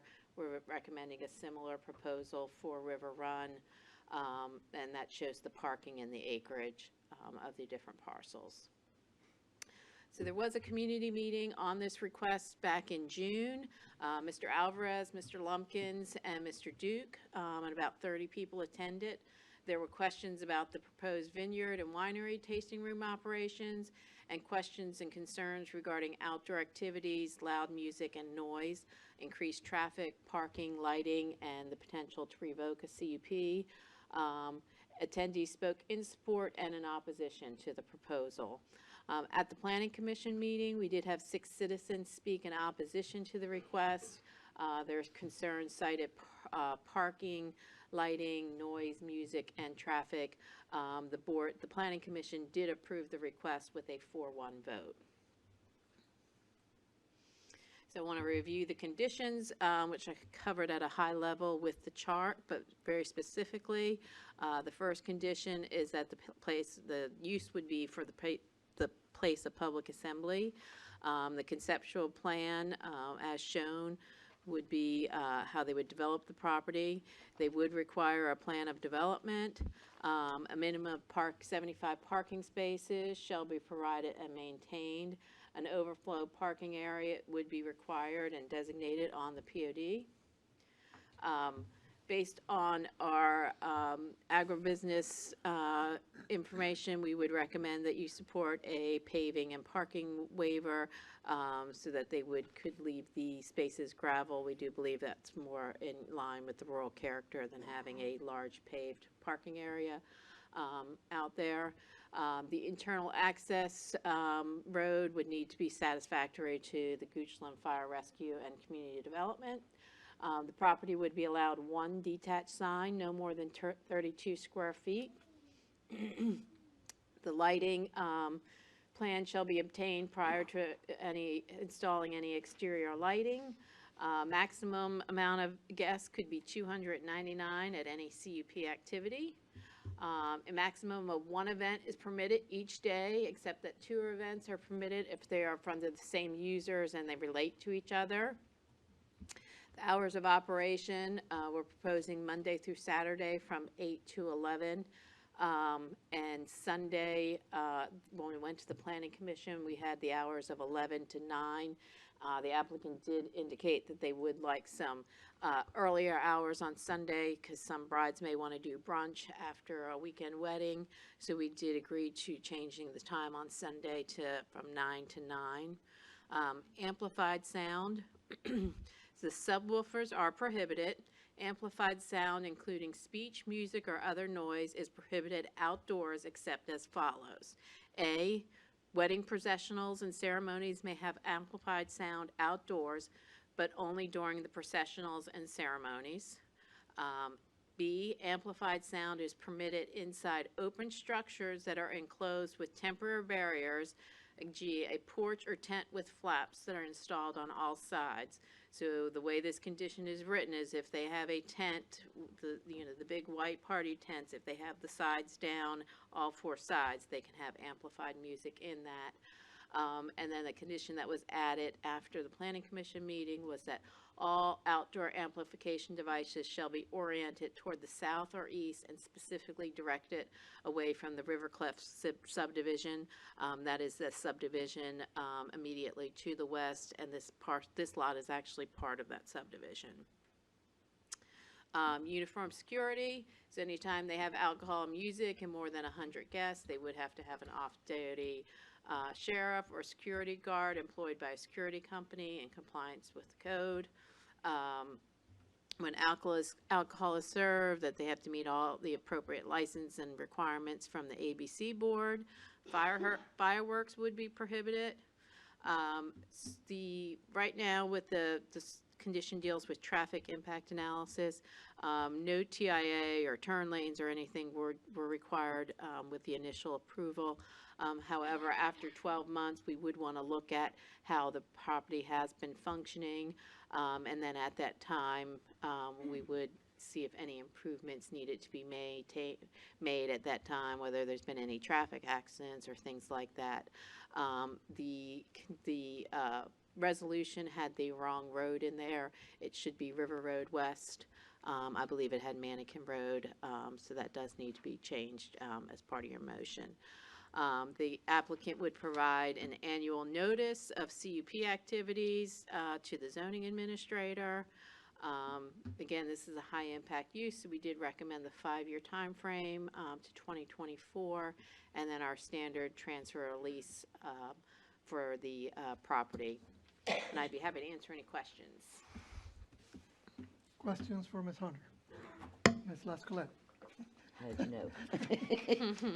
Okay, so Ms. Hunter, a couple of things. So right now, I know you gave us the comparison of some of the other wedding venues in the county that have been approved. But if there is a conditional use permit for a large event, a large crowd, forget the wedding, just in general, is $299, is that our cutoff Yes. to get a permit? For building inspections, for anything indoors, anything higher than that, you would need to make significant building improvements to the property. Just like Dover Hall, they're $299 indoors, but they're allowed up to $400 because you can have some outside. But indoor occupancy is a max of $299. Okay. So, Mr. Chairman, if you don't mind, I've got several questions. Keep on going. So the traffic impact, the TIA, so after 12 months of operation, the property owner will submit the TIA prepared by a qualified traffic engineer that they hire. Yes. So that's not VDOT. No, VDOT does not do that type of thing. This would be just like if a commercial use would be coming in or a large residential development. They always hire their own engineers. They have a scoping meeting with VDOT and staff before they do their study so that we are clear of what we need them to study. And then the VDOT does review and approve the TIA. Okay, so it is VDOT approved. Yes. Okay. So one of your evaluation points is conceptual plans submitted with the application do not fully demonstrate compliance with plan of development, health department, or building code requirements. It's just at a very high level, so they will need to, when they go to the next stage of the POD, those will all need to be addressed of whether the health department and all would approve what they're doing. It's just because it's at such a high level right now. So it's not down to detail is why? Okay. It says no new buildings are planned at this time. Yes.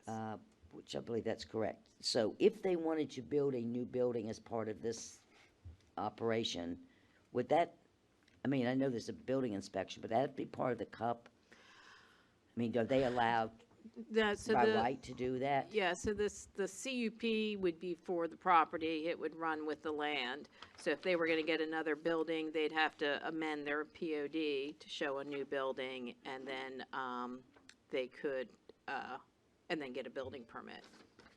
But the CUP is for the entire parcel, so. Right. So they could build more buildings there and it not come back through any approval process other than the POD?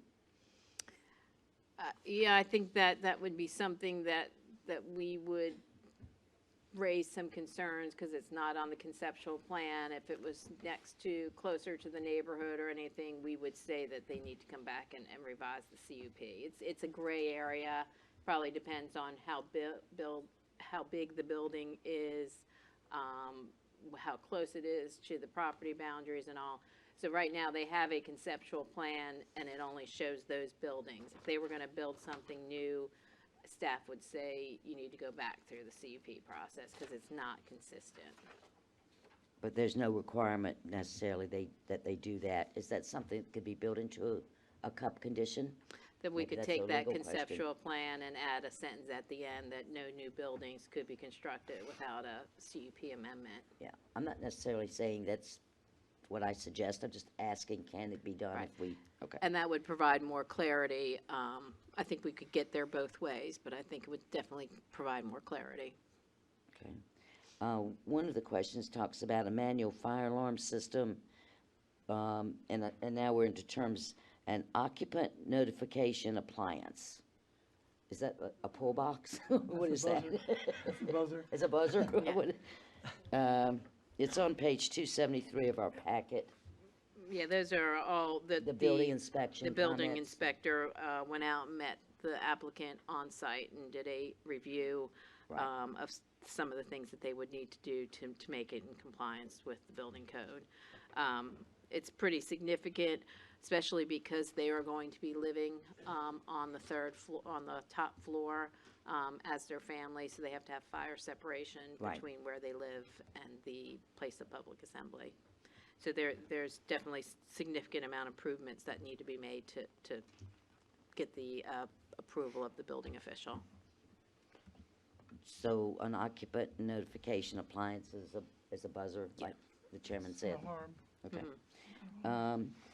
Another condition under, not a condition, but a building inspection comment had to do with standpipes. Does that indicate an automatic sprinkler? Does this have to be sprinklered, or is it? It was item number 9. It is not sprinkled now. I know that they have to do fire separation between the floors. Right. To be honest with you, I don't know what a standpipe system is. It's Yeah. I just, come back to maybe have that, okay. In the stairwell, they'll have the pipe that goes up, and then as the fire goes up to each level, they can hook their hose onto that, and then standpipe is charged with water, so they then have a way to feed off the hose line Right. for that floor. Right, and That's it all. doesn't necessarily mean a sprinkler system. No, ma'am, it It's does just not. water available. Yes. Okay, county staff anticipates the site will require low-volume commercial entrance and will not warrant turn lanes. So what is a low-volume commercial entrance? The VDOT has a couple different levels of what's required for their commercial entrance. The low volume, they don't have to make many improvements. It's just gonna be, probably pave the first 25 feet. Yeah. 25 feet. Okay. They're saying in the future they could look at additional overnight facilities, possible restaurant, spa, floral studio, commercial kitchen may be added. Just looking ahead, I guess. Would any of that require a CUP? Spa would not. If they did a restaurant, that would require a CUP if a restaurant was open to the public. And depending on what the commercial kitchen was used for, if it was used only and associated with the wedding venue for catering, it would not require it, but if it was going to be open to the public, it would require a CUP. A floral studio Floral studio would be allowed. would be allowed. And so if we put in a condition on the number of new buildings, and they're not adding a new building to pick up a restaurant or a floral studio, they could do those by right. Is that what you're saying? If they're associated with the place of public assembly and not open to the public. Not open to the public? Yes. Even the restaurant? Yes. Well, I mean, a restaurant is open to the public if it was. Well, exactly, by definition, Yeah. so So the restaurant would need a CUP regardless. the restaurant would be a CUP. Yes. And a spa would be a CUP. Floral is okay. Commercial kitchen, if it's not open to the public, it's okay. And the spa would be a by right use. Oh, the spa is okay also. Okay. Enhancements to the county, you mentioned, says the tax revenue to the county, that the county will gain will be substantial having River Run Manor open to the public instead of a private residence. So how do we derive tax revenue from this? Well, I'm assuming the assessed value would go up as a commercial enterprise. So right now, it's being taxed as a single family. And then potentially, as people come in for weddings, they may, stay and get gas or shop or different things like that. And again, it's a tourism name recognition type of thing that does have some we don't have much spillover tax. impacts. All right, so there's really no tax implications here. We have, I guess, lodging, we have a small lodging tax, I guess, for the bed and breakfast if they stay. Do we? I know we talked about it. There's a small existing with, and you've been given the authority to raise it should you Right. like to exercise that at some point. But those taxes by state law are dedicated towards tourism activities. The cost of the wedding is not taxed by us. Well, that was my point. I'm not sure I see certainly not a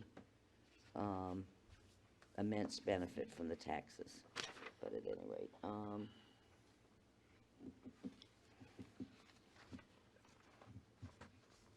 Okay, I'm done for now. Thank you.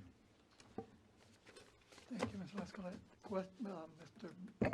Lumpkins, you have any Oh, yeah. Thank you, Mr. Chairman. Ms. Laskell, that prompted a few thoughts that, that's good. Can you go back to the comparison slide? Sure. I just want to make sure that I understand and that we're comparing apples and apples. You were tossing some numbers around. The limit on number of guests, 299. That's indoor. But I understood you to say Dover Hall, that number 400, is that outdoor? Yes. Okay, so that doesn't seem to be apples. As I understand, it's no more than 299 indoors and no Right. more than 400 combined. Yes, correct. That makes sense. Okay. For Dover. For Dover Hall. So is there an outdoor limit? Is maybe there's no need for an outdoor limit? We did not put that on. They had indicated that most of the activities would be indoors, and they did not request an extended occupancy to have outdoor activities.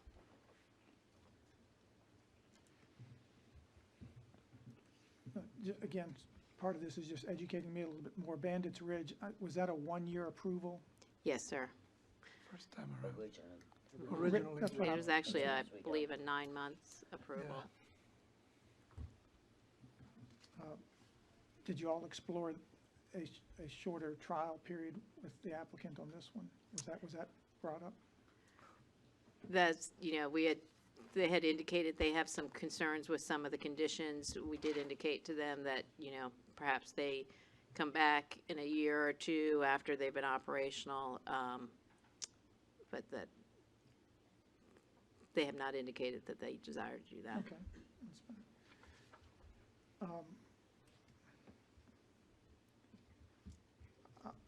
Let me move to the sound. That's obviously what Condition, or yeah, stay number- here. Number 12, number 12. Okay. And I'm scrolling through looking for,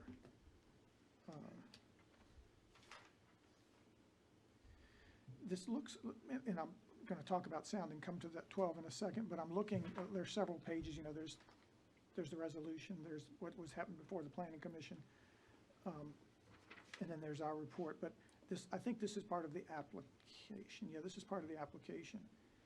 And in the question on the application, it says, describe the effects of the proposed use on adjacent property in the surrounding neighborhood. What protection will be offered adjoining property owners? And I gather it's the applicant's answer here to say noise from receptions is really the only potential challenge. In order to protect them, we will not allow outdoor amplified music past 11 on Friday and Saturdays, and we will also limit our clients from having outdoor amplified music past 10 on Thursdays and Sunday and beyond 9:30 p.m. on Mondays and Wednesdays. That's not exactly how this has survived, right? That is what the applicant had indicated in their application. However, there's nothing binding on that. Everything would be tied to the conditions. Sure, okay. So let me scroll to the conditions.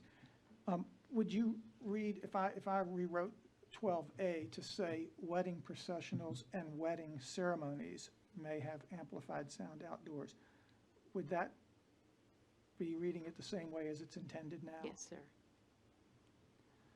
Okay. So right now, and in your introduction, I think you cleared it up when I'm reading number 12, but in your introduction, it almost sounded like only wedding processionals and wedding ceremonies would have amplified outdoor sound.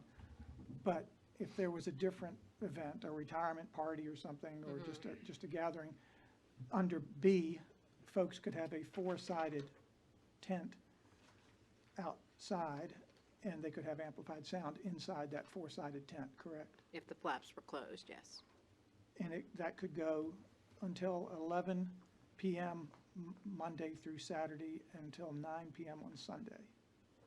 That's correct. Okay. That's all the questions I have now. While we're on sound, Ms. Hunter, the last item C, 12C, all outdoor amplification devices shall be oriented toward the south or east and specifically directed away from the River Cliff subdivision. But isn't there, there are neighbors to the east, correct? There are not as many, I go to the aerial, but yes. Slide, or, yeah, slide 58 was one on, when you get to 58.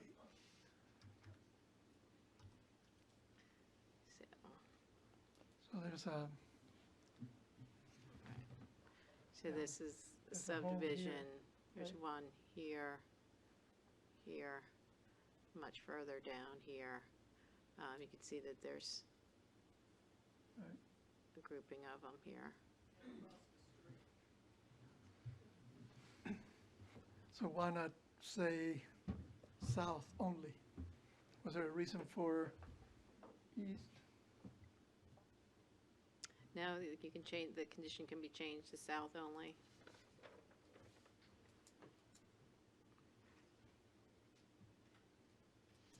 You can see there's more, the distance to this property line is greater than it is to the west, so that factored into it as well.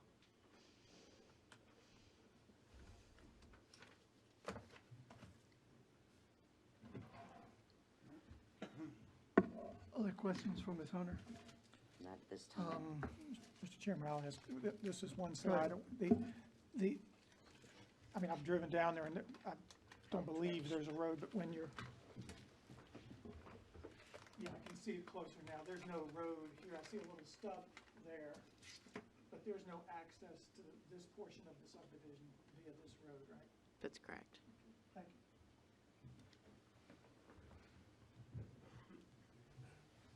Mr. Peterson? Yeah, Mr. Chair, while we're on this map, has there been any discussion about fire access, the second access? Where would that be?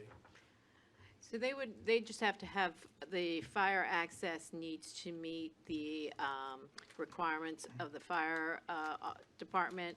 So that means it would need to be 22 feet wide and be able to withstand a weight of 7,500 pounds. So they only need one point of access to meet that. They're not required to have 2 points of access.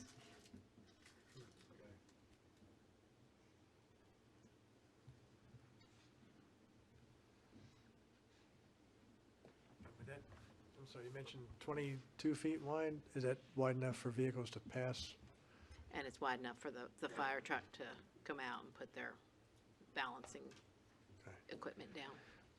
Okay. Could you, Mr. Chair, if I, Mr. Peterson? could you go back to the comparison Sure thing. matrix? I wish we had that. Yeah. I just committed to memory and, I know, exactly. I'm trying. here we go. Fast. This is very helpful, by the way, just to make sure that we're consistently applying things and we're not arbitrarily picking things out of the air. So these are ones that we've considered recently. Right. There are a number of other wedding venues, and here I'm thinking of the Richmond Country Club, Hermitage Country Club, Tuckahoe Plantation on the river. Clover Forest. Clover Forest, a number of others that have wedding venues that have different Right. matrix because it occurred grandfather and all of that. So, but I guess if I could broaden it from just this list to mentally include those other ones, have we had complaints about wedding venues? And if we did, can you just kind of group them into types of issues to make sure that as we continue to consider these, that we make sure that we're taking into consideration things that we've learned from the Right. past, from either the ones that we've approved or the ones that are out there. Does that make sense? Sure. So I'll sort of kind of go in order. Dover Hall, we did have some traffic issues. They weren't related to a wedding. They were related to a large event where I think they had more people than which they were allowed. And we had significant traffic backups on the road, and everybody got phone calls about that. We are right now, there is a one neighbor who is nearby Dover Hall who is significant concerns about noise and it's disturbing her way of life, in her opinion, and that she can't use her pool because of noise. That's the first time I've just recently been brought aware of that. That was the first noise complaint we've gotten in quite some time for Dover Hall. In terms of Bandits Ridge, we had the first year significant noise concerns, and it was not so much the music, but the bass. The nearby residents could feel the bass or the vibration. So that's why it says in that amplified sound that subwoofers are prohibited. With that case, they had a sound engineer come in, and he had talked to us about how that's what causes the vibration and the bass. Running Mare just got approval. Not even sure they're up and running yet. And Adams International School has not been as active recently as they have been. I'm not aware of any complaints on that one. So I'd say traffic and noise, in summary, are the two issues, with noise being probably more frequent than the traffic. Yeah, I'm sorry, Go Mr. right Chairman, ahead. if I could add just one thing. I know from the listening session that we had in May, fireworks at perhaps the country club venues was a complaint of that type of noise, not only disturbing to residents, but to animals, including farm animals. And so I would put that in there, though you will note now that our CUP conditions standardly say no fireworks. So that's how we've responded. Even before the listening session, that was included. But I am aware of that complaint. Okay. So, and this particular application, no fireworks, That's a condition of the CUP, yes, no subwoofers, correct. and the outdoor amplified has to be part of a ceremony or Or, enclosed correct, and oriented. yes. Other issues that have come up with these types of things, does that pretty much cover the, Those are the two big ones, yes. just want to make sure that we are open-minded and learn as we go here on these things. And okay, great, thank you. Mr. Chairman, yeah, Ms. Hunter, I asked you earlier today about the traffic impact analysis. I had some questions on it as I read it. Yeah, that's number 16, thank you.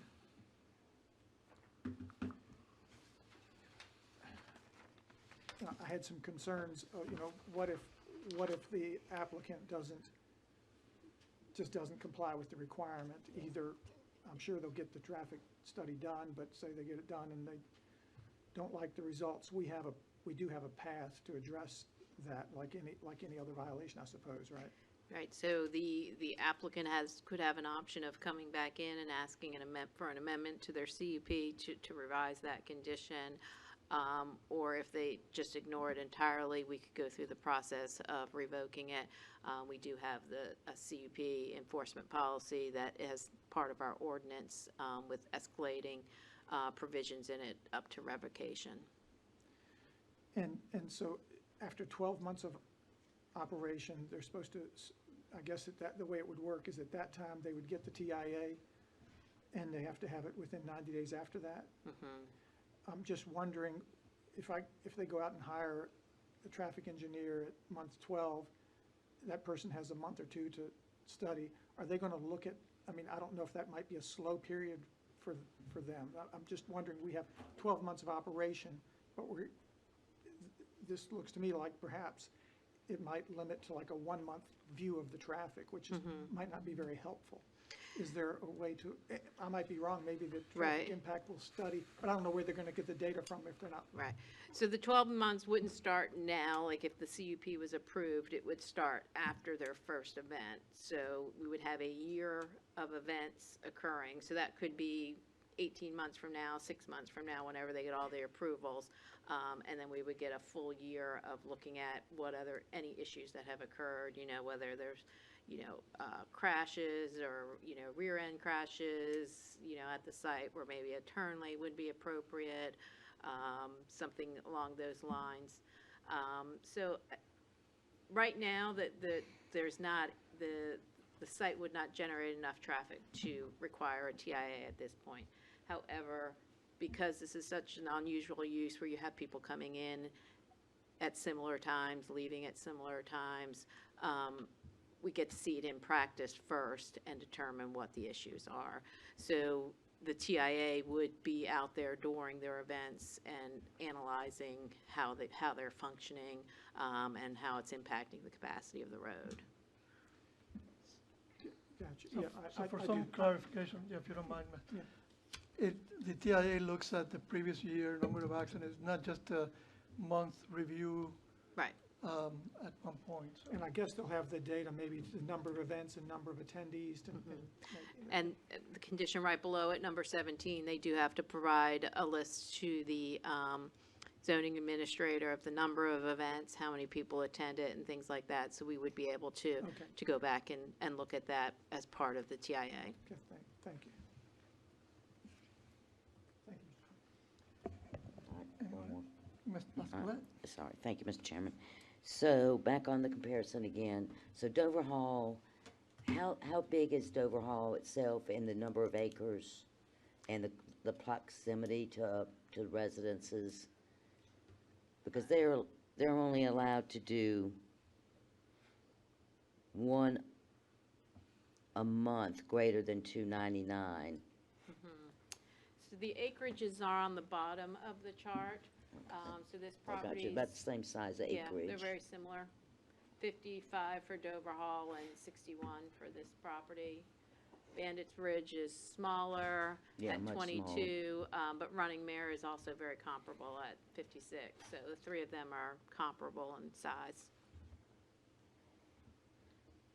Okay, so Dover, no limit if it's under 50, 80 a year, up, greater than 50.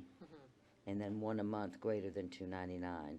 In this case, it's 365, in theory. In theory, they could 299. potentially, but no more than 299. Difference. Yeah. And when Dover Hall came in, they had always asked for outdoor activities. This applicant had always indicated that the primary bulk of their activities would be indoors, so.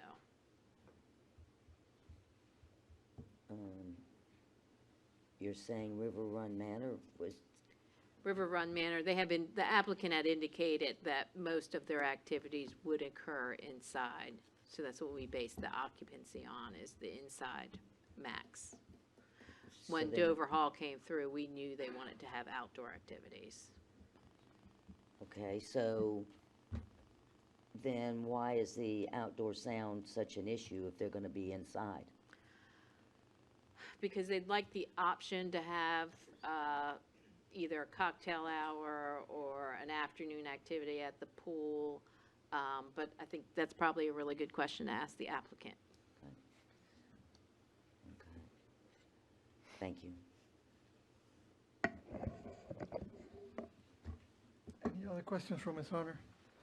I have a question maybe for our attorney. If we currently don't have a noise ordinance, if we were to implement a noise ordinance down the road, would this fall under it? Is there a way we can make it so it falls under it? Yes, if a noise ordinance is adopted county-wide, it would apply to noises that occur afterwards. Unlike zoning, you're not really grandfathered from the adoption of an You're not. ordinance countywide. It would, I'm assuming, the only other thing would be if the amplified conditions here are more strict than the noise ordinance, the applicant is not relieved of those. But if there is, another type of stricture put in the noise ordinance, it does apply. Whatever's the most strict is Like what would decibels apply. at the property line or something like that? It could be Something on- like that, yes. Okay. Okey-dokey. Any more questions from Ms. Hunter? Nope. So thank you, Ms. Hunter. We will call you back, I'm sure. Would the applicant like to come up and present? The video's good.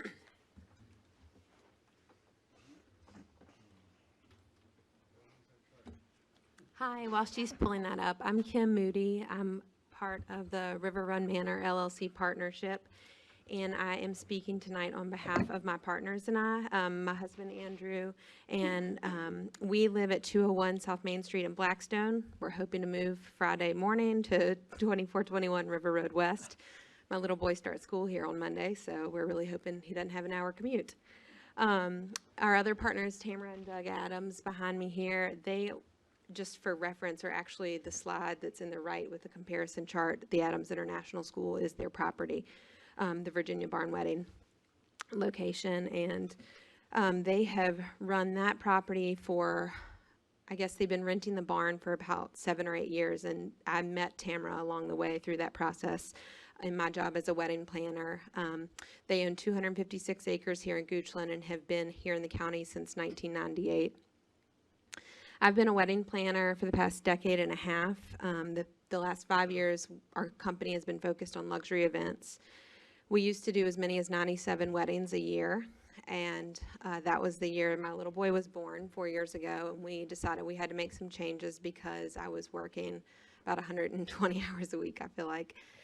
We're back at about 100 hours a week now, so we're still trying to simplify. I realized this year I missed all but 2 of his T-ball games because I was out at other venues across the state working, because when you are in luxury weddings, you have to work with higher budget clients, which means you cast your net much higher. So I find myself in Charlottesville many weekends throughout the year and at Hot Springs at the Homestead and that type of thing. So for the past 2 years, we have been considering purchasing a wedding venue somewhere in the state of Virginia within about an hour radius of Richmond. And we've looked high and low, and for about the past year had been working with our real estate agent, and back in October she sent us this property listing, and she said, I know it is more than double your budget, but you've got to look at this. And it just seemed like the biggest, you know, almost wasted time, because we're like, there's no way we can do this, that it is entirely too big of a project for us. And I'm a Christian, and in a supernatural set of circumstances, we're here tonight. So we wanted to say thank you to you all for hearing this case, because I know it's been a lot of contention. You've received a lot of emails, both for and against. The room is obviously full of people. My father-in-law has been on the Board of Supervisors in Dinwiddie County for the last 32 and a half years, and most of those he's been chairman, so I know what you all go through, and I appreciate that. We also wanted to say thank you so much to all the county employees, specifically Tom Coleman, Anita Barnes, Joanne Hunter, Andrew Carter, Deborah Bird, Gary Fisher, Doug Davies, and many, many others. My husband and I first sat down with the county employees back in January or February of this year. We're rule followers, and we wanted to know what we would be getting ourselves into, because obviously taking on a mortgage payment like River Run is a pretty massive step with 2 children. So we wanted to make sure that we had all our ducks in a row and we were following everything that we needed to do to make a safe and compliant space. My background prior to weddings was in construction, and I know what kind of roadblocks can come about. So, you know, we knew we had a long road ahead with everything. So we kind of wanted to jump on board. Oh, perfect. Yeah, kind of wanted to jump on board knowing what all we were getting ourselves into. So I guess we'll let you play the video if you don't mind.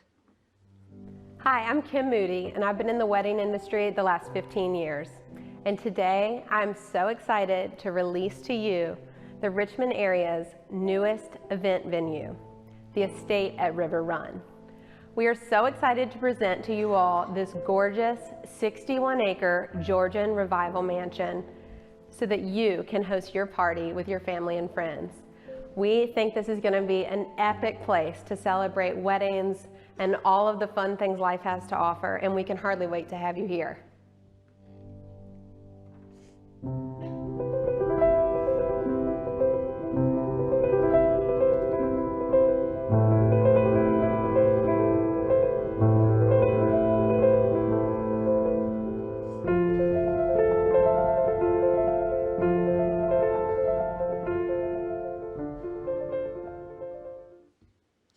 So I just wanted to kind of jump in by addressing just a couple of questions that you all had so that we can sort of get those clear. Just really quickly, so I do work a lot at Dover Hall as a wedding planner and as a florist for their events. And they are, for those of y'all who have not been into the property, the square footage would also be another good item to put on the chart for a future study. They're double the size of River Run, but their square footage is mostly focused on bedrooms, where River Run is the opposite. I think Dover Hall has 12 bedrooms, if I'm not mistaken, and nobody lives there full-time. And then River Run has basically 3 bedrooms that would become rentals for us under this plan. And the bulk of the space on the first floor is like open ballroom, dinner locations and things like that. And then the entire lowest floor of the house is the same. So if you haven't been in there before, that ballroom on the lowest level will actually seat like 275 or 280 people for an actual dinner, with the pool table and the furniture cleared out. So it's a little different. Dover Hall really only seats about 85 or so. So they're not really an apples to apples comparison, although the acreages are similar. So just a quick note about that. Basically, the real estate at Dover Hall is mostly in private areas and not public spaces. I wanted to just touch on one quick thing. The POD, future development, it was noted about the potential for future buildings. We don't have the money to do any of that right now. It'll be all we can do to keep River Run going in the manner that we see it needs to be taken care of. But when the funds are available longer term, the first order of business that I think would make the most sense for our clients and also for our neighbors would be covering that area over top of the tennis courts that are currently there. We would like for that to become a tent pad. And that's why you saw on the drawing the reference of the number of feet from there. So if there were outdoor receptions, it would most likely be there or that front drive circle area. And we would like to, longer term, build out a wall on the river cliff side to protect those neighbors and further block that sound and have a roof structure canopy, kind of like the tennis court viewing area. Again, that's not in the plan, but when funds do allow, that would be probably the thing that we would be looking at for a future POD. Your question about taxable revenue, the business license sales tax. So if we were renting to 35 or 36 weddings a year, somewhere between $10,000 and $20,000 a day, Goochland's the one getting the taxable income on that. So I would say what you're looking at from Dover Hall is what you would basically see from River Run, because I know they're comparable price structures and comparable number of events that are hosted per year. So I would, encourage you all to look at that if the tax revenue is something that you're interested in. The traffic impact, most of the guests of these weddings would actually be arriving by chartered bus. So I would say about 80 or 85% of our clients in our normal wedding workload, they provide private transportation, especially when a facility like River Run is so far removed from hotels. They don't want their guests driving afterwards. So if the closest hotels currently are in the Short Pump area, that's going to be a little bit of a bus ride. So they're going to most likely put those as a pickup from like the Hilton Garden Inn, Short Pump, to come out to River Run that way. So I hope that'll kind of help clear some of that up. The winery, there was a mention in the presentation earlier about the winery coming next April. Coming longer term. And I think I just want to make a clarification. They're actually hoping to come on board in April, but long term, like 5 years plus down the road, they would like to own a small portion of the property so that they may have the potential to play up the agriculture there on the site after they build the vineyards and potentially bottle there 5 or 10 or 20 years from now. So that's kind of the long-term plan for that. It's not anything that any of us are taking on the liability of, but you had asked about what the long-term use was with the winery, and I just wanted you to know that's the pending involvement. We currently don't have a lease with them. Of course, we haven't even closed on the place, but I just wanted to make you aware of that. So to date, we have worked on wastewater systems engineering. He's completed his assessment. That permit has been filed already with the health department. It was done last Thursday, I believe. The environmental engineer has done his work. The draftsman has completed all of his drawings. The architect has completed his work. All of that's been sent to Mr. Fisher at the building inspection office. The survey has been completed. The electrical engineer has completed his studies. And right now, we're in the process of getting quotes on parking lots, which we are, ready to move forward on that whenever that process goes through with the POD.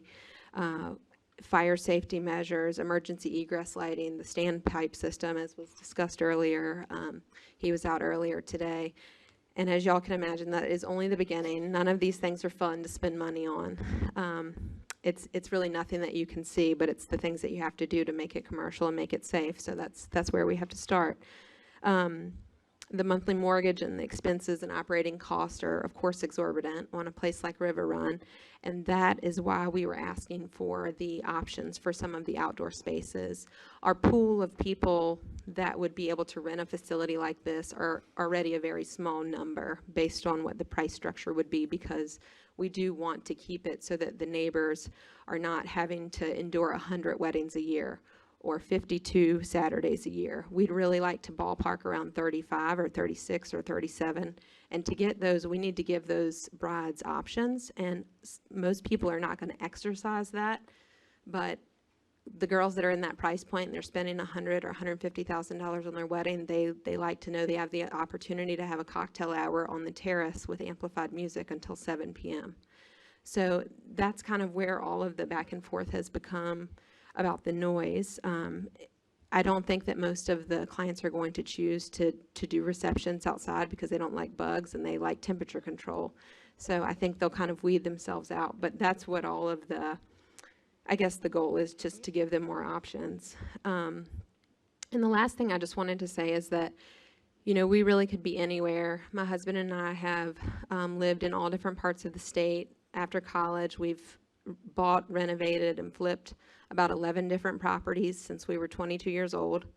And we've been self-employed our entire careers. And we could do this anywhere, and we're choosing Goochland. It's an hour from our kids' grandparents, and it's in a market that I've been based out of the last decade, and I feel comfortable working in, and I know the reputation that I have in this industry is very, very difficult to keep up. And if you look on our website, on Wedding Wire and some of the others, we have extraordinary reviews, and that's something we're really proud of. So I hope you all will consider this request for the approval. I trust the government process and the Planning Commission recommendation that was made last month to approve it, and I'm happy to answer any questions I can. Questions for Ms. Moody?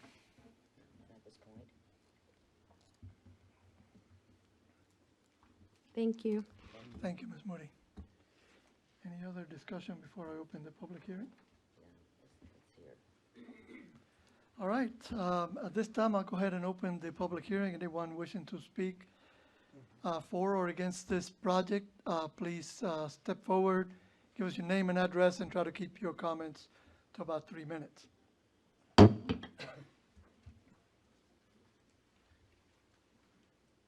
you bring up that map? The big site map. One that shows the The one that shows. That one? No, there's one before or after that. With the plots. There you go. What, you That one? just back up. Okay. Right there, right there, right there. That one? Right Okay. there. That's All one. right, I'm just gonna make it bigger. I'm not gonna change the slide, just make it bigger. There we go. Ah, There we go. Okay. good evening, gentlemen and ladies. My name is Thomas Ford. I live at 1521 Hilltop Circle, Maidens, Virginia, in the River Cliff subdivision. I'm the president of the River Cliff Homeowners Association. We have covenants, restrictions, and conditions governing this property. On this application you have here, I want to point, there's two properties. This is the massive property we're talking about, and then there's another little property right there. I want to emphasize and make sure that I'm not misrepresenting. The Homeowners Association and the declarations, covenants, and conditions do not include that little bitty piece right there. The declarations cover all of Mr. Massey's property all the way around the entire River Cliff subdivision. Mr. Massey's property is inside. He is in the River Cliff subdivision. The conditions of the proposal that the applicant has here conflict with the covenant's conditions. There are so many items in the covenant's conditions that are prohibited by what's in the proposal. I never could go through them tonight. We'll be here all night long. I can't do it. I don't have the time. So I will say this, that in order to get what the applicant is asking for, there's a process called amendments. There's been, this covenants began in 1980. There's been 3 amendments, an 86, 87, and one more amendment.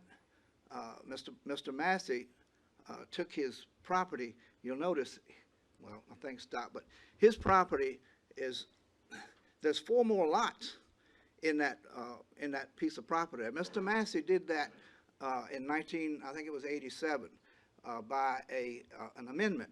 So what I'm trying to tell y'all is, in order to make this work, what the applicant is asking for, the applicant will need an amendment to the declarations covenants. They are in effect. That's all I really have to tell you. Thank you, Mr. Ford.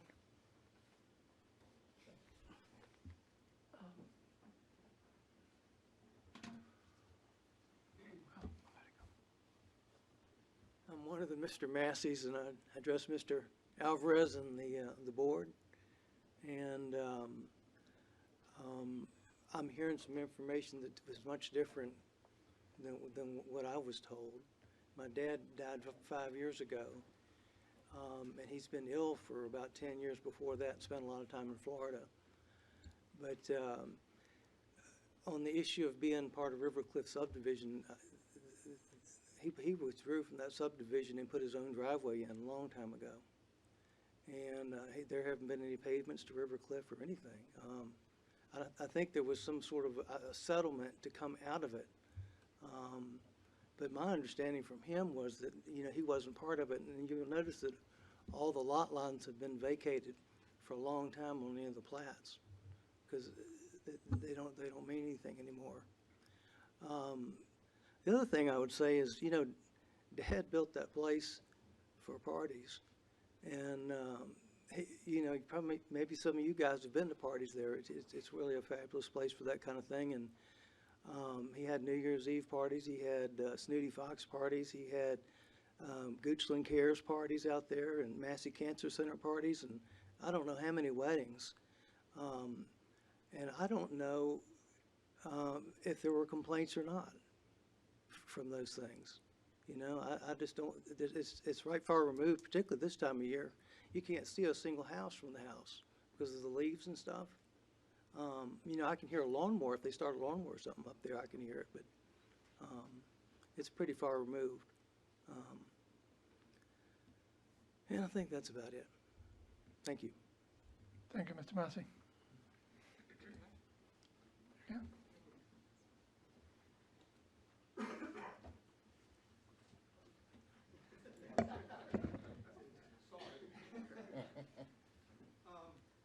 This is the second, I'm sorry, Doug Adams, 1665 Broad Street Road, Maidens, Virginia. Gentlemen, ladies, thank you for having us. This is the second amendment to the Declaration of Covenants and Conditions to the subdivision.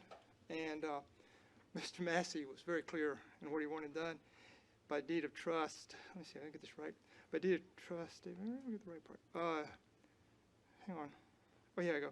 The parties now desire to amend the declaration to provide that the second party, Mr. Massey, his assigns and invitees, and no one else shall have the right to ingress or egress over the road to be constructed by the second party, along with the portions of the existing road adjacent to Lot 6, 9, and 10. And then he says that the second party shall no longer be required to contribute to the maintenance of the remainder of the roads in the subdivision.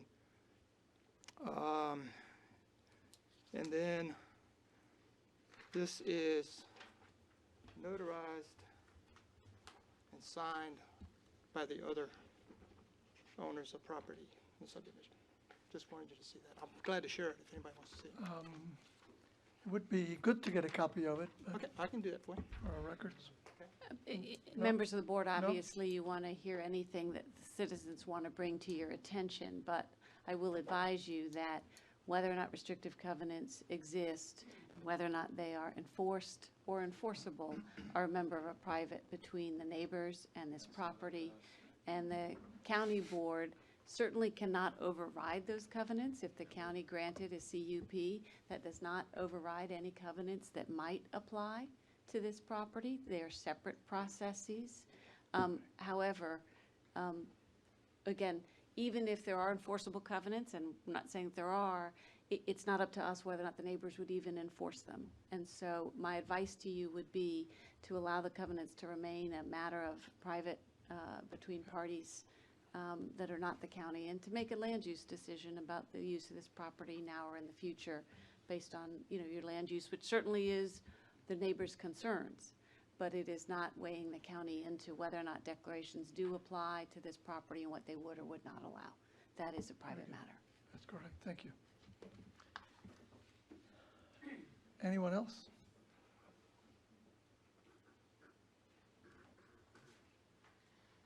Dustin Smith. I'm at 2380 River Road West, directly across from the property. Thank you for hearing me. I know and have known for my whole life people who are for and against this on both sides of it, and I think they're all great people. And I respect everybody's opinion that they're going to bring forward. And my own opinion is that we kind of rushed into it. We had the community meeting. I've been at the first original community meeting.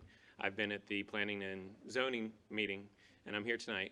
And I think when you look at the side-by-side comparison of all the venues, I think there were some really common sense things we could have done that would have made everyone surrounding the property happy.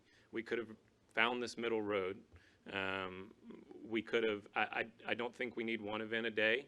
I think that the residents surrounding it could have agreed to something that was 60 events a year, something similar or closer to the venues that have already been approved.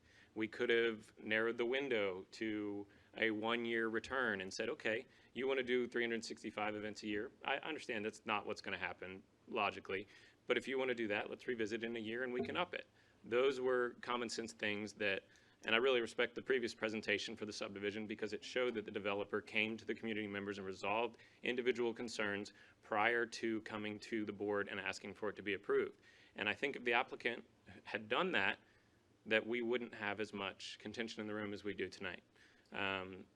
I wish, and I know it sounds like a lot of things are hinging on the next week for them. I wish that we could defer this, if that was even an option, so that the community could re-engage. We could come up with a middle road that everybody could embrace. And I think we would all leave the room going, this works, And my request would be, in its current form, I can't support what's being proposed as a neighbor, as an immediate neighbor. But there is a form of this that I absolutely could, get behind, and something that worked for everybody. Agribusiness is great, and I hope to see more of it in the county. And the restrictions on the slide for a winery that is operational actually fit great with what I want as a neighbor. But the restrictions that are placed as a venue that's kind of sort of a winery don't fit with what I want as a neighbor. Thank you. Thank you, Mr. Smith.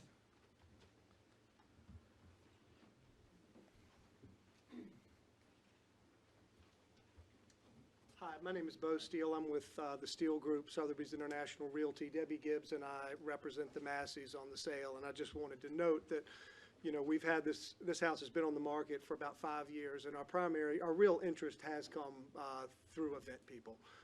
We had one individual who's a nightclub owner who submitted a contract but was unable to provide us any proof of funds. So we really have not had homeowners, owner-occupants, engaged in this property. Really, it has been a lot of event-type people, and just something that I wanted to note. Thank you. Thank you.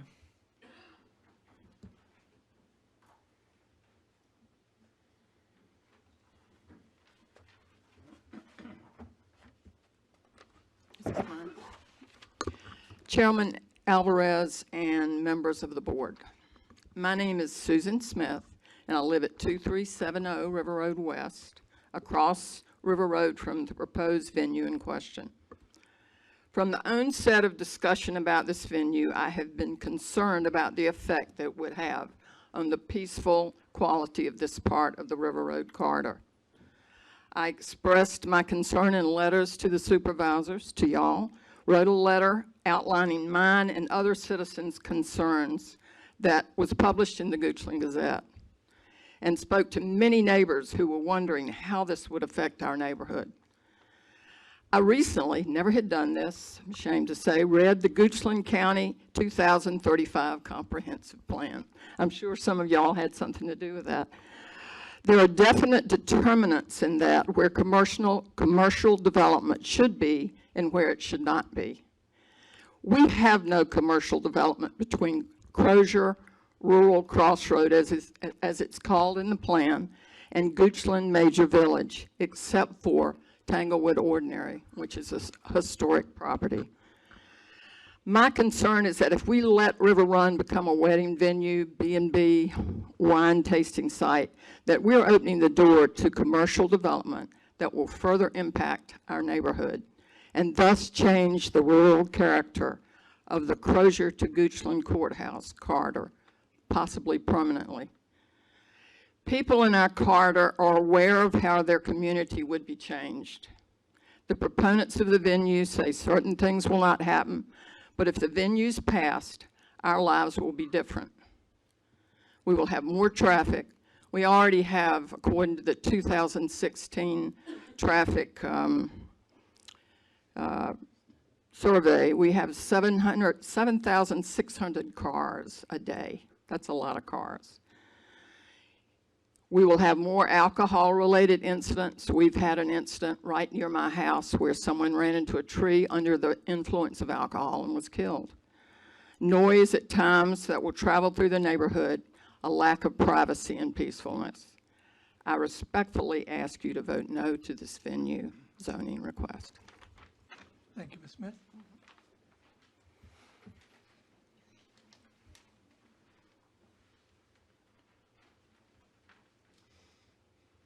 Good evening, Mr. Chairman, members of the board. My name is Eleanor Good, and I live at 2285 River Road West. I'm here tonight to ask you for a no vote about this venue at 2421 River Road West. The proposed permit is asking for the events to be held 365 days a year, which certainly speaks loudly to commercial use and is located within a very rural and established subdivision of River Cliff. River Run Manor is a part of this River Cliff subdivision. The covenants and restrictions have said that it is for real estate, residential real estate. The residents who bought here and have been paying taxes for years to Goochland County expected a rural and residential community, and that our elected officials would help us protect our rural character, especially in the western part of Goochland. The welfare of everyone in this area will certainly be changed, especially in the western part of Goochland, as more traffic problems will occur and assistance will be needed from our sheriff department, which is already stressed. A plan was even adopted by Goochland County to have commercial zones in certain areas of the county to protect this very problem. As elected officials, you must enforce what you have told your constituents. You will be remembered for your actions tonight, and I appeal to you to vote no on this amendment, on this conditional use. And remember what your website says: balanced development that contributes to the welfare of the community and preserves the rural character. Thank you. Thank you, Ms. Good.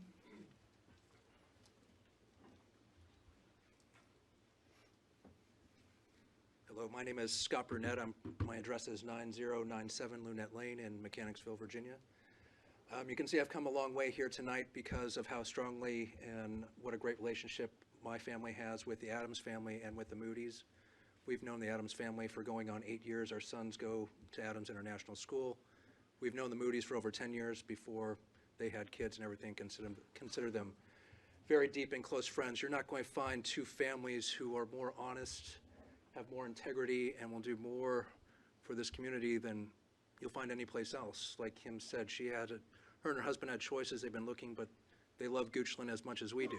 I've been making the drive for my kids to Tamara and Doug's school for 7 years now, and they're the reason why our family is actually moving to Goochland, is because of them, because we've seen what kind of county this is and what it can offer for families and for everybody. The Moody's and the Adams, they've run successful businesses throughout their whole lives. You know, Kim and Andrew, they've come from Blackstone. They're familiar with small town community. They want to give back, and that's what they're proposing with this. To say, you know, they're requesting, yes, 365 events a year, that is just not even possible. It's not even possible probably to have 60 events per year based on the type of events that they want to hold, especially with weddings. By the time you turn it over, you clean it, you prepare it for the next one, I mean, that's a whole week of function in of itself, especially with a property like this. This isn't like a turnkey kind of thing where you just flip the room like you could in a hotel ballroom. You got to get everything set up again. So the concern that neighbors have, which I totally get with the noise and the influx of traffic, you're not going to have that many events. Like I said, it's just not possible. And Kim will tell you that too, and Tamara will, and anyone else in the wedding industry who knows how to plan events will tell you that. It's just not time-wise feasibly possible. With this property, it has been on the market for a while, like the other gentleman said, and you know, they're making improvements to this. They want to upgrade the community and upgrade this property. And there's no reason why they're very reasonable people. They're going to accommodate the neighbors' concerns with the noise and make whatever concessions and agreements that can be had. These people, I understand, they don't know the Moody's. They might not know the Adams, even though they've been here for a while, but I can assure you they are the most reasonable people you will ever meet, and they want to see this succeed and will do whatever it takes. They're not trying to come in here like maybe a commercial developer would and just kind of bully their way in. They want to work with the community. They want to add to it. So I really hope that this panel will approve the request and give them a chance, because you've seen what's happened with the other venues like Dover Hall and such, that they can make it work, they can make the concessions to the community and make everybody happy. Thank you. Thank you.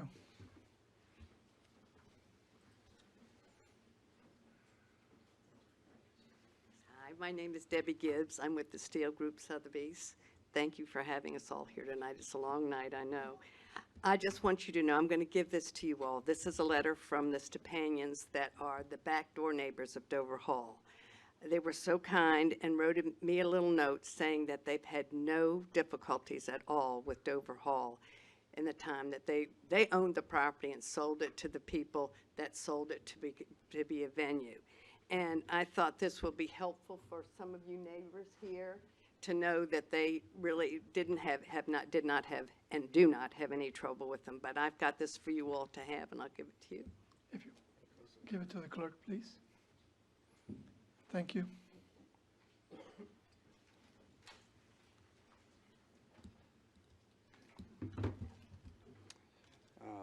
My name's Dustin Plummer. I live at 1235 Cardwell Road. I've lived in Goochland County my whole life, and myself and a lot of my Goochland friends were happy to see that another local family is trying to purchase this property, especially that it's going to be a wedding venue and it's not a big neighborhood that's being put in. I'm also getting married on September 21st at the Adams International School, and I just wanted to say how helpful and how awesome the Adams have been to me and my fiance. She's sitting in the back.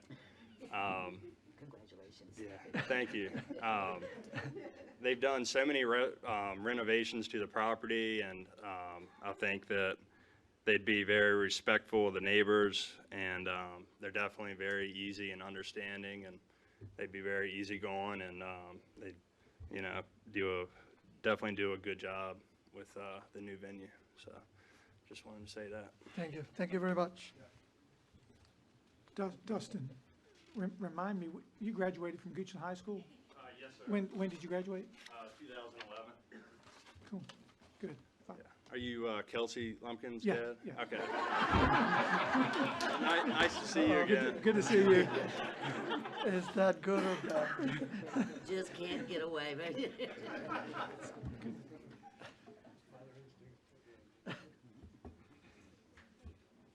Good evening, Mr. Chairman, and to the board. My name is Allison Rains. I live at 310 Hawkwing Drive in Mannequin Sabot. I have been a resident of Goochland for almost 20 years. Raised my family here and have had the pleasure of starting a business here with my partner, Kelly Gentry, which we've had for almost 10 years, which is how we met the Adams family, because we have been helping them make improvements on their current property. We have an interior design business, and we've worked with Liza over the past couple of years, helping the Adams create an even more spectacular property here in Goochland. I was so excited when they brought this to us because I had actually attended a party at River Run Manor many years ago for Goochland Cares before a polo event, and it is a spectacular property, one that Goochland should be incredibly proud of, and I think should show off. And I think that the Adams are the perfect family, and the Moody's, to bring this property to the Richmond area in a respectful way. They've done that at their property in Goochland, and they've shown over the years that they're respectful to all their neighbors and have had weddings and events and really have grown it and made it what it is today. So we really hope that you all approve this. I'm coming as somebody who's friends with the Adams, but also a longtime resident of Goochland. Liza put together, because we weren't sure we were going to make it here tonight, we all have young kids, wrote a letter to the board and just wanted to reiterate it to the room as a whole. So thank you. Hi, my name is Liza Dameron. I reside at 1243 Hawkwell Drive, and I sent an email earlier because I didn't think I was going to be here. Do you mind if I share it with the room? No, please. Okay, thank you so much. I've lived here in Goochland with my husband and our 3 children for the past 12 years. My family and I were drawn to this area due to the sense of community and its idyllic settings. We found our long-term home here in Goochland and plan to grow and continue to raise our family and participate in the monitored growth of the small town type community. Over the past couple years, I've gotten to know both Doug and Tamara, and they were looking to invest back in their property, Southview, which is on the corner of Broad Street and Fairground Road, and they needed some help managing the projects. That's when our paths sort of crossed professionally. During that time, their devotion to preserving the existing buildings on the property and the land surrounding them has been tremendous. We have worked tirelessly to create and maintain a sense of harmony and beauty that highlights the county. Specifically, we try to hire local people for the various projects to give back to our neighbors. Simultaneously, Tamara runs the Adams School out of really pure love to providing a great and strong education to children. The school is an excellent representation of what Goochland is all about. It's a community with heart and soul. With that being said, I feel confident that the partnership between the Adams and the Moody's to invest in the state at River Run would be tremendous for our county without invading into the local beauty in the area around them. In closing, they are a hard-working group of people that have a proven track record of putting all they have into their projects and making them a success. I'm confident this venue will definitely add to the entertainment, recreational, and to the cultural activities that draw people to our beautiful countryside. Thank you so much for allowing me to share that.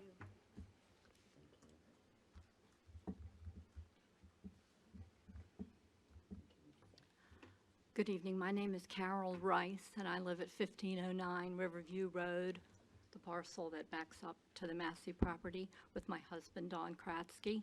I just wanted to be sure that you received the letter from our attorney today. Did you all receive the letter from our attorney?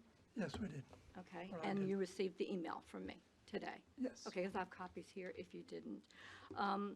I just wanted to start off by saying, well, I was a school teacher for a long time, so I'm going to use some visual aids. 300 is the number plus people who will be congregating at the Massey property. 300 plus, that doesn't count vendors. That's and people who will come there to work and trucks going in and out. 73%, that's the number, the percentage of weekends. If the target number that we were told before was 38 events a year, if there are 38 events a year, 73% of the weekends of those of us in the corridor and of everyone in the county who has to deal with the traffic will be impacted. That's 73% at 38 events, 73% of the weekends.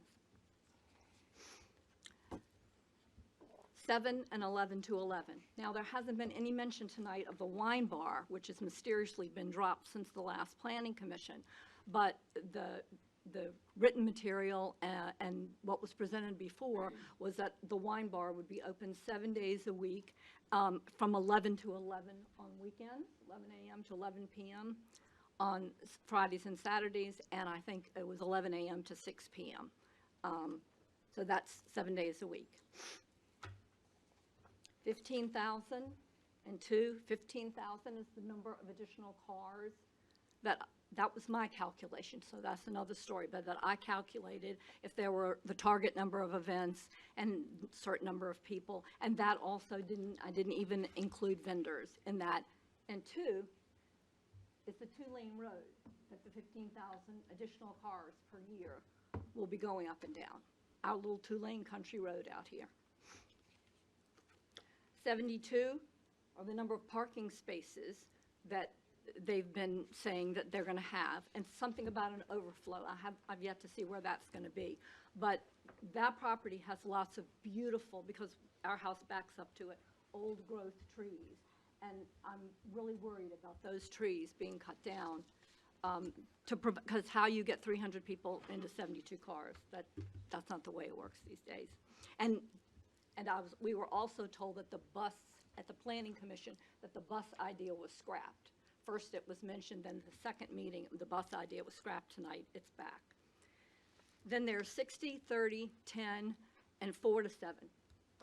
From the very beginning that this was floated, it was said, and I thought to myself, okay, people are saying a winery, which is what it was initially floated as, a winery is a lot better than 60 houses. Somehow somebody came up with the number 60 houses that would be in that area. And then the number has kind of shrunk down, and now people are saying, well, it's better than 30 houses. I've heard people say it tonight. Better than having 30 houses back there, or even 10 houses. Well, the assessor told us that 4 to 5, possibly 7 houses is the maximum with the topography and the way the plots are that could be built. So I think we have to be really careful about the scare tactics of, well, we better take a winery, which there isn't going to be any winery. Ma'am, But, please address the board. oh, I'm sorry, I'm just including everyone. That's good. Okay. So my question to you, you've read the information from our attorney that the covenants do apply and that legal action will be taken, and you're right that, you know, that's up to you whether you believe that the covenants apply or not, but there's written proof that they do. I just want to ask, do you want to be the supervisors that make our roads more dangerous? Do you want to be the supervisors that ignore the dark sky initiative and add more light pollution to Goochland? Do you want to be the supervisors that allow a venue to not be ADA compliant because it's exempt under a winery? Now, that may have changed, because tonight I saw that it was going to be ADA compliant before we were told it would not be ADA compliant. And do you want to be the supervisors who approve a plan that ignores a clearly existing legal covenant that you've been given evidence of, thereby setting a precedent that breaking covenants is acceptable and sanctioned by the Goochland supervisors? Thank you, ma'am. Thank you.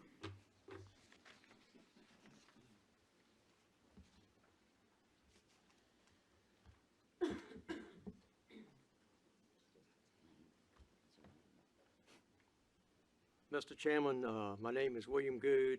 I live at 2285 River Road West. I would like to comment on several sentences that were in the minutes from the Planning Commission, which I think led to the decision for a 4-to-1 vote. I will read it to you.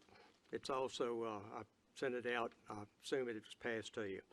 Mr. Roccacelli stated he knows River Run Manor has been on the market a long time and is trying to balance the proposed use versus subdividing it and having additional homes where there will be no restriction on noise, parties, and outdoor sound.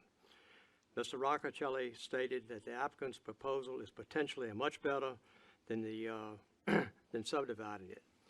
My comment, I have 2 comments on that. First, I'm a little concerned that that the property's been on the market for a long time as a reason to change the use from residential to business. I don't see how you can justify it just because the house has been sitting for 5 years for changing the use. I've been a home builder for 40 years and in the real estate development business for 30. And I've had a lot of dogs, I've had a lot of houses sitting that had birthdays, and I've had a lot of lots that had birthdays. And we never had to change the use from residential to business. The second thing that was mentioned is that property could be subdivided. There's two ways you could subdivide it, by right and I guess by re-subdividing it. It does not make any economical sense to subdivide this. Why? The topo does not justify it, period. Well water and septics would be a problem.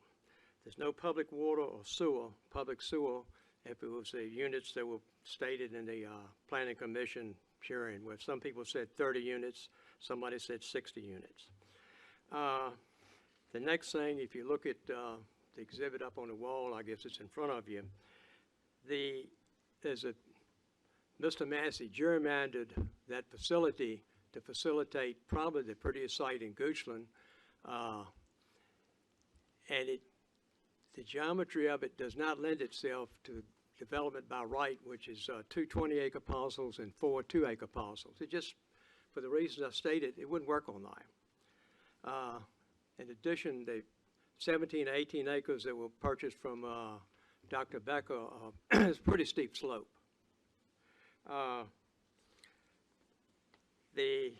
Another point on subdividing it, it would diminish the value of the beautiful manor house. It's amazing that they didn't receive any offers for subdividing it. In conclusion, changing the use would set a bad precedent for rural residential communities and subdivisions, including River Lake, Lower Tuckahoe, Kinloch, Randolph Square, Pembroke, Powderidge Hill, Joe Brook Farm, Sabbath Hill, and many, many others. I think if you vote to approve this, you're setting a bad precedent which could apply to all of these subdivisions. Please vote no, and thank you for letting me speak. Good night. Thank you, Mr. Good.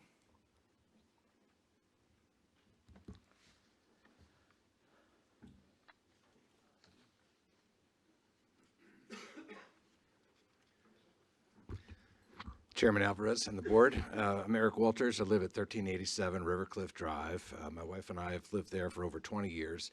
We are hard up against the Massey property right there in the corner. As a matter of fact, his road used to go right by our driveway for access to his property. I hope you vote no on this project. Balanced development, this is from the supervisor's own site and it was read earlier this evening. Balanced development that contributes to the welfare of the community and preserves its rural character. How does a wedding and event venue that will have upwards of 300 people contribute to preserving rural character?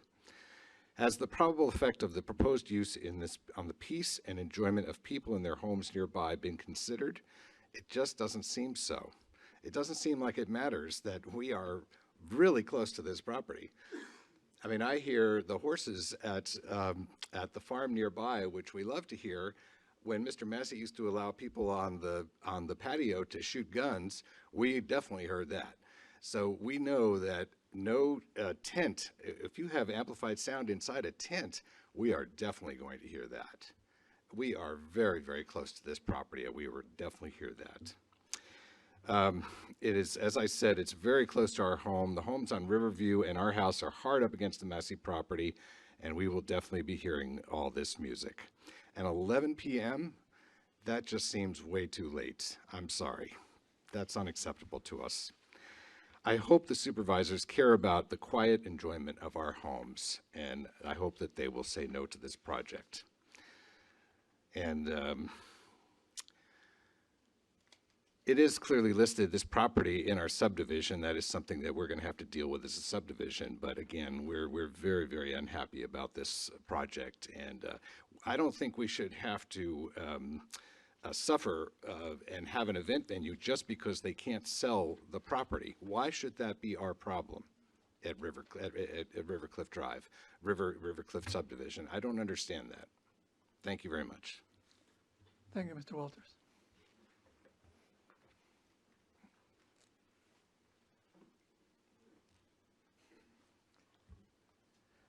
Greeby, you can just come up and sit up front if you like. I'm sorry. It's okay, we're good. I apologize for the attire. I sold my house on the Goochland, Hanover County line in 2 days. We bought this property, 1391 River Cliff Drive, without knowing that all this was going on. Please state your name? My name is John Hull. They named Hull Street Road after me. H-U-L-L. It's not H-A-L-L. But And your address is? it's 2621 Britland Drive, Manning-Sabot, which is actually in Hanover County. My property line is the county border line on the cul-de-sac. But we sold that house. We bought this property because it was out. It was close to the river. The covenants did not allow me to be noisy or the other people to be noisy, to disturb your neighbors. And then 2 weeks after that, this hits. And I just appreciate everybody's opinion, one way or the other. But I guess I'm fortunate because I've got that little property there that doesn't have a house on it yet. And I can sell it. And I can probably lose my tail on it because of all this going on if this passes. And I please hope and beg that you vote a no. Thank you. Thank you. Good evening, Mr. Alvarez and Board of Supervisors. Thank you so much for your time. My name is Alicia Greeby. I live at 2966 Willow Trace Lane. My husband and I moved to Goochland County in 2001. We have 2 children. Tamara has educated our children. We've been at the Adams International School for 9 years, and I can attest to their dedication and devotion to the county and to the preservation of the land on which they live. I am a professional musician. I'm a harpist for the Richmond Symphony. I've performed for them for 25 years. During my career, I've performed for numerous weddings and receptions, all types of events, many of them outdoors. And I never use amplification. So I would like to assuage some of the fears of the noise pollution, at least during the ceremony. I perform for 30 minutes of prelude music, the processional for the bridesmaids, groomsmen, ring bearers, and the bride, and then whatever the bride would like during the ceremony, and then for the recessional. And then I often stay and perform for an hour, sometimes 90 minutes of cocktail music. And all of that, I have one harp. Sometimes I'll have a flutist or a violinist or a cellist perform with me, and we never use amplification if we're outdoors.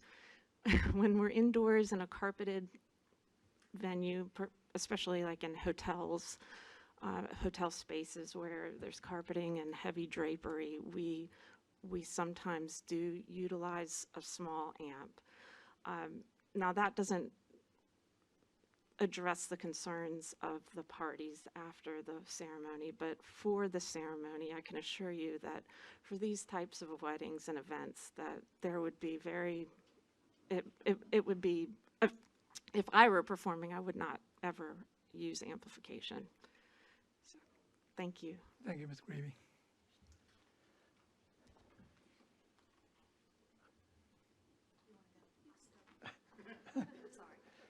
Hi, my name is Susan Morris. I am the real estate agent for the Moody's. I am the agent that actually sent the listing to them first. And I just wanted to say that I come from rural Lunenburg County. Virginia doesn't get much ruraler than that. Even Goochland is a metropolis compared to that. And Kim and Andrew are also from that area, from Nottoway County. So we are rural folks, and we operate rurally. And we don't have, I don't think, a bone in our body that allows us to come in and operate at a high level of disruption. I showed them this property in the beginning to think it was bringing a really great thing to Goochland. and would never have thought of it any other way. And if you want to sell that piece of property that you haven't built on, I'll buy it for what you paid for it. So I think that it is disheartening to hear that the only folks that are coming forth are living just in that area, when it could be a really great revenue producer and tourist attraction brought to your county. And that's coming from someone who lives in Chesterfield County. I would love to have that. So thank you so much. Thank you, Ms. Morris. Hi. My name is TJ Adams, and I live at 1665 Broad Street Road. And my parents are two of the people who are looking into purchasing this property. And I don't have much to say, but I've lived next to the Virginia Burn Wedding event venue my whole life, which is just 15 years, but still. And my opinions are all independent from my parents, but I've never been affected by the noise, and I've never heard it. And the amount of people that Virginia Barn Weddings is allowed to have, I think, is like 600 or something, which is much more than what River Road is. So I can't imagine that they would have a problem with a noise with 300 people at most, when I've never personally had a problem. And on top of that, I'm pretty sure that where someone had concerns with traffic, we've never had any accidents that have been based off of the weddings. As dangerous as those roads are, there's never been something that has happened, because they do keep a pretty tight ship and they make sure that everything is really safe. So I think that you should give this. Anyway, that's it. Thank you.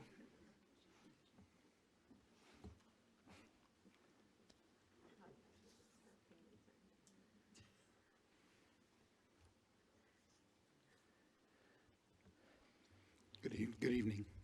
I'm Andy Garabrandt. I live at 1511 Riverview Road. If I could figure out how to go to the slide with the distances, I'm the house that is the closest, the 700-foot mark.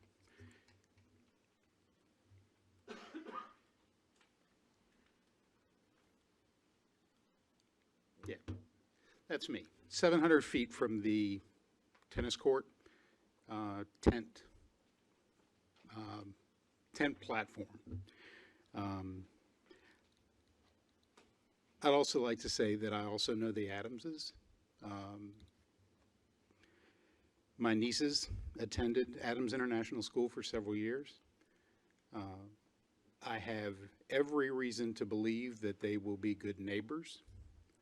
My concern with the conditional use permit is, what if I'm wrong? What redress do I and my neighbors have if this turns out to be a nightmare? We're talking about a 5-year commitment. How often do we have to complain before the county intercedes or takes some action if it becomes a problem? My principal concern is noise. Much of the year, I can see the pool house. Much of the year, I can see the pool. This map does not show that 700 feet is all open air. There's a ravine between the Massey property and myself. They're on one ridge, I'm on the other. There is nothing to obscure the sound.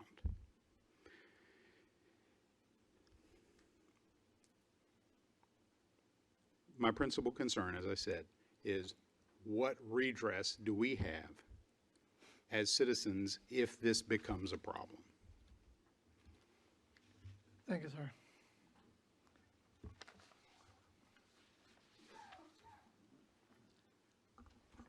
My name is David Wilson. I live at 6420 Monument Avenue in Henrico.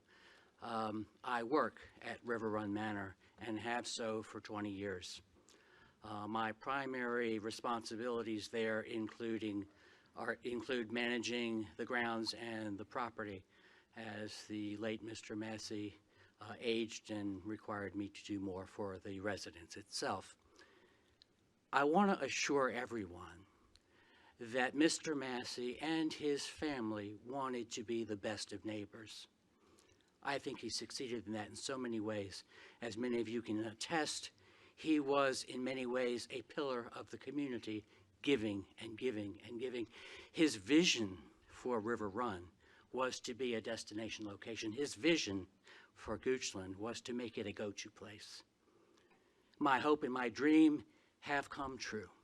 In the 5 years since his death, someone else has stepped forward to realize that vision. It has come in the form of a group of people who have fallen in love with River Run just like I did when I first went out there to replace the first plant more than 20 years ago.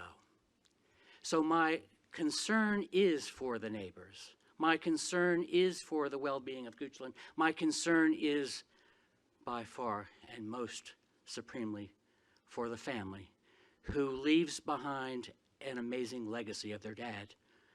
And their primary focus is to be able to move forward beyond this time of grief, beyond this time of hurt and pain, and to be able to honor their dad again by knowing they've left this hands in most capable hands. So I ask you to consider the petition before you and know that at some point along the way, this legacy will become the destiny that it was always intended to be because you were visionaries as well. Thank you. Thank you, Mr. Wilson.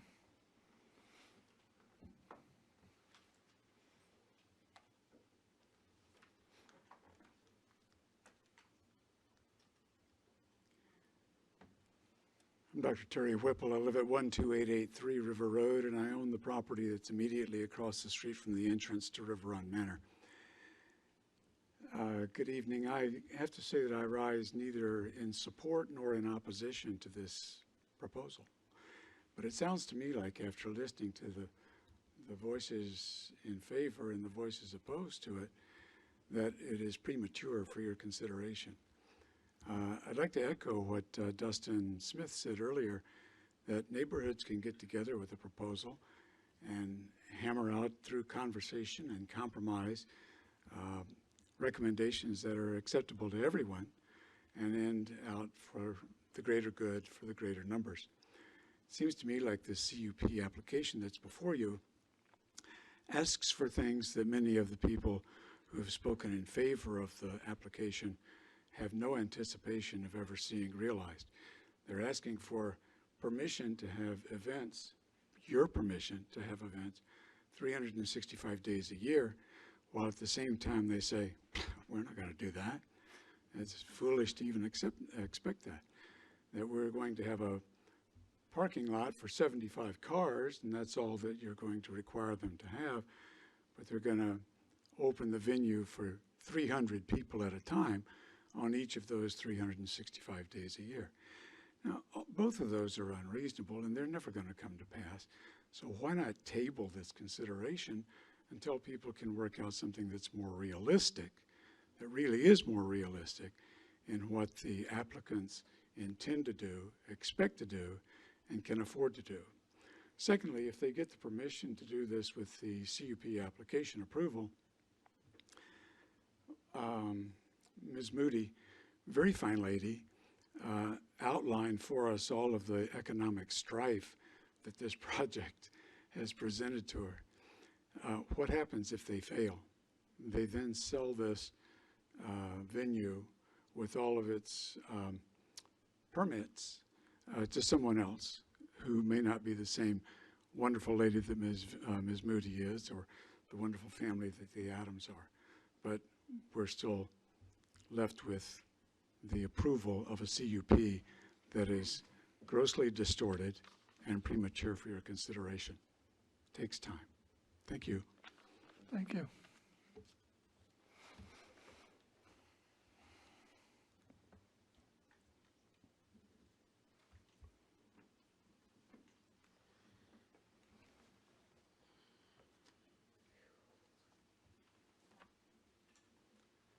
Good evening, gentlemen. My name is Darrell Bowman, 4489 Shannon Hill Road. I think people are forgetting that the Moody's are actually going to occupy the property 365 days out of the year as a personal residence.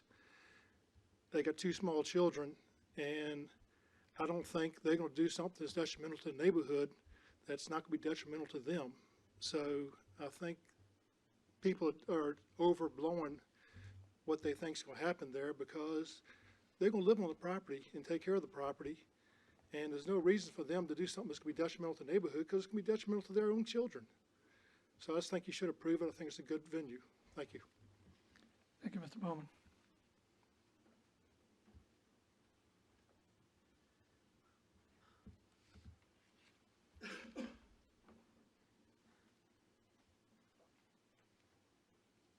No one else?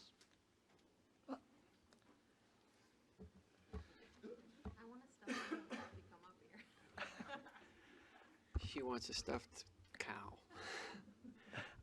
This is my name is Jonathan Lyle. I live at 1521 Mannequin Road, which is not really close proximity to this property. And it's sort of a celestial moment for me, because I was stationed at Camp Pickett, not Fort Pickett, Camp Pickett. That was a long time ago. I'm older than I look. Not any more mature, just older. I used to go to Armbruster's, Tiny's, Blackstone Restaurant. You know the Flippins? Oh, Lum, Bill, Barb? How about that? Don't believe what they tell you. You're losing your 3 minutes here. Okay, yeah, 3 minutes. But I also live in a sweet spot, which is right across the road from Dover Hall and about 4,000 feet, 3/4 of a mile from Hermitage Country Club. So I'm well aware of what happens when you have amplified music.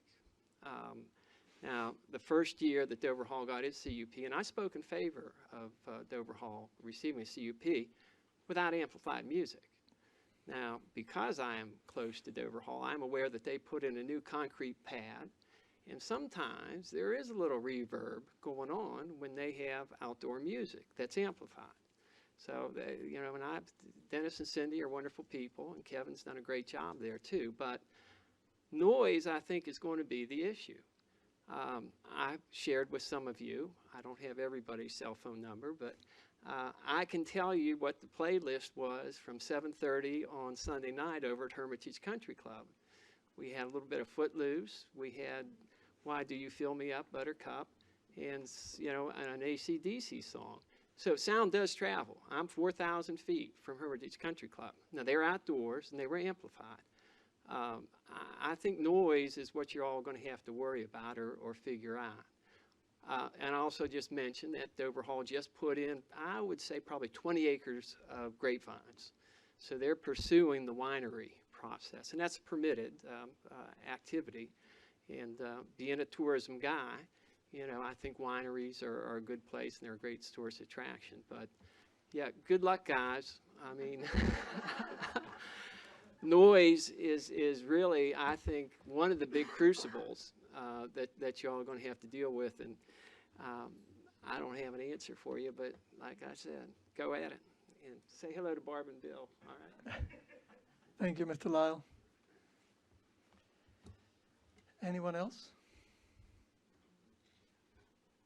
Seeing no one, I will close the public hearing.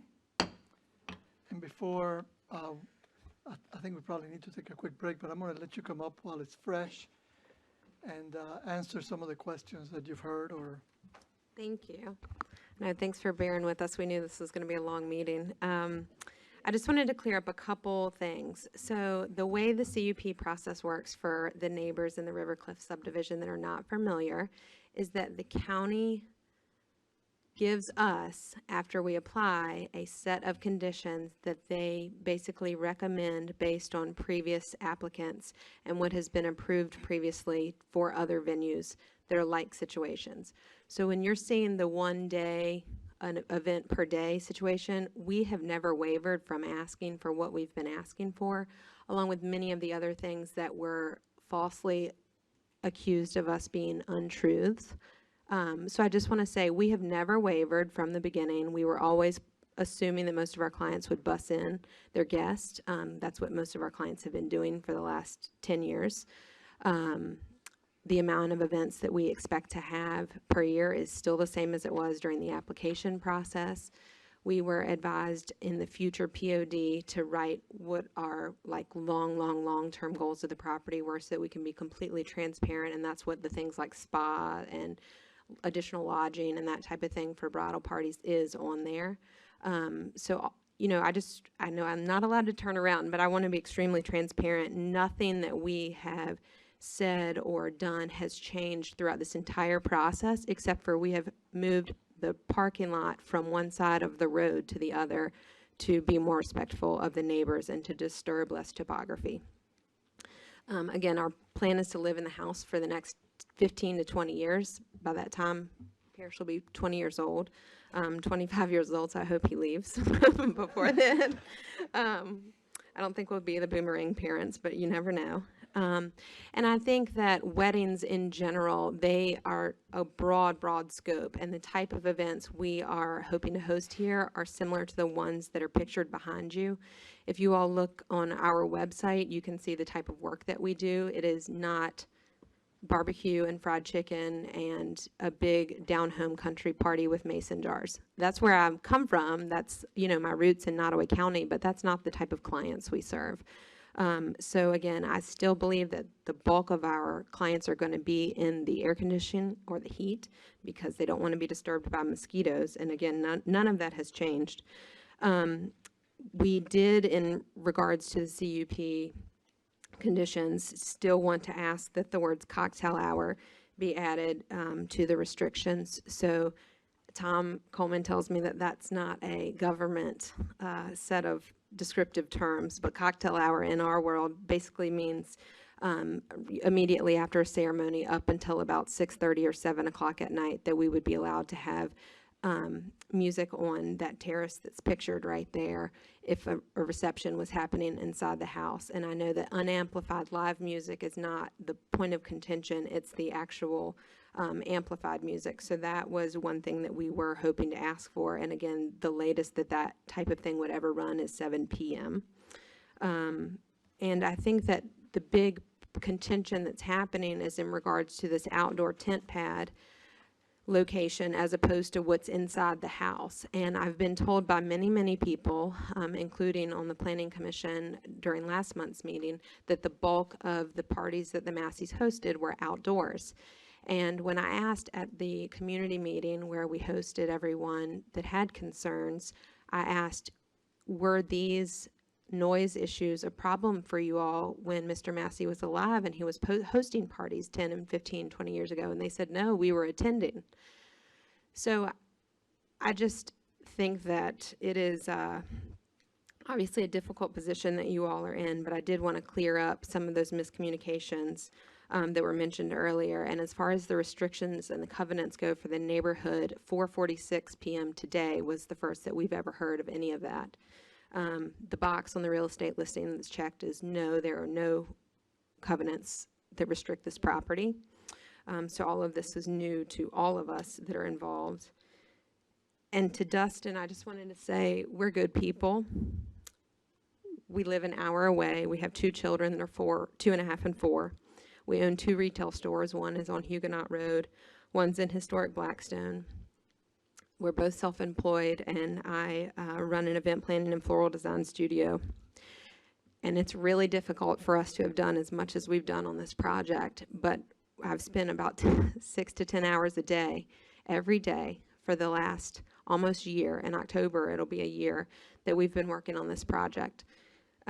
Outside of my regular work commitments and all of that to see this through. And I knew that if I didn't focus that time and energy on this project before it changed hands, that all of the things that still had to be done would have to occur after the closing. So I just wanted to let you all know, I have a master's degree in negotiation, and I do poignantly applaud the fact of neighborhoods and communities getting together, and we certainly would hope to do that. But to me, the issues that we're working through with the noise are almost such a small blip on the scope of what all is going to be happening here and what all has to be done here. These things that are large issues to a handful of homeowners are a small blip when we're looking at the scope of all of the regulations and the processes that we have to go through to get here. And those were the things that I had to focus on because the mortgage starts on day one. Like I said, our plan is to live here for the next 15 to 20 years, and I think if we were going through this in any Southside Virginia community, you all would know who we are. My father's been the sheriff of Nottoway County since 1987, and he has run unopposed almost every time.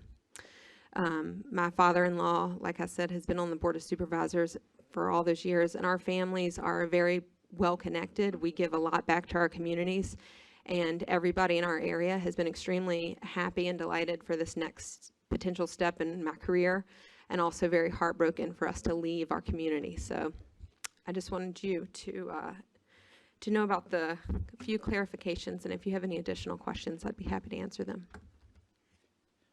Questions for Ms. Moody at this time, or would you like to take a break, come back and do our deliberation?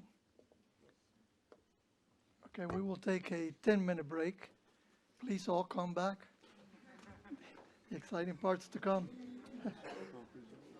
Okay.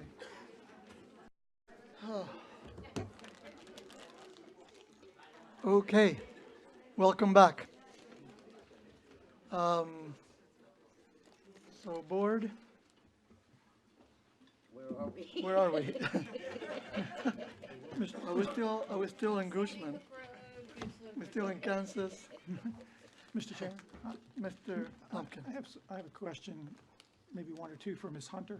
Okay, Ms. Hunter. Yes, sir. The applicant has said several times that they're planning to live there for 15, 20 years. Yes.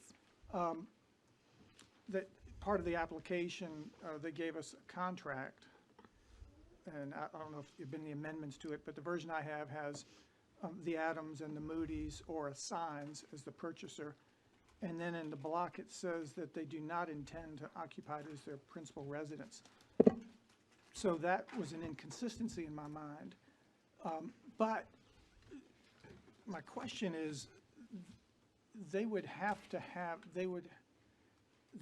a separate CUP if they weren't living there or if they didn't have a host there. Is that, explain that to me. Yes, that's correct.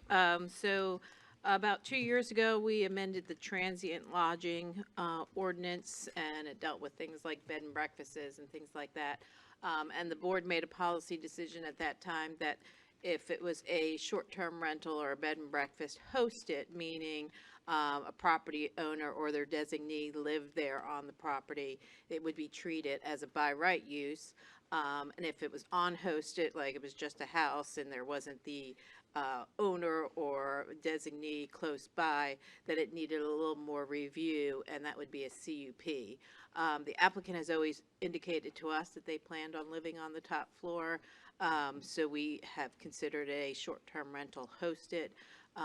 So it was not advertised as a CUP for a short-term rental on hosted. So they would be required to live there in order to have the bed and breakfast portion. The bed and breakfast portion, but that, if they just drop the bed and breakfast portion, then that wouldn't affect the rest of what the CUP allows. So the CUP, yeah, so the CUP is only for the public assembly use. So if they want, I think when I went to the community meeting, they were talking about having maybe like, I guess a bride and groom would stay or family would stay, if I remember correctly. And so in order to continue doing that, that would be considered the short-term rental overnight stays, in which case the only way they can do that legally is if they're still living there. Correct. Okay. Or they could come back and Or- amend. Right, but I mean, but yes. without changing it, if we have. Correct. Right. Thank you, that clarifies that. That's all, I'm sure we may have some more thoughts, but. Yeah. Other questions for Ms. Hunter? I've got some points, and I heard Dustin Smith mention the ability to negotiate, and I know it's kind of hard to do on the fly, but there are times that that's the only time we can do it. And So I'm thinking I've heard some discrepancies in some of the information. The 365 events per year, I don't think they're gonna have 365 events per year. So is it good to put down a number that is more acceptable?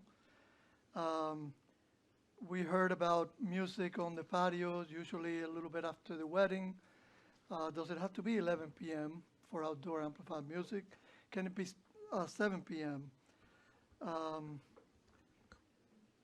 I never heard, and I've been to other meetings, including the Planning Commission meeting, I never heard about the bus idea being scrapped or the ADA compliance being scrapped. I think that's always been there. On precedent, I think we've heard many times that zoning decisions do not set precedent. Precedent is, zoning is dependent on the location and the activity and the prerogative basically of the board. There was a question about redress. What happens if something goes wrong? I'm sorry, I could have asked you to sit down. You want some chocolate? So what redress? We have a process by which a conditional use permit can be canceled if there are concerns from the neighbors. So that can happen. On the transfer, I think somebody mentioned, well, what if it doesn't succeed and they move out and they sell the property? We do have a notification to transfer, but we cannot can we limit the conditional use permit to the present owners? If we issue the permit to the Moody's and the Adams, can it just stay with them? I don't think it's been Goochland's habit to do Right. that, but I have found that to be legally acceptable for localities when I've worked with them in the past, that the consideration of allowing a use by CUP, one of the conditions is that the people before you stating they're going to do it the right way are the people that operate it. So I believe that's a legally acceptable condition.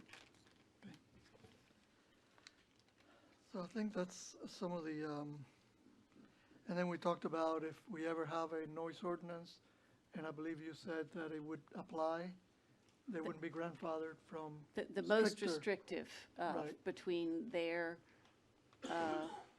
conditions and the noise ordinance would apply. So I think that there's some room for compromise that might make it a more acceptable use, even though we don't have time. I think there's things we could do, and I would love to hear your ideas.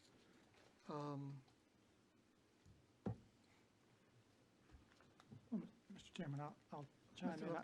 Rucker. Ms. Moody, when we had the community meeting and I went to the place, that's the first time I'd been in the place down there.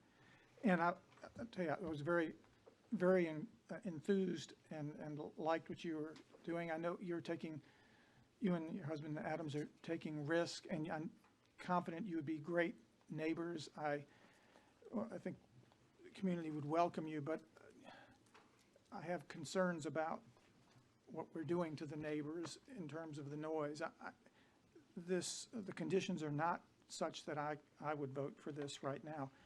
I would vote in favor of Mr. Alvarez, but I would love to find a way to get to yes, because I think there's lots of thoughts. I mean, Mr. Steele pointed out, and we heard from the beginning how long the property's been on the market. Some people we've heard both in favor and opposed, and some people have, I think, made a fair point that, and the fact that it's been on the market for 5 years makes it a fair point that you're not going to find somebody just to come in here and live, and it would be a shame. It's a beautiful place, and I think the interest that has been shown has been along the lines of an event venue of some sort. So I would love to see the best candidates have the opportunity to make it work. But from the things that we should concern ourselves about, I think it would be terrible. Monday, what is it? Monday through Monday through Saturday till 11 p.m. You can have outdoor amplified music. That's a problem.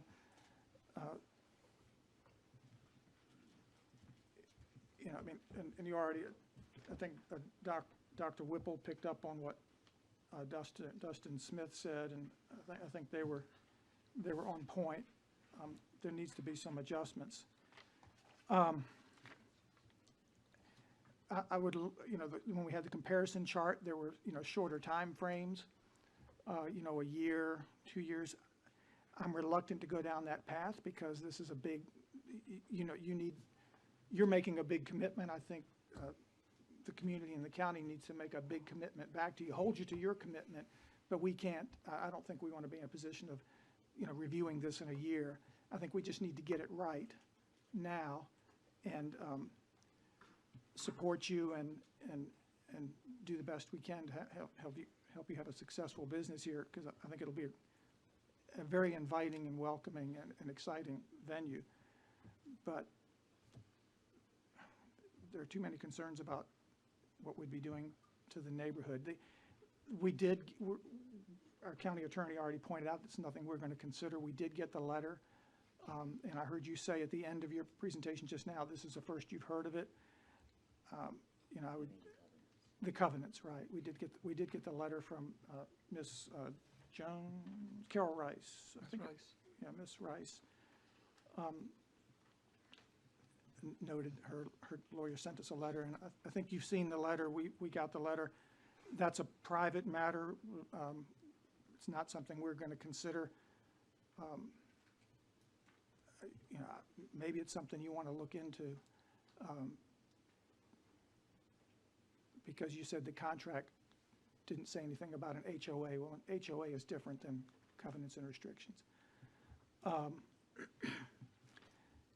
So that's more your concern. My concern is not so concerned about traffic. I think we have a good handle on the traffic plan. My concern is the noise. I don't feel that this takes us away from a rural character. I think done in the way that it sounds like it's going to be done, it complements, potentially complements the rural character of the community. I know folks say we want to only have commercial in the villages. You're not going to get this beautiful venue in the village. You're just not going to get the setting. I think this is closer to a place where this should be versus in a village. I mean, that's not realistic. Again, this has been a little tougher because from the beginning, and as this was going along and I was watching and talking to staff, I was very favorable. Folks, it seems like in the last 48 hours, 3 days have really come out, and we've gotten emails and letters that have had me scrambling over the weekend to try to get my head around it. And I totally understand the neighbors' concerns when I see the size and the frequency and the length of time. Well, the guests, I'm squared away with that. But when we talk about the frequency of the events and the hours that the activity may occur is not going to work for me. Anyone else? Mr. Peterson? Mr. Chairman, I'll just share some thoughts with the team here. Here again, I find myself in that familiar position of trying to make everybody happy all the time, and I'm trying to figure out if yes or no makes everybody in the room happy, and I haven't figured it out yet. We also need to finish this by 8:30. I've got a meeting in the morning, so. There are some positives here. You do the old pluses and minuses. Positives. This property was designed from day one to be a large-scale entertainment venue, whether it's personal or commercial or whatever, but it was designed. We've heard about the ratio of floor square foot for designated toward entertainment versus residential. There is a commercial on Route 6, Tanglewood, as has been mentioned, not too far away. We have another venue like this, Tuckahoe Plantation on the James River on a large property that conducts weddings routinely, and we haven't had any problems there. There's many other wedding venues, as we've talked about, and most of those are surrounded by residential districts, and somehow they've managed to figure out a way to make that work. Now, there are some takeaways, some negatives here as well. Mr. Chair, can I ask a really stupid question? There's no such thing. Mr. Peterson. As I look at that map, and maybe Mrs. Moody, this is a question for you. The hours of operation in the evenings, with the noise that the trains take away from your venue? I mean, I see railroad track there, right? Is that railroad track? Do they like blow the whistle or anything, or do they make any noise? They have come through a handful of times when we've been on the property, and we've tried to get a CSX schedule, and we've been told that that is not part of the Freedom of Information Act, and we are not able to get that because it would be considered a danger because it could pose a threat to hijacking trains. So we had originally been advised that it was every half hour or so on the half hour and the hour, and that's not the case. It's completely inconsistent. And it is noisy, and I have worked at a venue that is near a railroad track, and it is equally as amplified music in many sites. So I know that has probably been a big deterrent for a lot of people that have looked at it for the type of thing that we have looked at it for, or we are interested in it for. But again, I don't think most of our events are going to be outdoors. I think ceremonies are most likely to happen in the front of the house, like in the drive circle area, which the house would buffer the train. And then I think a lot of cocktail hours are likely to be on that terrace out back. And those are the two predominant outdoor locations that I see us using that. And I just wanted to speak to the question really quick about the contract as well. So the Adams have 12 children, and sometimes they may want to come to River Run, but because they're not leaving their home to come there, we had to click the box that it's not owner occupied, even though it would be. The LLC would be the owner, and we're just one half of that. So that's that. And in regards to your suggestion about negotiating the times, the during the week thing, Sunday through Thursday night, I don't see any reason that we shouldn't modify that to be 10 p.m. and be respectful neighbors. I don't think that there's any reason that anybody needs to be doing any kind of music outdoors past that, and I certainly don't want it even inside the house after that with the kids during the week. So I would certainly be amenable to that. Number of events, I mean, if you want to put it at a specific number, we could certainly talk about that. The bigger concern that I would have related to that is the winery is allowed to do specific things kind of by right under their own, like under the agritourism laws in Virginia. And my understanding of how those work is that they supersede the municipality levels. So like Licking Hole Creek could come in and buy this as a brewery. They're under the same set of covenants or similar covenants to the winery. So any Virginia winery could come along and do that, and any brewery can as well. And that was the state of Virginia's attempt at making it more user-friendly for agriculture. As you know, many wineries operate under the principle of the income related to the events as much as they do for selling wine. And that is how many of them hang on, because selling wine by the bottle is not as profitable as many of the event-related income that they get. So if it's not us here, which I feel like for everyone that's in this room, we're probably a best-case scenario because we're not focused on high volume. And, you know, as we've worked through this process, we've been very mindful of the county restrictions and that kind of thing. A winery can come in and basically do what they want when they want without being superseded by a lot of other ordinances. So I just wanted to make that note. And I'll leave my cards up here that have my cell phone number on them, and anybody is welcome to text me if this is able to move forward and you do hear noise. I would encourage that the neighbors just reach out to us directly, because we want to be good neighbors. We're good people, and we stand by what we say, and we have not ever wavered from that. And the only change that we've made throughout this whole process has been the parking lot. So thank you all.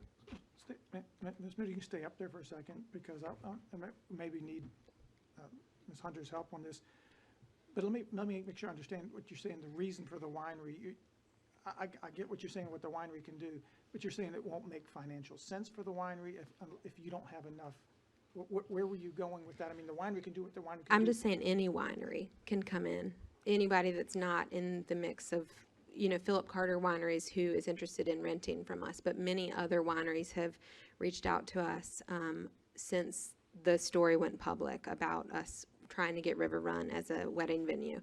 And other wineries have reached out to say, hey, we would have loved to have pursued this as an event space and a facility for our tasting room, and all of these conditions would not affect us, so it wouldn't be a concern. So I'm just saying, if a winery were to come in and to be a purchaser of the property outside of what we have going on here, Okay. I thought you were saying you needed certain things in your CUP to make it work I'm for sorry. a winery. No. Or for it to make sense for the winery. Well, the winery had asked at the community meeting, no, all of the CUP restrictions were given to us based on what's been put in place to other venues. So we kind of started with a clean slate. And the 9 a.m. start time on Sundays is the thing that we had asked for the amendment on. And as you can see, the other things had not changed. But the winery tenant, so Philip Carter coming in, they are accustomed to, at their facility, doing, outdoor guitar on their deck, until 7 o'clock on a Thursday night or something like that. And so when he reviewed the CUP restrictions, he was happy to see the one event per day coverage over his umbrella, so that wasn't going to become an issue with our CUP, if that makes sense. He's not here tonight. There's been no lease signed. Obviously, we don't own the property, so I can't represent him or what he's interested in. I can only ask for what I need for events, but I do know that is one of the things the neighbors were concerned about at the house the night of the community meeting, was some of the things that he would bring there. And obviously, as a LLC, we need the revenue generated by a consistent tenant as well. So, we've been trying to work within what he's requested as well. Could I just clarify? It's getting late, so I just want to be clear. The CUP conditions are for wedding and those types of events. And so we didn't know, what was seeking is, would you be interested in having a limit on those?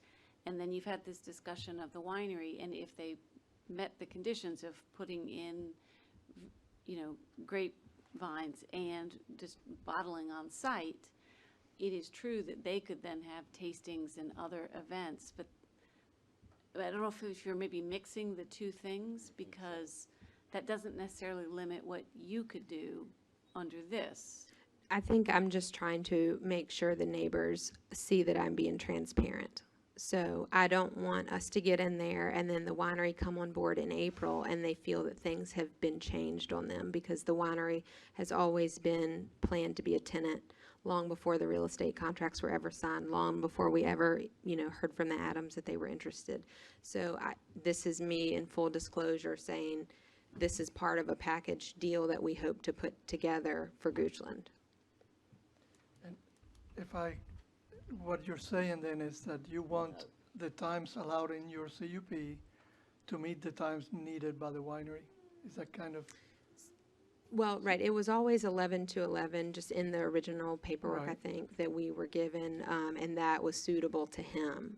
For me personally, I will not be hosting events in the property during the week past 10 p.m. I just don't want to have that kind of noise. Okay.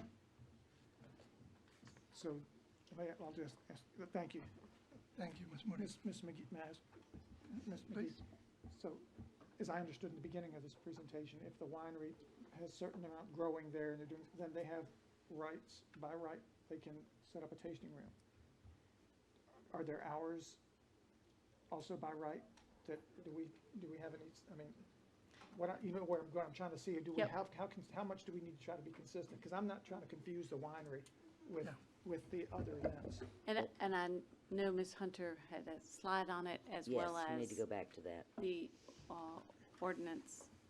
I don't want to contradict what she would say. There you go. I know how you feel.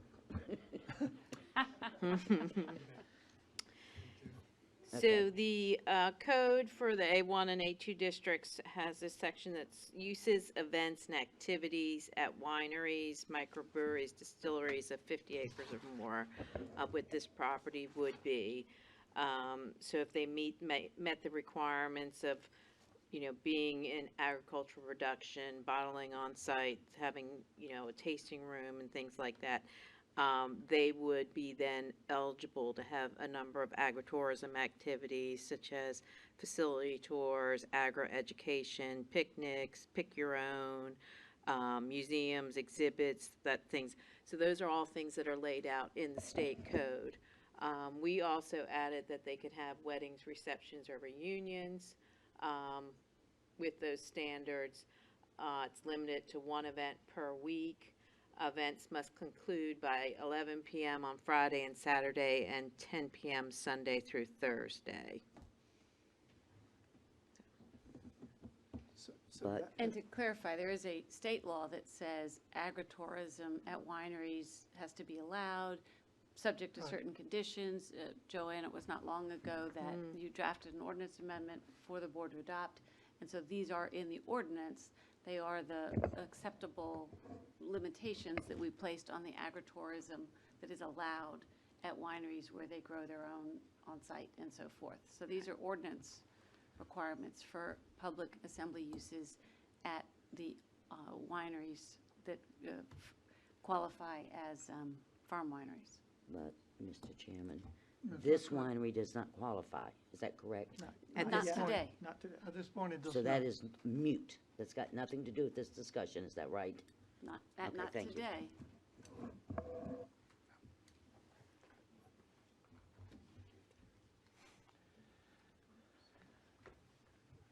Mr. Chairman, I'll just add one other thing. I think I said it earlier about, and to your point when you were talking about making it personal, that crossed my mind as well, making this CUP personal to the owners. I would prefer just to get it right, because that's been a concern. I think some speakers expressed it. We may have all the confidence, and I know you talked about if we were from the south side, we would know you and your reputation. But I mean, even if we were in the south side, I would still say that we should get it right for the community. And because, the times change, things change, and it may be, and all the CUPs we've done in the past have run with the land. So I think we owe it to the community to get it right for the community, because it's going to be there, at least during the period of the conditional use permit, even if you sell in the middle of it. So, and if things go well, I think we've extended them to even longer than five years. So I thought about that, but I think it'd be better to get the conditions where we need them to be, regardless of who the owner is. All right. So we've heard a few things that we might be able to modify, and I guess we could try and then see if there's more, maybe. I had heard 7 p.m. for music out on the patio, but I've also heard 10 p.m. is kind of maybe the norm. 7 days a week, 365 days a year seems like too much. That's become, to me, that becomes more business-like than a wedding venue.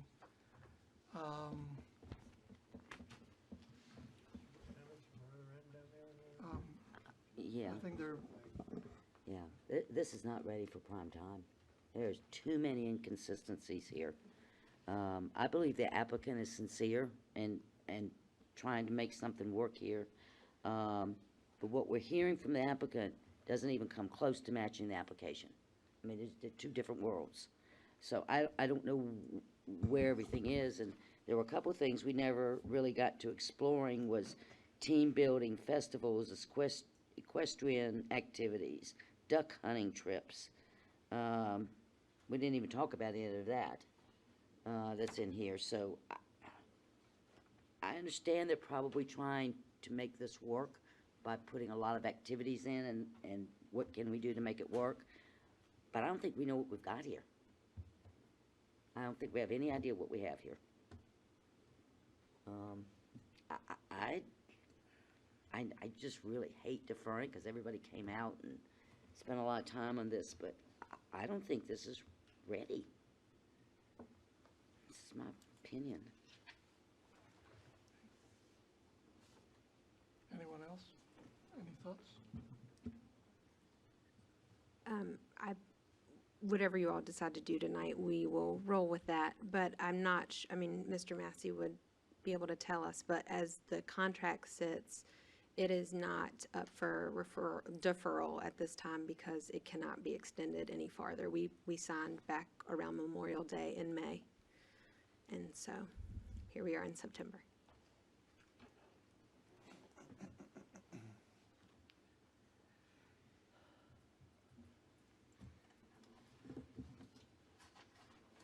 Mr. Peterson, did you want to? Well, just to follow up on Ms. Lasclette's comment, I'll ask Ms. McGee.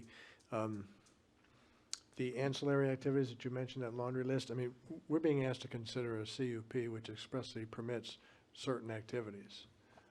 And I don't know that all those ancillary activities that are permitted under the zoning category would come into play if we're considering a CUP for sure? certain specific. You sure? Well, we're not doing a rezoning to a different, that's why I'm asking Ms. McGee. We're not doing a rezoning, we're doing a conditional use permit to use this under certain conditions. Okay. And is that, The use for the CUP is specified in the first condition. For a place of public assembly, you can hold events such as weddings, rehearsal dinners, retirement parties, other social events, charitable events, and similar activities. So we may not have mentioned bridal showers, but that would be a similar activity. You might have not mentioned birthday parties, but that's a similar activity. Now, I certainly want to defer to Ms. Hunter. I'm not as familiar with the application. If there are other things that can be done on the property outside of that CUP activity, right. those certainly can exist. So I guess that's my point of clarification. Is this a request for a place of public assembly, or is this a request for a wedding and ceremony and ancillary venue? I mean, that's kind of the clarification, because if your concern is what else could take place there, then we need to clarify the difference between general public places of assembly or the specific uses they're contemplating for this property. Does that make? Well, it's both, because it's a place of public assembly to hold these listed events that I just read and similar events. So I don't think a duck hunt is similar to a wedding, at least not in most places I've been. Shotgun weddings. Oh, that's But- just foul. It's a guy Let's not go there. But, see, that's my question, because the way it's currently written says a place of public assembly such as, it doesn't say a place of public assembly to hold. So it No, says such it as. does so that says would- to hold events such Yeah, as. but- So that's why it's to hold events. Events generally, and then these types, but that's my question. Does it restrict it to these types of events, or is it a general place of public assembly that could hold other types of events like duck hunts and ancillary? I mean, that's the They crux would- of your question, right? I mean, They would have to be similar. similar to a wedding or a ceremony or? Yes. Okay, so we are being asked to consider a CUP for purposes of conducting weddings, ceremonies, and similar activities that relate to that, and not, as I understand now, not being asked to consider every type of public assembly that there is, or duck hunting. Is that? Asking a question is what the applicant says, guided groomsmen duck hunting trips, whatever that is. I don't know what that is. But that's, groomsmen sounds like it's part of a wedding thing to me. Where is that in the, what condition is that? Page 277. Well, I'm for going to the application. conditions, because that's what binds, right? Well, is that, But if you go to the conditions, Right. that's what binds. So, Yeah, and number one, the first condition, the use is the use. And that's why my question is, let's get a clarification on the use first. so is that a question for Ms. Hunter, that would these other events be prohibited? Well, there's a legal angle to it too, which is why we brought Ms. McGee in, but. Ms. Laskala asked you to weigh in. Again, so the duck hunt, we would not typically say that's typically associated with this type of activity. If you look at the CUP lists in the A2, hunting clubs require a CUP, as well as gun ranges, shooting ranges, skeet, that sort of thing. So I would say that that particular use would be a CUP use. Some of the other things, such as the charity events, dinners, fundraisers, Those all make sense they to all me. seem to be appropriate, similar uses that would be permitted under the other Team place of building. public assembly. Team building, you think is Yeah. acceptable? So I would say everything except the duck hunting, only because there's specific things in the A2 district that correspond to that do Right. require CUP. Gotcha. Okay.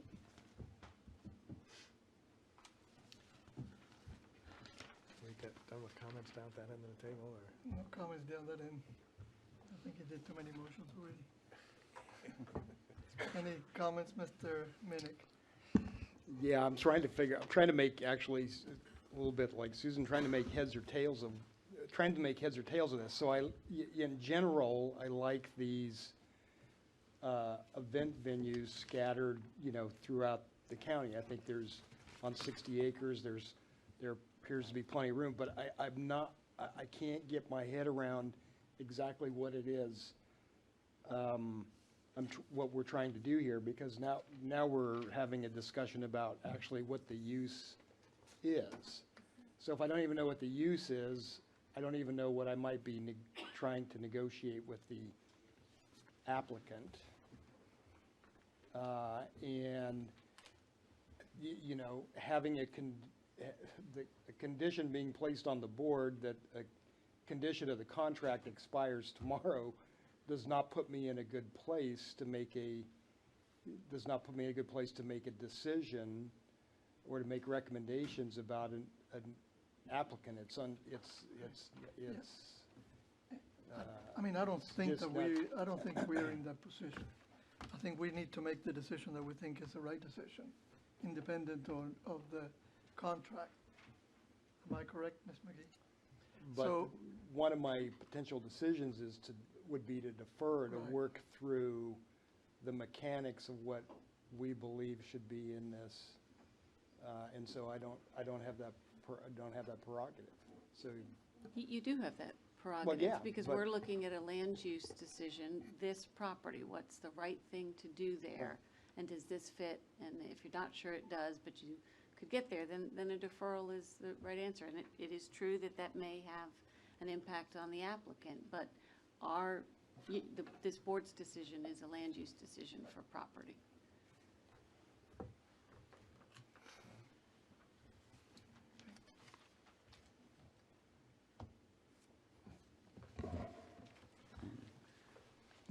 Mr. Chairman, Ms. Laskala?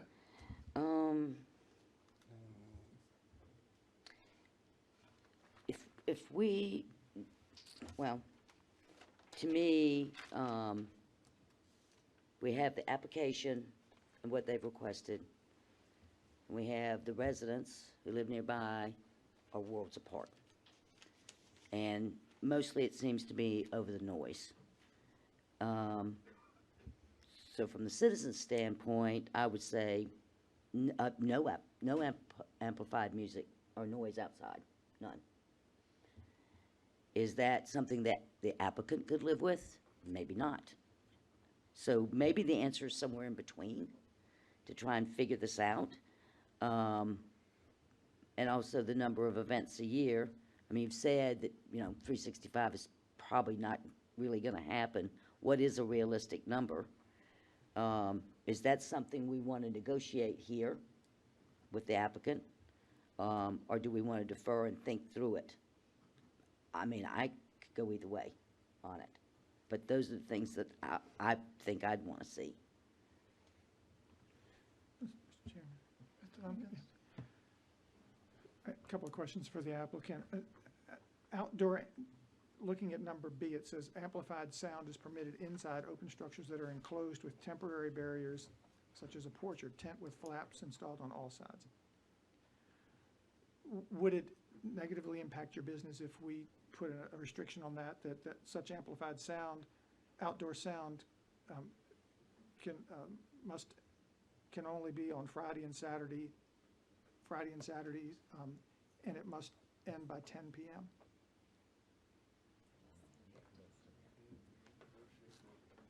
Well, and the reason I'm asking is because I think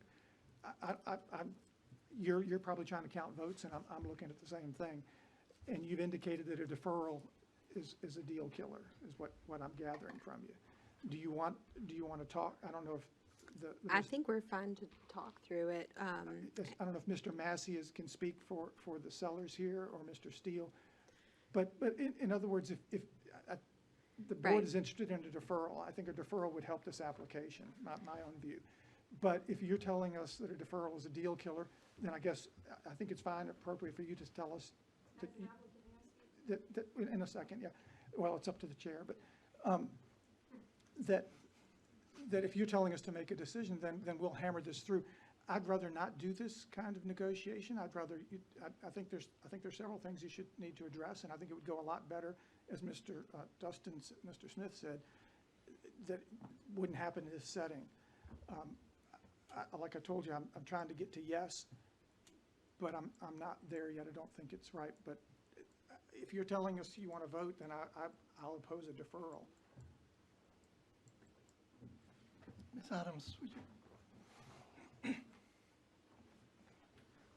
I'm Tamara Adams, the owner and founder of Adams International School for Junior-Born Wedding, Goochland Cotillion, and I live between 1647 and 1686 Broad Street Road, depending on the day of the week.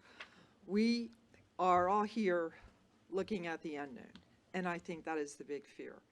And that was the big fear many years ago when we applied for Virginia-Born Wedding. We had neighbors who were terrified. We had neighbors who were excited, and we were told in the counseling process to ask for everything you think you may want to do, even if you don't think you're going to do it. So we threw in things like equestrian, school. I don't like horses, but I put it in there. And here we are. We've lived in the property since 1998, and I think the fears have not come to pass. I was out Sunday with one of our neighbors. He's growing sunflowers on our property. And I said, "So, Hall, are you aware that there's a wedding going on over there?" And he said, "No, I'm not." And then he said, "The only thing I ever hear is your damn roosters." And he says, "That's the only complaint I have." And I said, "Well, you should probably come and tell that story." And I think we are very, very respectful. If you could see the beginning and the after pictures, I know Manny has been out there a few times for events and to show support. We have hosted political events on either side. We have hosted Habitat for Humanity. We have hosted runs. The school is not a moneymaker. It is a passion. I survived stage 3 cancer and MRSA, and you ask yourself, what are you going to do with your life? And I said, I have to make a difference. So that's what we have done. We are very, very careful. We even have to address some issues that I believe are not ours to address. There have been numerous accidents. Manny's been involved with that too, in counseling the mother of a deceased on December 31st a few years back. I wrote VDOT, that's what I did for fun on New Year's. And I said, it's not a matter of if, it's a matter of when someone gets killed on that corner. As luck would have it, in the beginning of June, my children and I arrived to the scene of an accident. We were first on the scene. And there was a young 19-year-old girl dead right there at that intersection. We tirelessly sent letter after letter to VDOT. There have been many, many accidents, including some involving Goochland's Finest. There have been countless times where Goochland's Finest have shown up at either one of the houses at 4 o'clock, 5 o'clock, 11 o'clock at night, and all of that's documented. Most recently, my husband totaled his car in a Mercedes right in front. I'm not sure why we're the only school in the state where cars go by 55 miles an hour. I'm not sure, but that's a question for another day. But we had been requesting VDOT to come several times to trim both sides, and it didn't happen. So at my own expense, in a underfunded school that is there for passion only, we went to the expense ourselves to beautify both sides of the property and to clear it out so that it was safer for Goochland. That's the way we do everything. I think you've heard from a number of people who have their children in my school. We tirelessly work and we address those children's needs too. And we haven't had any trouble with the school. We haven't had any trouble with the weddings, but we were very, very careful. We have invested 256 acres. And let me tell you something, ladies and gentlemen, if you own it, it owns you. I'm up every morning at 4 o'clock working that property, watering plants 4.5 hours a day so they look beautiful for the weddings. And we are very, very proud to represent Goochland. And I think that's what you want more of. You don't want properties sitting. I was a realtor before. I have some realtor friends who are here. And you don't want properties to sit because it becomes a blight. Thank you for your time. Thank you, Ms. Adams. I don't think your integrity is in question here. I think we're just trying to figure out how to couch this for. Is there a way to possibly align it to what it would be if it were a winery? As you may or may not be aware, we have been in the wine business since 1991. So that would definitely be a plan B, but if it's something that is going to be legal anyway, that you can do without a CUP or without anything, would that not be a proper avenue to The explore? winery would require certain things to be already in doesn't place. qualify. It would have to be in place already. You'd have to have the grapes and the fermentation and the bottling would have to be there before you do this. My thinking would be that would be something that we just do later when it's ready. And that may give you other rights at some point, but then that affects the contract and that affects Well- the Massey family who has done so much for Goochland also. yeah. So I think the only thing we have is this board has to get comfortable with making a decision tonight. And if we cannot get there, then we may have to defer and do the next month negotiation and coming to terms. I think there's something workable here, and I hope there is. I want to get to yes as well. So it's a matter of figuring out how we get there. I think this will be a great business, a great venue for this. Better than many other things that could come along, but we have to get comfortable with it. Make sure that it protects the neighbors long-term, not just short-term, so. Mr. Alvarez, Ms. McGee. certainly Ms. Hunter and I had a chance even during the break to discuss either several revisions, a new condition or some replacements based on some of the concerns that have been raised. And so at whatever appropriate time, we're happy to make that available to the board. And what are these? What are these? Some of the I mean, conditions that. between who? Joanne Hunter and I spoke during the break. Okay, so this is not the applicant, this is. No. No, because these are conditions based on things we'd heard the board had concerns about. And responsive in some respects what the applicant has said they are planning to do.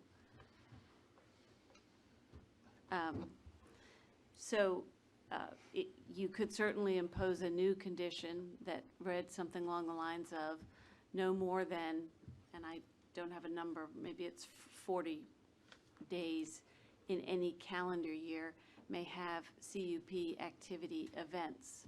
And what I chose to do there was to limit the number of days rather than the exact number of events. Because of that small thing we put where you could Right. have a small event on the same day if it's related. And so rather than getting in the business of counting that, you could impose a condition, no more than a certain number of days in any calendar year may have CUP activity events.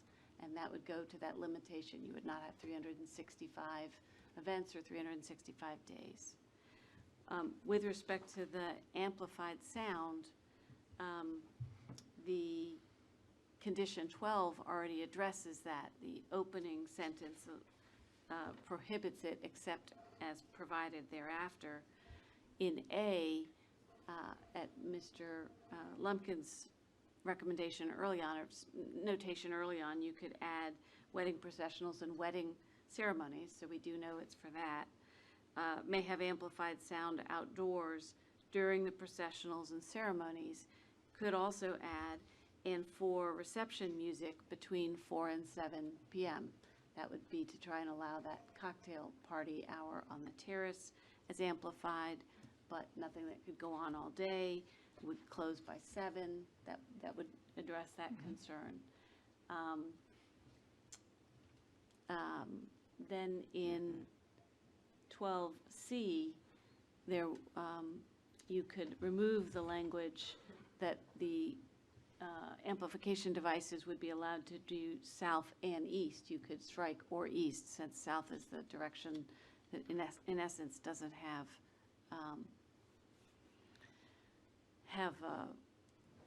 residences, sorry. And then Mr. Lumpkins had just talked about 12B, that amplified music in open structures outside. Certainly, that could be that that would be permitted only on Friday and Saturday nights and must end by, or only on Fridays and Saturdays and must end by 10 p.m. That you could amend 12B to address that concern. And the only other thing that had been discussed is the hours of the events. CUP, you currently have condition 11, which allows events, you could change that so that it's Monday to Friday from 8 a.m. to 11 p.m., Saturday from 8 a.m., excuse me, I've gotten that messed up, because you were talking about ending at 10, which Monday through Thursday. Sunday through Thursday. That could certainly be accomplished by having the first A read Sunday through Thursday, 8 a.m. to 10 p.m., and then Friday and Saturday, 8 a.m. Or just 9, okay, keep, or yeah, 8. Yeah, to 11 p.m. Did I mess up those hours? Yeah, it's too complicated, you know. Yep. Ready for a motion? And then, again, I mentioned earlier, you're able to limit the CUP exclusively to the applicants if there's a consensus around that. You would have some thoughts, but you would also want to make sure, because it's an entity that actually is coming forward. So it would have to be exclusively to the applicants or an entity in which they have majority ownership. Those are possibilities. Is it appropriate for me now? Please. I don't want to speak out of turn. I think we're amenable to all of the suggestions, Ms. McGee, and I appreciate you laying those out. The one thing I would ask for consideration of would be that the indoor activities inside the house still be able to be 11, is that right? And on Friday and Saturday night. And that maybe we set a numerical number, like up to 6 per year or something like that outdoors till 11 or something, just to make it where we do have a little bit of leniency if the client wants that and we just don't approve it for many people throughout the year. Does that? Are you okay with the 40 events per year? Yes. That was the number that Ms. McGee said, 40 events per, total of 40 CUP events per year? CUP activity events. I think that's where some of the confusion was coming in. I think we were trying to accommodate the winery, and that's why the 365 days was there. There's 365 days was us plus winery. So I think that's where a Okay, Oh, so the winery's not part of the CUP. Right, So right. that's where the. That's okay. exactly right. So now I think that clarifies things a lot. Okay, that And makes again, sense. I've been doing the weddings for so many years now, and I am grateful for the 11 o'clock deadline because, getting up at 4 in the morning, and you have to say, hey, this isn't me, this is the county, you got to go. And 7 o'clock on Sunday night has been fine because we do have school Monday morning. So I think those are all very reasonable, and I think it also puts some security and safety where everybody comes inside at a decent hour, and that should alleviate the concerns of the neighbors as well. You ready for a motion? I'm working on it, yeah. He's working. Because I'm not going to agree with what you're doing.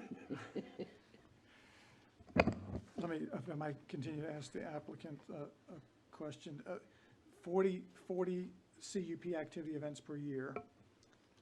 And if I could, I had suggested you wanted to limit that to 40 days 40 days. because they have that small ability to have 2 events in the same day if it's the short 2-hour one and they're related. That's what I was trying to craft, but your 40 days.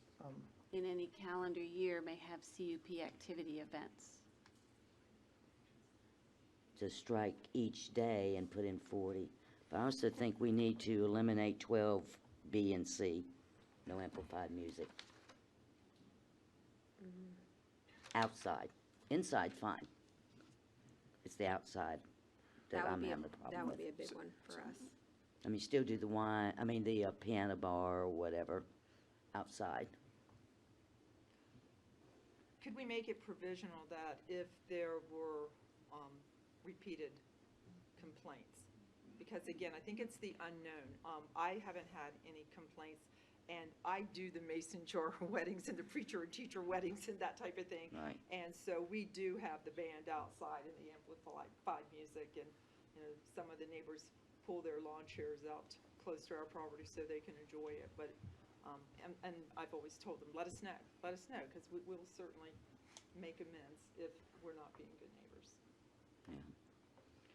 I mean, that to me personally, that's my red line. I mean, that's why I said the neighbors all say no to the noise. I mean, that's the issue. And that's why I was saying I'm willing to negotiate that and I'm just speaking for myself, or we can defer it. But I can't go for the outside noise of the amplified music outside. Would it be possible that we do something like the first 6 outdoor events, which literally could take 2 years to occur, maybe 3? Could we say that there's like a specific number like that and we review? We look back at that and see, was that suitable, the decibel level? We've tried to place restrictions on ourselves, and it was advised that it was difficult to monitor those types of things during an event, which we totally understand. We don't want to have county people out working on Saturday night Right. with the decibel meter.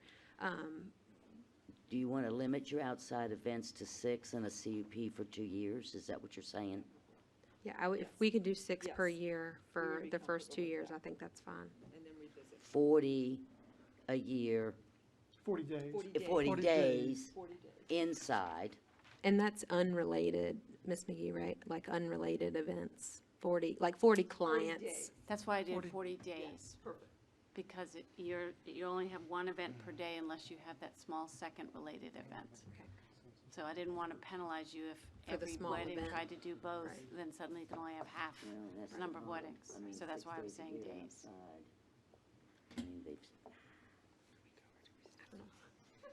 And Ms. Lescott, and the applicant, I heard 2 different things, so I just wanted to clarify. I've heard a lot more than 2. Well, I heard the applicant say, could we be limited to outside events 6 per year and reevaluate?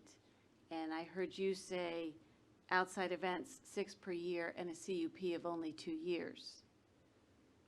Those are, And saying, I don't know if the neighbors are happy with 6 outside events with amplified music either. I know, but the big I mean, I don't know difference. if I'm even ready to vote for that. I understand it's all discussion. Because it sounded like you were also talking about the term of the CUP. I absolutely was. And I did not hear the applicant She said responding yes. to that. She said yes. They both said yes. Yeah, what I heard was 6 per year for the first 2 years, but still a 5-year CUP. I said limit the CUP to 2 years. Okay, I didn't hear that part. Not the limitation for the CUP, Okay. the review for 2 years on those 6 outdoor events. All right, Mr. Chairman, I move, We're going to be here at midnight. no, I'm going to move that we approve, that the board approve application CU 2019-0011 with the following amendments.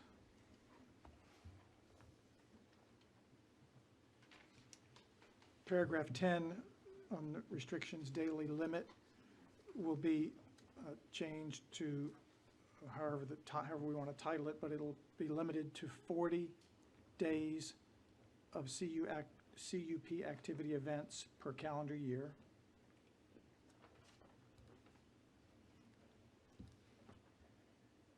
Number 11, hours for the events, which reads now CUP activity may occur between the following time periods. Change the time periods to Sunday through Thursday, 8 a.m. to 10 p.m. Friday and Saturday, 8 a.m. to 11 p.m. Restriction number 12, change item A to read wedding processionals and wedding ceremonies. Just add the word wedding before ceremonies. And then item B, amend that to amplified sound is permitted inside open structures that are enclosed with temporary barriers, e.g. a porch or a tent with flaps installed on all sides during the hours of Sunday through Thursday, 4 p.m. to 7 p.m., and Friday and Saturday, 4 p.m. to 10 p.m. And then item C, remove the word east, or the words or east.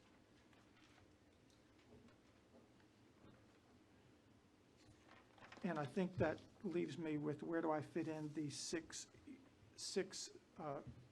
CUP activity events, outdoor activity events per calendar year? Is that what we have been talking about? So add another restriction in there that says that a limit of 6 Event limits. event Six. limits are limited to their, I guess you call it CUP, outdoor CUP events. activity events are limited to 6 per calendar year. And the county will review after the first, at the end of the first full, at the end of the second full calendar year, the county will review this provision. But the CUP term remains at 5 years. Let me just clarify that when you say the county would review, is that something that you would have county staff to review as opposed to come back before the board? I'm trying to catch Joanne's eyes here. You don't have to get up, Joanne. It's sort of a complicated provision to do on the fly, so it makes me a little uncomfortable. I mean, does the review mean it comes back through the board? Does it go back by staff? And who are you talking to? Yeah. And I'm also not a little confused whether the outdoor CUP that's in addition or above the the changes that you made to 12B, No, 12. the times, so you could, so they could have, so you're saying they could have outside music Friday, Saturday, 4 through 10. So the 6 events are outside of Yeah, tents? let me, because I'm not clear on the 6 events myself.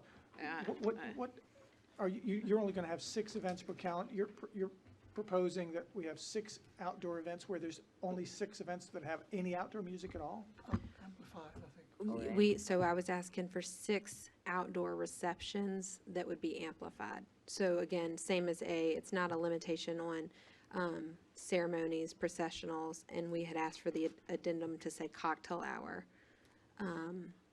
But the 6 would be just in regards to the amplified sound. Okay, so So I Let think me- it's really a consideration tagged on at the end of B, 12B. Okay, so amplified sound is permitted inside open structures that are enclosed with temporary barriers, e.g. a porch or tent with flaps installed on all sides. Limit, Limited, no more than 6 per calendar year. yeah, limited, amplified is permitted for 6 outdoor CUP activities per calendar year. And then under the time limits that I just stated, Sunday through Thursday, 4 to 7, Friday through Saturday, 4 to 10. I have one concern too about the 40 days. Typically, a wedding will come in for a wedding rehearsal dinner on Friday, and then they have it. So it needs to be 40 related events, because the rehearsal dinner would typically be inside, and then they would come back for the wedding on Saturdays. But it's one wedding party. Is that what Mrs. McGee was saying about the Friday, Sunday? No, because I was tying it to days of CUP. But a lot of times they'll come in for rehearsal dinner, they'll do the, So that would be 2 days. So that would take Maybe up we could 2 days stay of over and the have 40. breakfast on Sunday. But we're right? not counting events Yes. anymore. Right. We're counting days. We're not counting events anymore, we're counting days. So if they come in on Friday and Saturday, that's 2 days. that only gives us 20. Then that's why I was asking, so 60 days. What, Dover Hall has 80, right? I think. Oh, And it's if a they matrix again. stay over and they're there for breakfast on Sundays, that 3rd day. I know that where other localities do it is they consider the same bridal party, the same client, one activity. So if We gotta it's. we gotta pick days or activities. Right, yeah, and I didn't mean to, you can do it the other way. I think we came at it a different way.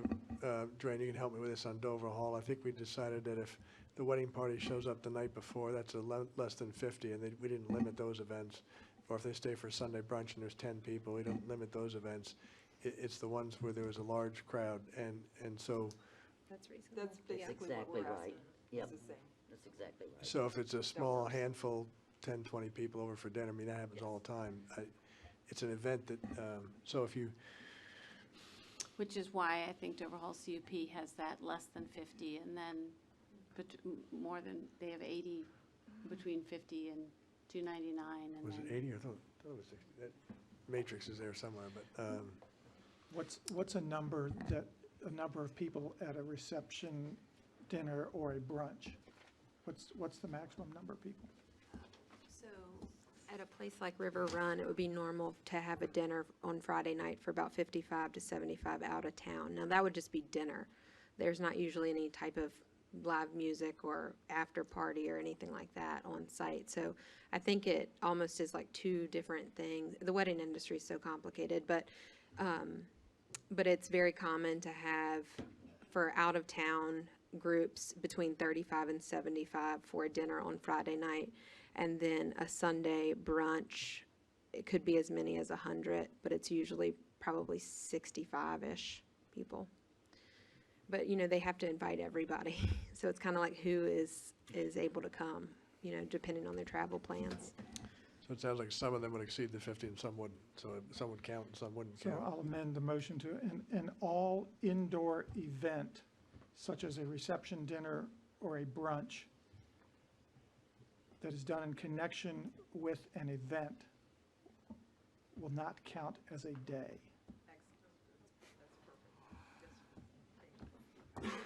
Who's going to police this? Who's gonna write it up? The neighbors. Me. That's right. Me, because I don't want to report to the neighbors anything bad. An all indoor event such as a reception, dinner, or a brunch that is connected with a CUP activity.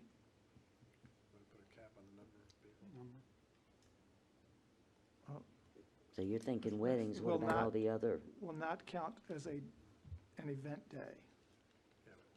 If it's 200 people, okay, go ahead. It's subject to, needs to be 80 or fewer people at the event.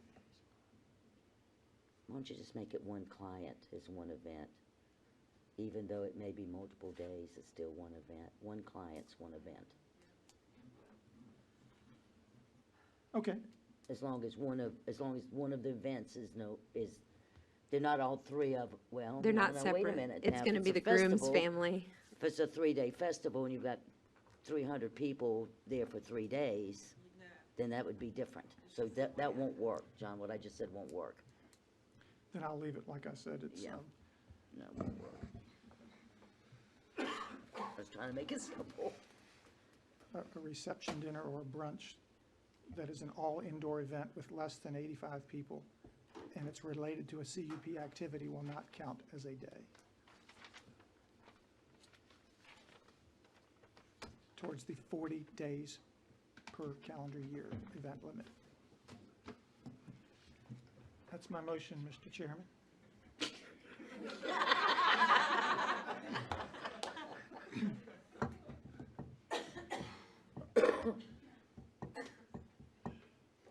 I know we mentioned this a couple times earlier, but 12A, I just want to make sure it was added about the cocktail hour. 12A cocktail hour, I did not add that. Well, that would be included in the 4 to 7, right? Yes, ma'am. That's not amplified, right? Yes. It usually is amplified. All right, you gotta amend your motion then. Well, right now, I mean, let me, what I said was, I amended 12B, that amplified sound is permitted in the correct 6 structures. times a year. I had originally suggested that 12A would be a place to put that because it allows just outdoor amplified music. If you took out, if you allowed wedding processionals and wedding ceremonies and reception music between 4 and 7, added to 12A, Okay, if that suits you. I'll amend A. You have to take out but only. Okay. But only during the hours, what days of the week? There has never been a limitation on what that for days? the wedding. But I'm not, Okay. I don't want to do the weekdays. Do you have weekday weddings? In my career of 15 years, I think I've done 3. One Monday, one Tuesday, and a Thursday. Well, if they And want, they were all if they want outdoor amplified music, they're going to have to pick another day. That is fair. All right, so, A will be, but only during the hours of, only during the days and the hours of Friday and Saturday, 4 to 7. And that's the reception music That's limited the to that. A. Right, but Take- only, Delete, but only during the processionals and ceremonies, and say, only on the days and during the hours of Friday, Saturday, 4 to 7. So when does 6 come into play? so that is just though the reception music on Friday and Saturday, they could still have a wedding processional on a Sunday. Just the music during the processional, not during the, Okay, not a alright. reception. Oh, yeah, that's fine, yeah. It's getting complicated, yeah. Yes, that's, right, I know, Friendly yeah, amendment. right. So no cocktail hours during the weeknights. If you're gonna have a cocktail hour, it's on a Friday or Saturday. If they wanna have a Thursday night wedding, the music can be for the processional and that's it. And indoors. And then you head indoors. Yeah. So, Ms. McGee, I know you've made a motion. Can you recap it? Because I think you're probably going to be the one working with Joanne to rewrite it. And I just want to make sure that we can capture it. I do too, because you're right. I'll take a stab at it with Joanne. So, Mr. Lumpkins made a motion to approve the case in number 10, changing the title from daily limit to perhaps event limit. That might be off what you said, but you did say change the title. Leaving what's there and adding a limit of 40 days of CUP activity events per calendar year, but an all-indoor event such as a reception, dinner, or brunch related to a CUP activity does not count as a separate event day if there are 80 or fewer attendees at the event. 85. 85.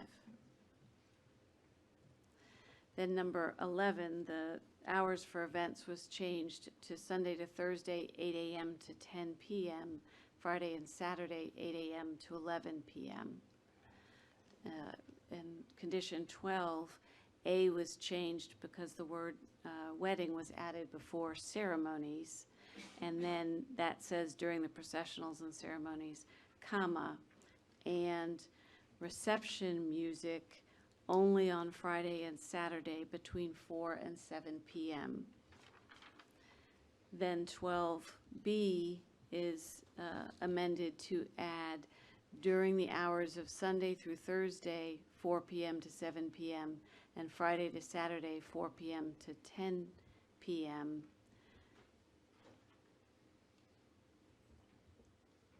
With 6 outdoor CUP activity events with amplified sound per calendar year. And I believe that was all. And the C, no east.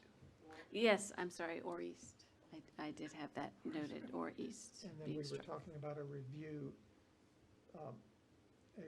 and I know the question was, I mean, obviously, if there are no complaints, and it's, I don't think the board needs to be involved, but if it's something that there've been complaints and the community's come forward, I think the board should have another chance to take another look at it, to work with the applicant on that particular issue. We could even host, like a neighborhood night there to have them come. Come on up and speak to, so since it's being I think recorded. we should probably consider doing it just like we did for the first step of the CUP, which was all the neighboring property owners, just invite them over to hear concerns and be more of a round table back and forth about figuring out how to work it out if it is a problem. And I simply have struggled with, what is it we're saying then there? Right. That, come back to the floor of the board to amend a condition, it's staff review, it didn't, so that's where I didn't include that. I wasn't sure what would be included. Something to the effect that I would like to leave it up to staff, that if there've been complaints, staff will review complaints and bring to the board's attention any complaints for potential review by the Board of Supervisors. There's really no current process for that. No, I'm not sure how, if we had some standards to evaluate it against, Yeah, that's true. they could come to the planners and they could, I mean, I like the idea, but I'm not sure how we implement it. Then let's leave that out. 6 per year for 2 years, that's it. 5 years. So how about that? Mr. Lumpkin's motion did not limit the 6 per year to the first 2 years. So 6 per year for all 5 years. That's how it stands right now. And let the applicant come back, and that'll be the thing, if they have the outdoor events, and they want to increase the number, that'll bring it forth to us, and then that'll be the chance to review any issues with the outdoor events.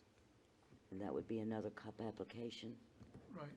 Yeah, the renewal, No. the renewal comes before Would us it be any anyway. sort of amendment? I mean, I don't know, is there an amendment process? The cup can be rejected if there's an issue. We have a process for that. It can be revoked. It can be revoked. So if there's a lot of issues, we could do that. And the applicant is That could be obviously, anytime. But it's 6 year, I'm leaving it 6 per year for the whole 5 years. Right. If the applicant wants to add to it, But Have to they, come they back. couldn't unless they come back with the cup Right. application. correct. Right. And by that time, they may have a winery growing and bottling on site and have some other opportunities. so before we move, and I know you need a second, I'm not sure if we're violating anything, but is the applicant, do you understand that everything that's been presented? And are you agreeable to this? Can you say yes really loud? Yes, we can. Yes, really. What about the citizens? So, you've made a motion.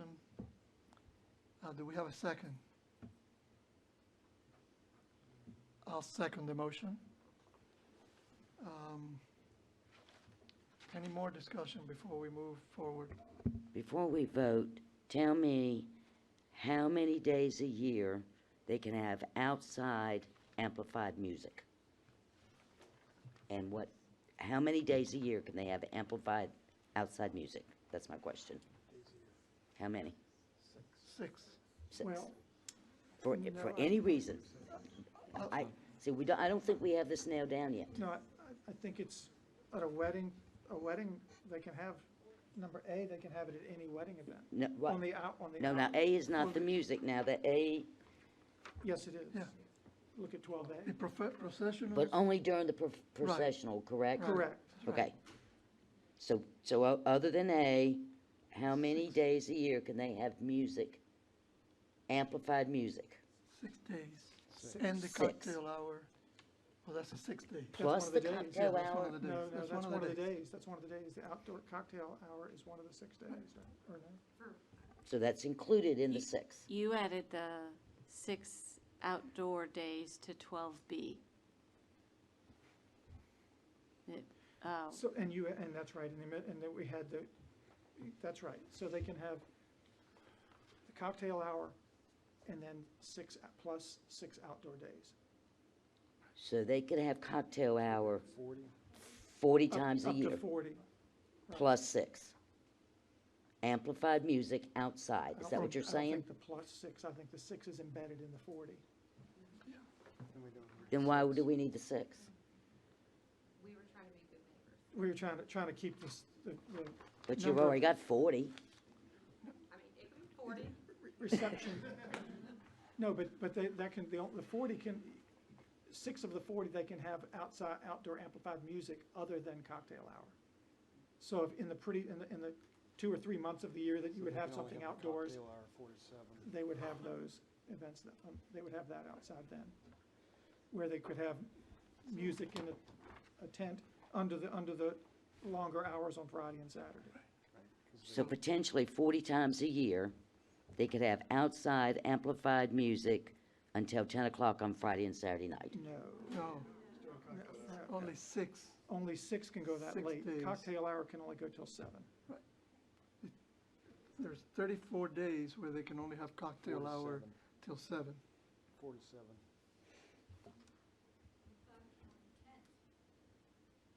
So what's the difference between, okay, never mind. I'm gonna give up. The tent is one of the outdoor events. If they have amplified music in the tent, that's an outdoor event. That's one of the 6. So, okay.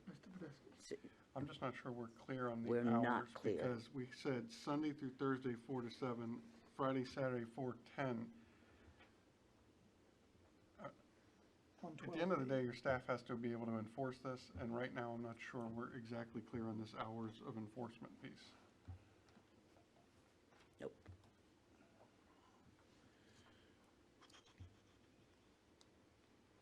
Are you intending to say 6 events that exceed 7 PM?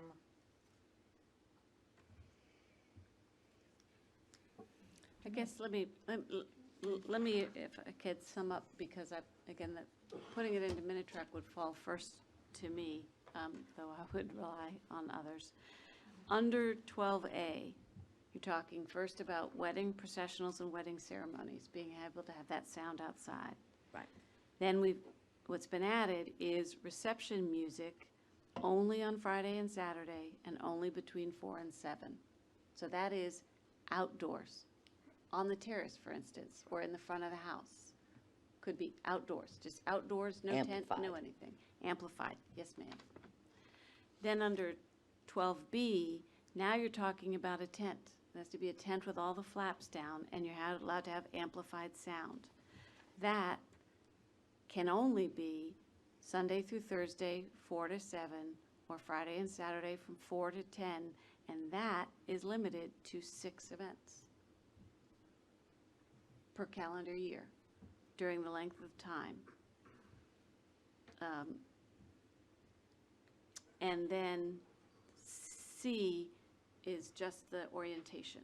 So I think the description of hours and when it can happen, I've covered.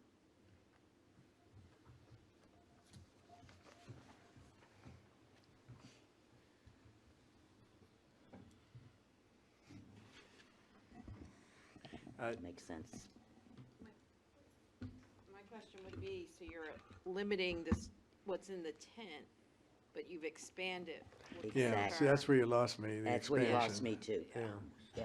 Yeah. I understood the 4 to 7 to be in a tent. The original, conditions in front of us initially didn't have any outdoor amplified, no tent music, period. And now it sounded like that somehow got introduced, and that's where you kind of lost me. The applicant came up and said, don't lose track of that reception, or that music I wanted to have Cocktail on the hour. terrace, the cocktail hour. But my understanding, that was still in a tent, but maybe I was wrong on that. Or was I wrong on that, or was that? It was always cocktail hour, and it was always assumed to be the terrace With no tent, with no tent. amplified, because that's not in the original, That's not, yeah. So wedding processionals. right, Really, that's here. processionals is part of a ceremony, so that could totally be scratched if you wanted to look at it that way and simplify it. Would just say wedding ceremonies and cocktail hour. That was 12A, was wedding processionals and ceremonies, but only during processionals and ceremonies, and so we got that. And then amplified sound was always gonna be in a tent.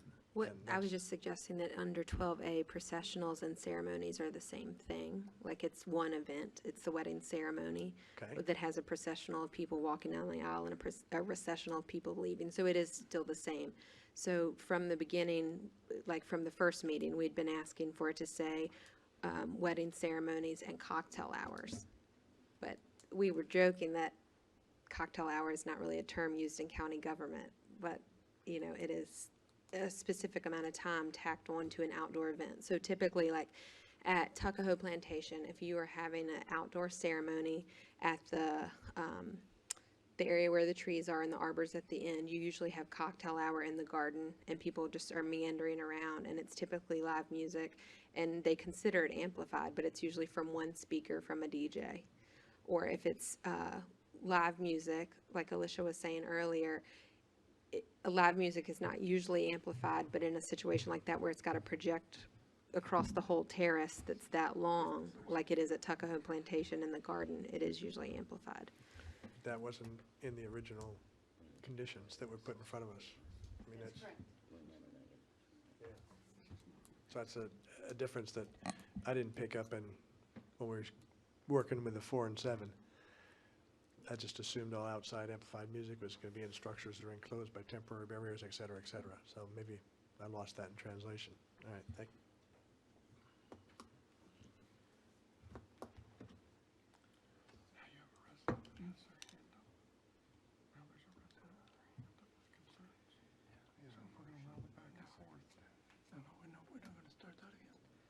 All right,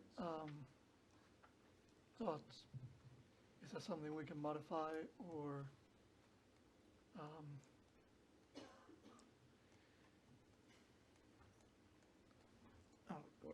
sorry, what are you saying? I said, is this something this last change is something we can modify, or, I'll consider amending my motion, but let me ask a couple of questions.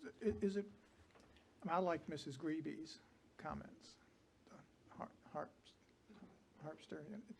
So do you typically have amplified, or is this cocktail hour going to typically have amplification?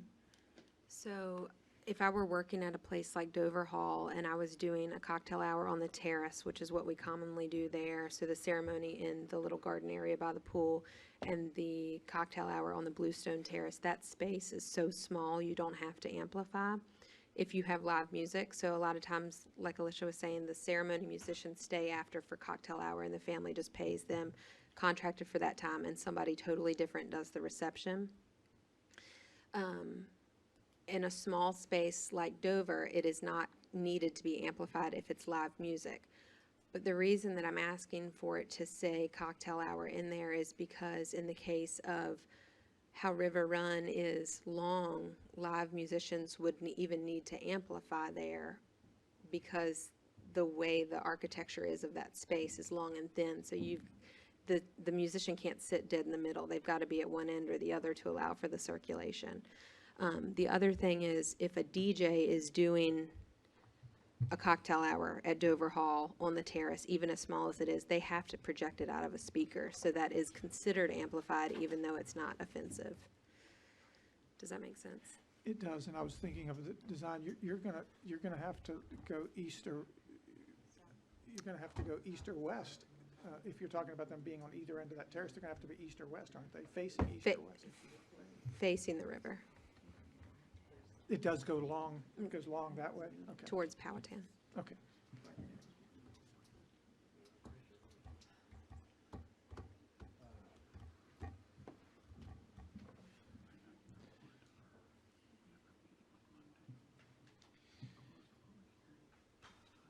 I'm fine, I'll leave my motion as is, unless, I mean, I'll entertain some suggestions. we'll have, Mr. Budeski just gave me an idea. We have a meeting on Monday. We could go ahead and close the discussion tonight and let our planners and attorney and the applicants and whoever else wants to be involved work on the conditions, and we could finalize the decision at our meeting on Monday. It wouldn't be a long-term deferral. I'm not sure if that helps any with the agreement. If not, I wasn't there at first, but I'm thinking a deferral may be the right place to go because I think there's too much confusion. I think we're going to get a no from at least one person on the board. Would there be a public comment Monday?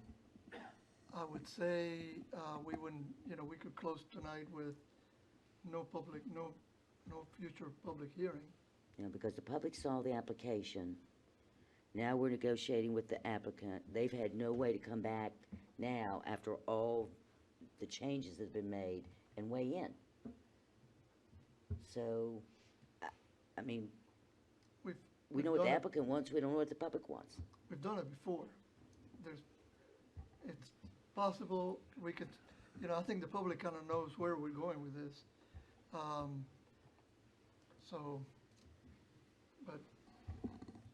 Yeah, Mr. Chairman, Ms. McGee, as far as we've already had the public hearing. It's been open and closed, so there's no requirement for public hearing. We've had some public. No, there is no requirement, that's We've had true. some public comment sometimes, but not a public hearing, but just to get feedback sometimes. Right. But as far as advertising, there's no need to advertise again because we advertised for tonight, and the public hearing was conducted tonight. So if we did take action on Monday, there's no requirement to re-advertise. There's no requirement for another public hearing. I'm asking, not telling. I'm not a lawyer and I don't play one on TV. He's looking for a smile and a nod, right? Yeah, exactly.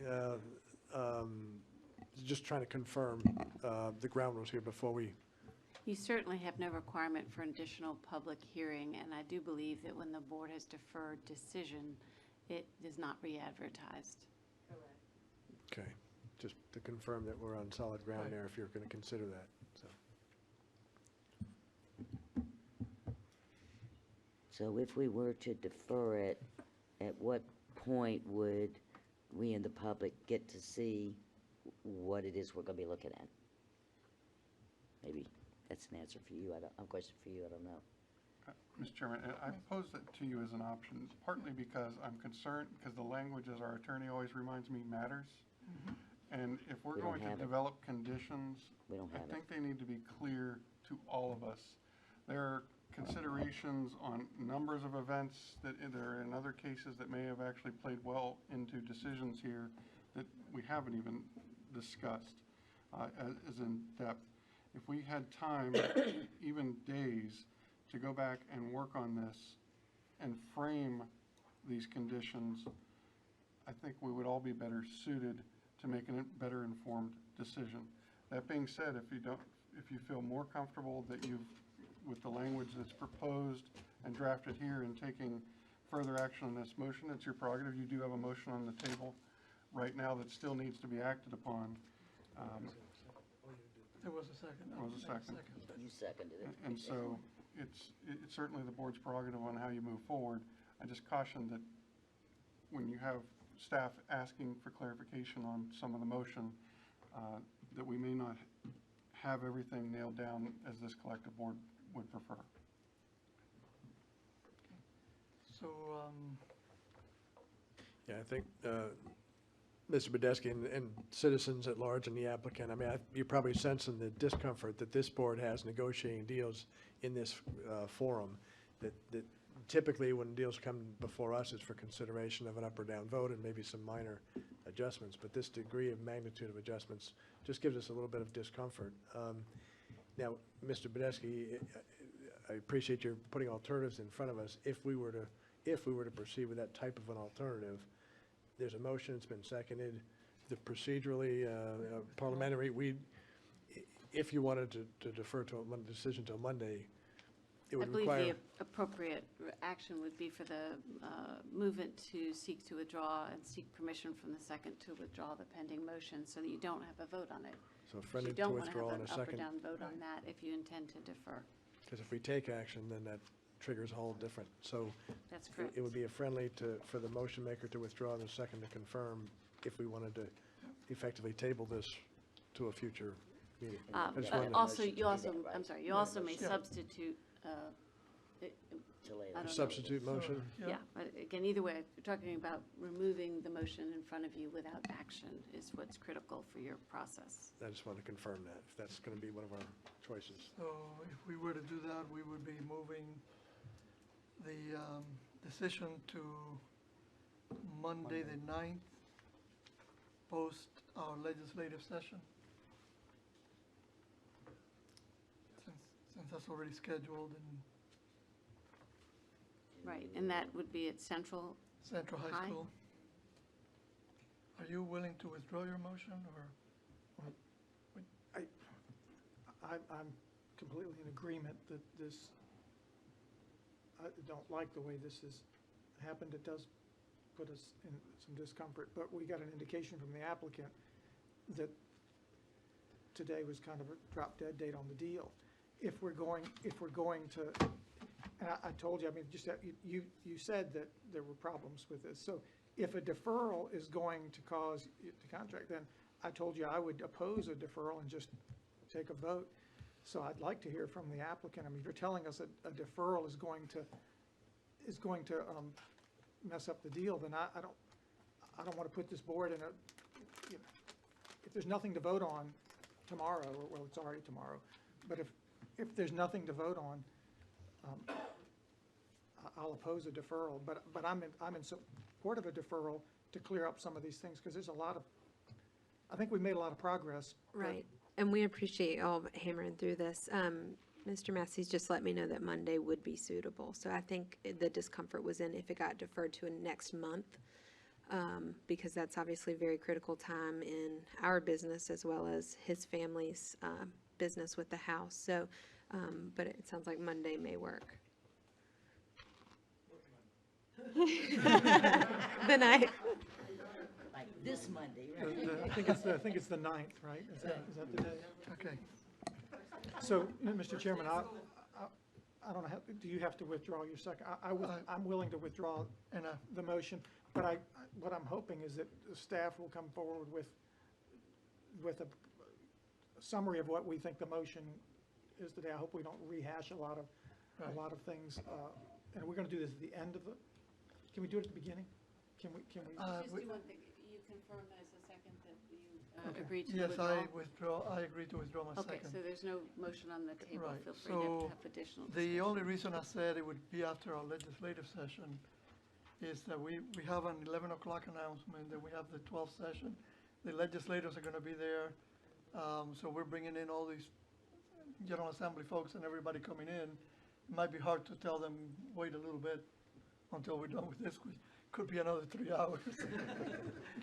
Do we, and just, this is just, because I was looking at my schedule today Right. about Oh. Monday. Is this legislative session, you think it can be like wrapped up by 2 and we can? Yeah, usually, It's a By couple hours. 1:30. yeah, Oh, usually 1:32. 1:30. If we can be done by 3, in the worst case scenario, that's. Is that how many questions you ask, right? Well, It's up to you. I was It's up to thinking. you. Okay, so, do you want to make the motion or for the deferral? Sure, thank you, Mr. Chairman. Mr. Chairman, I move that we defer decision on application, conditional use permit application 2019-0011 by River Run Manor LLC until Monday, September 9th at our 12 noon meeting at the conclusion of our currently scheduled activity at our 12 noon meeting at Central High School on Dogtown Road. We have a motion. Do we have a second? I'll second the motion.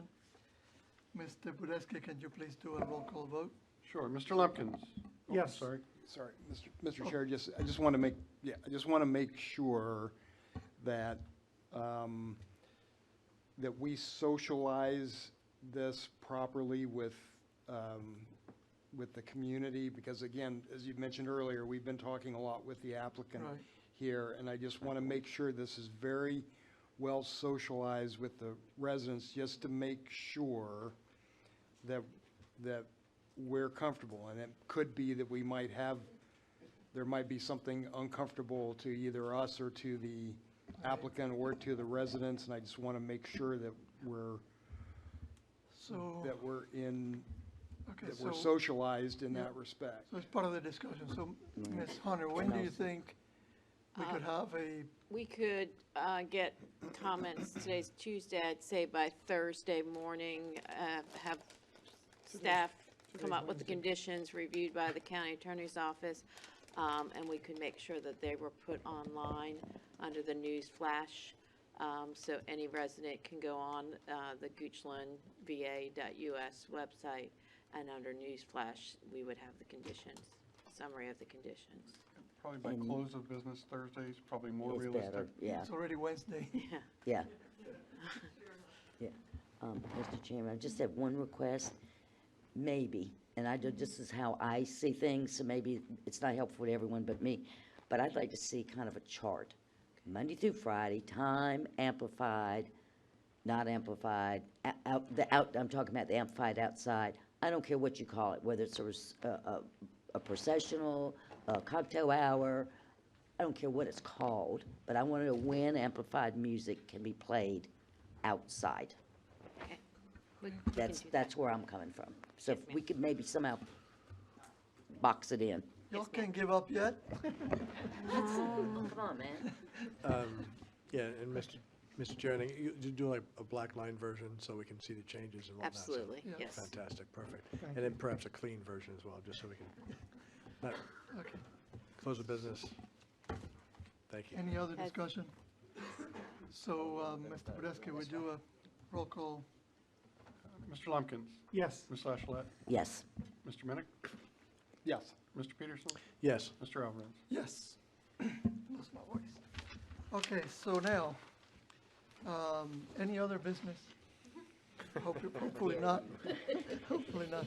So we will adjourn the Board of Supervisors meeting to September 9th at 12 noon, where the Board of Supervisors and the school board and other county officials will meet with the county legislative delegation on September 9th at 12 noon at Central High School and Educational Complex, which is 2748 Dogtown Road. And that meeting is open to the public, as you can imagine. And we will conclude the meeting with the closing of this session tonight. Then on Tuesday, October 1st, at 3 p.m., our regular business meeting, and 7 p.m. at public hearings, followed by Monday, October 7th, the Board of Supervisors will meet to discuss the zoning ordinance rewrite wrap-up work session. Thank you all for coming and appreciate your endurance. Yeah, breakfast now. Who's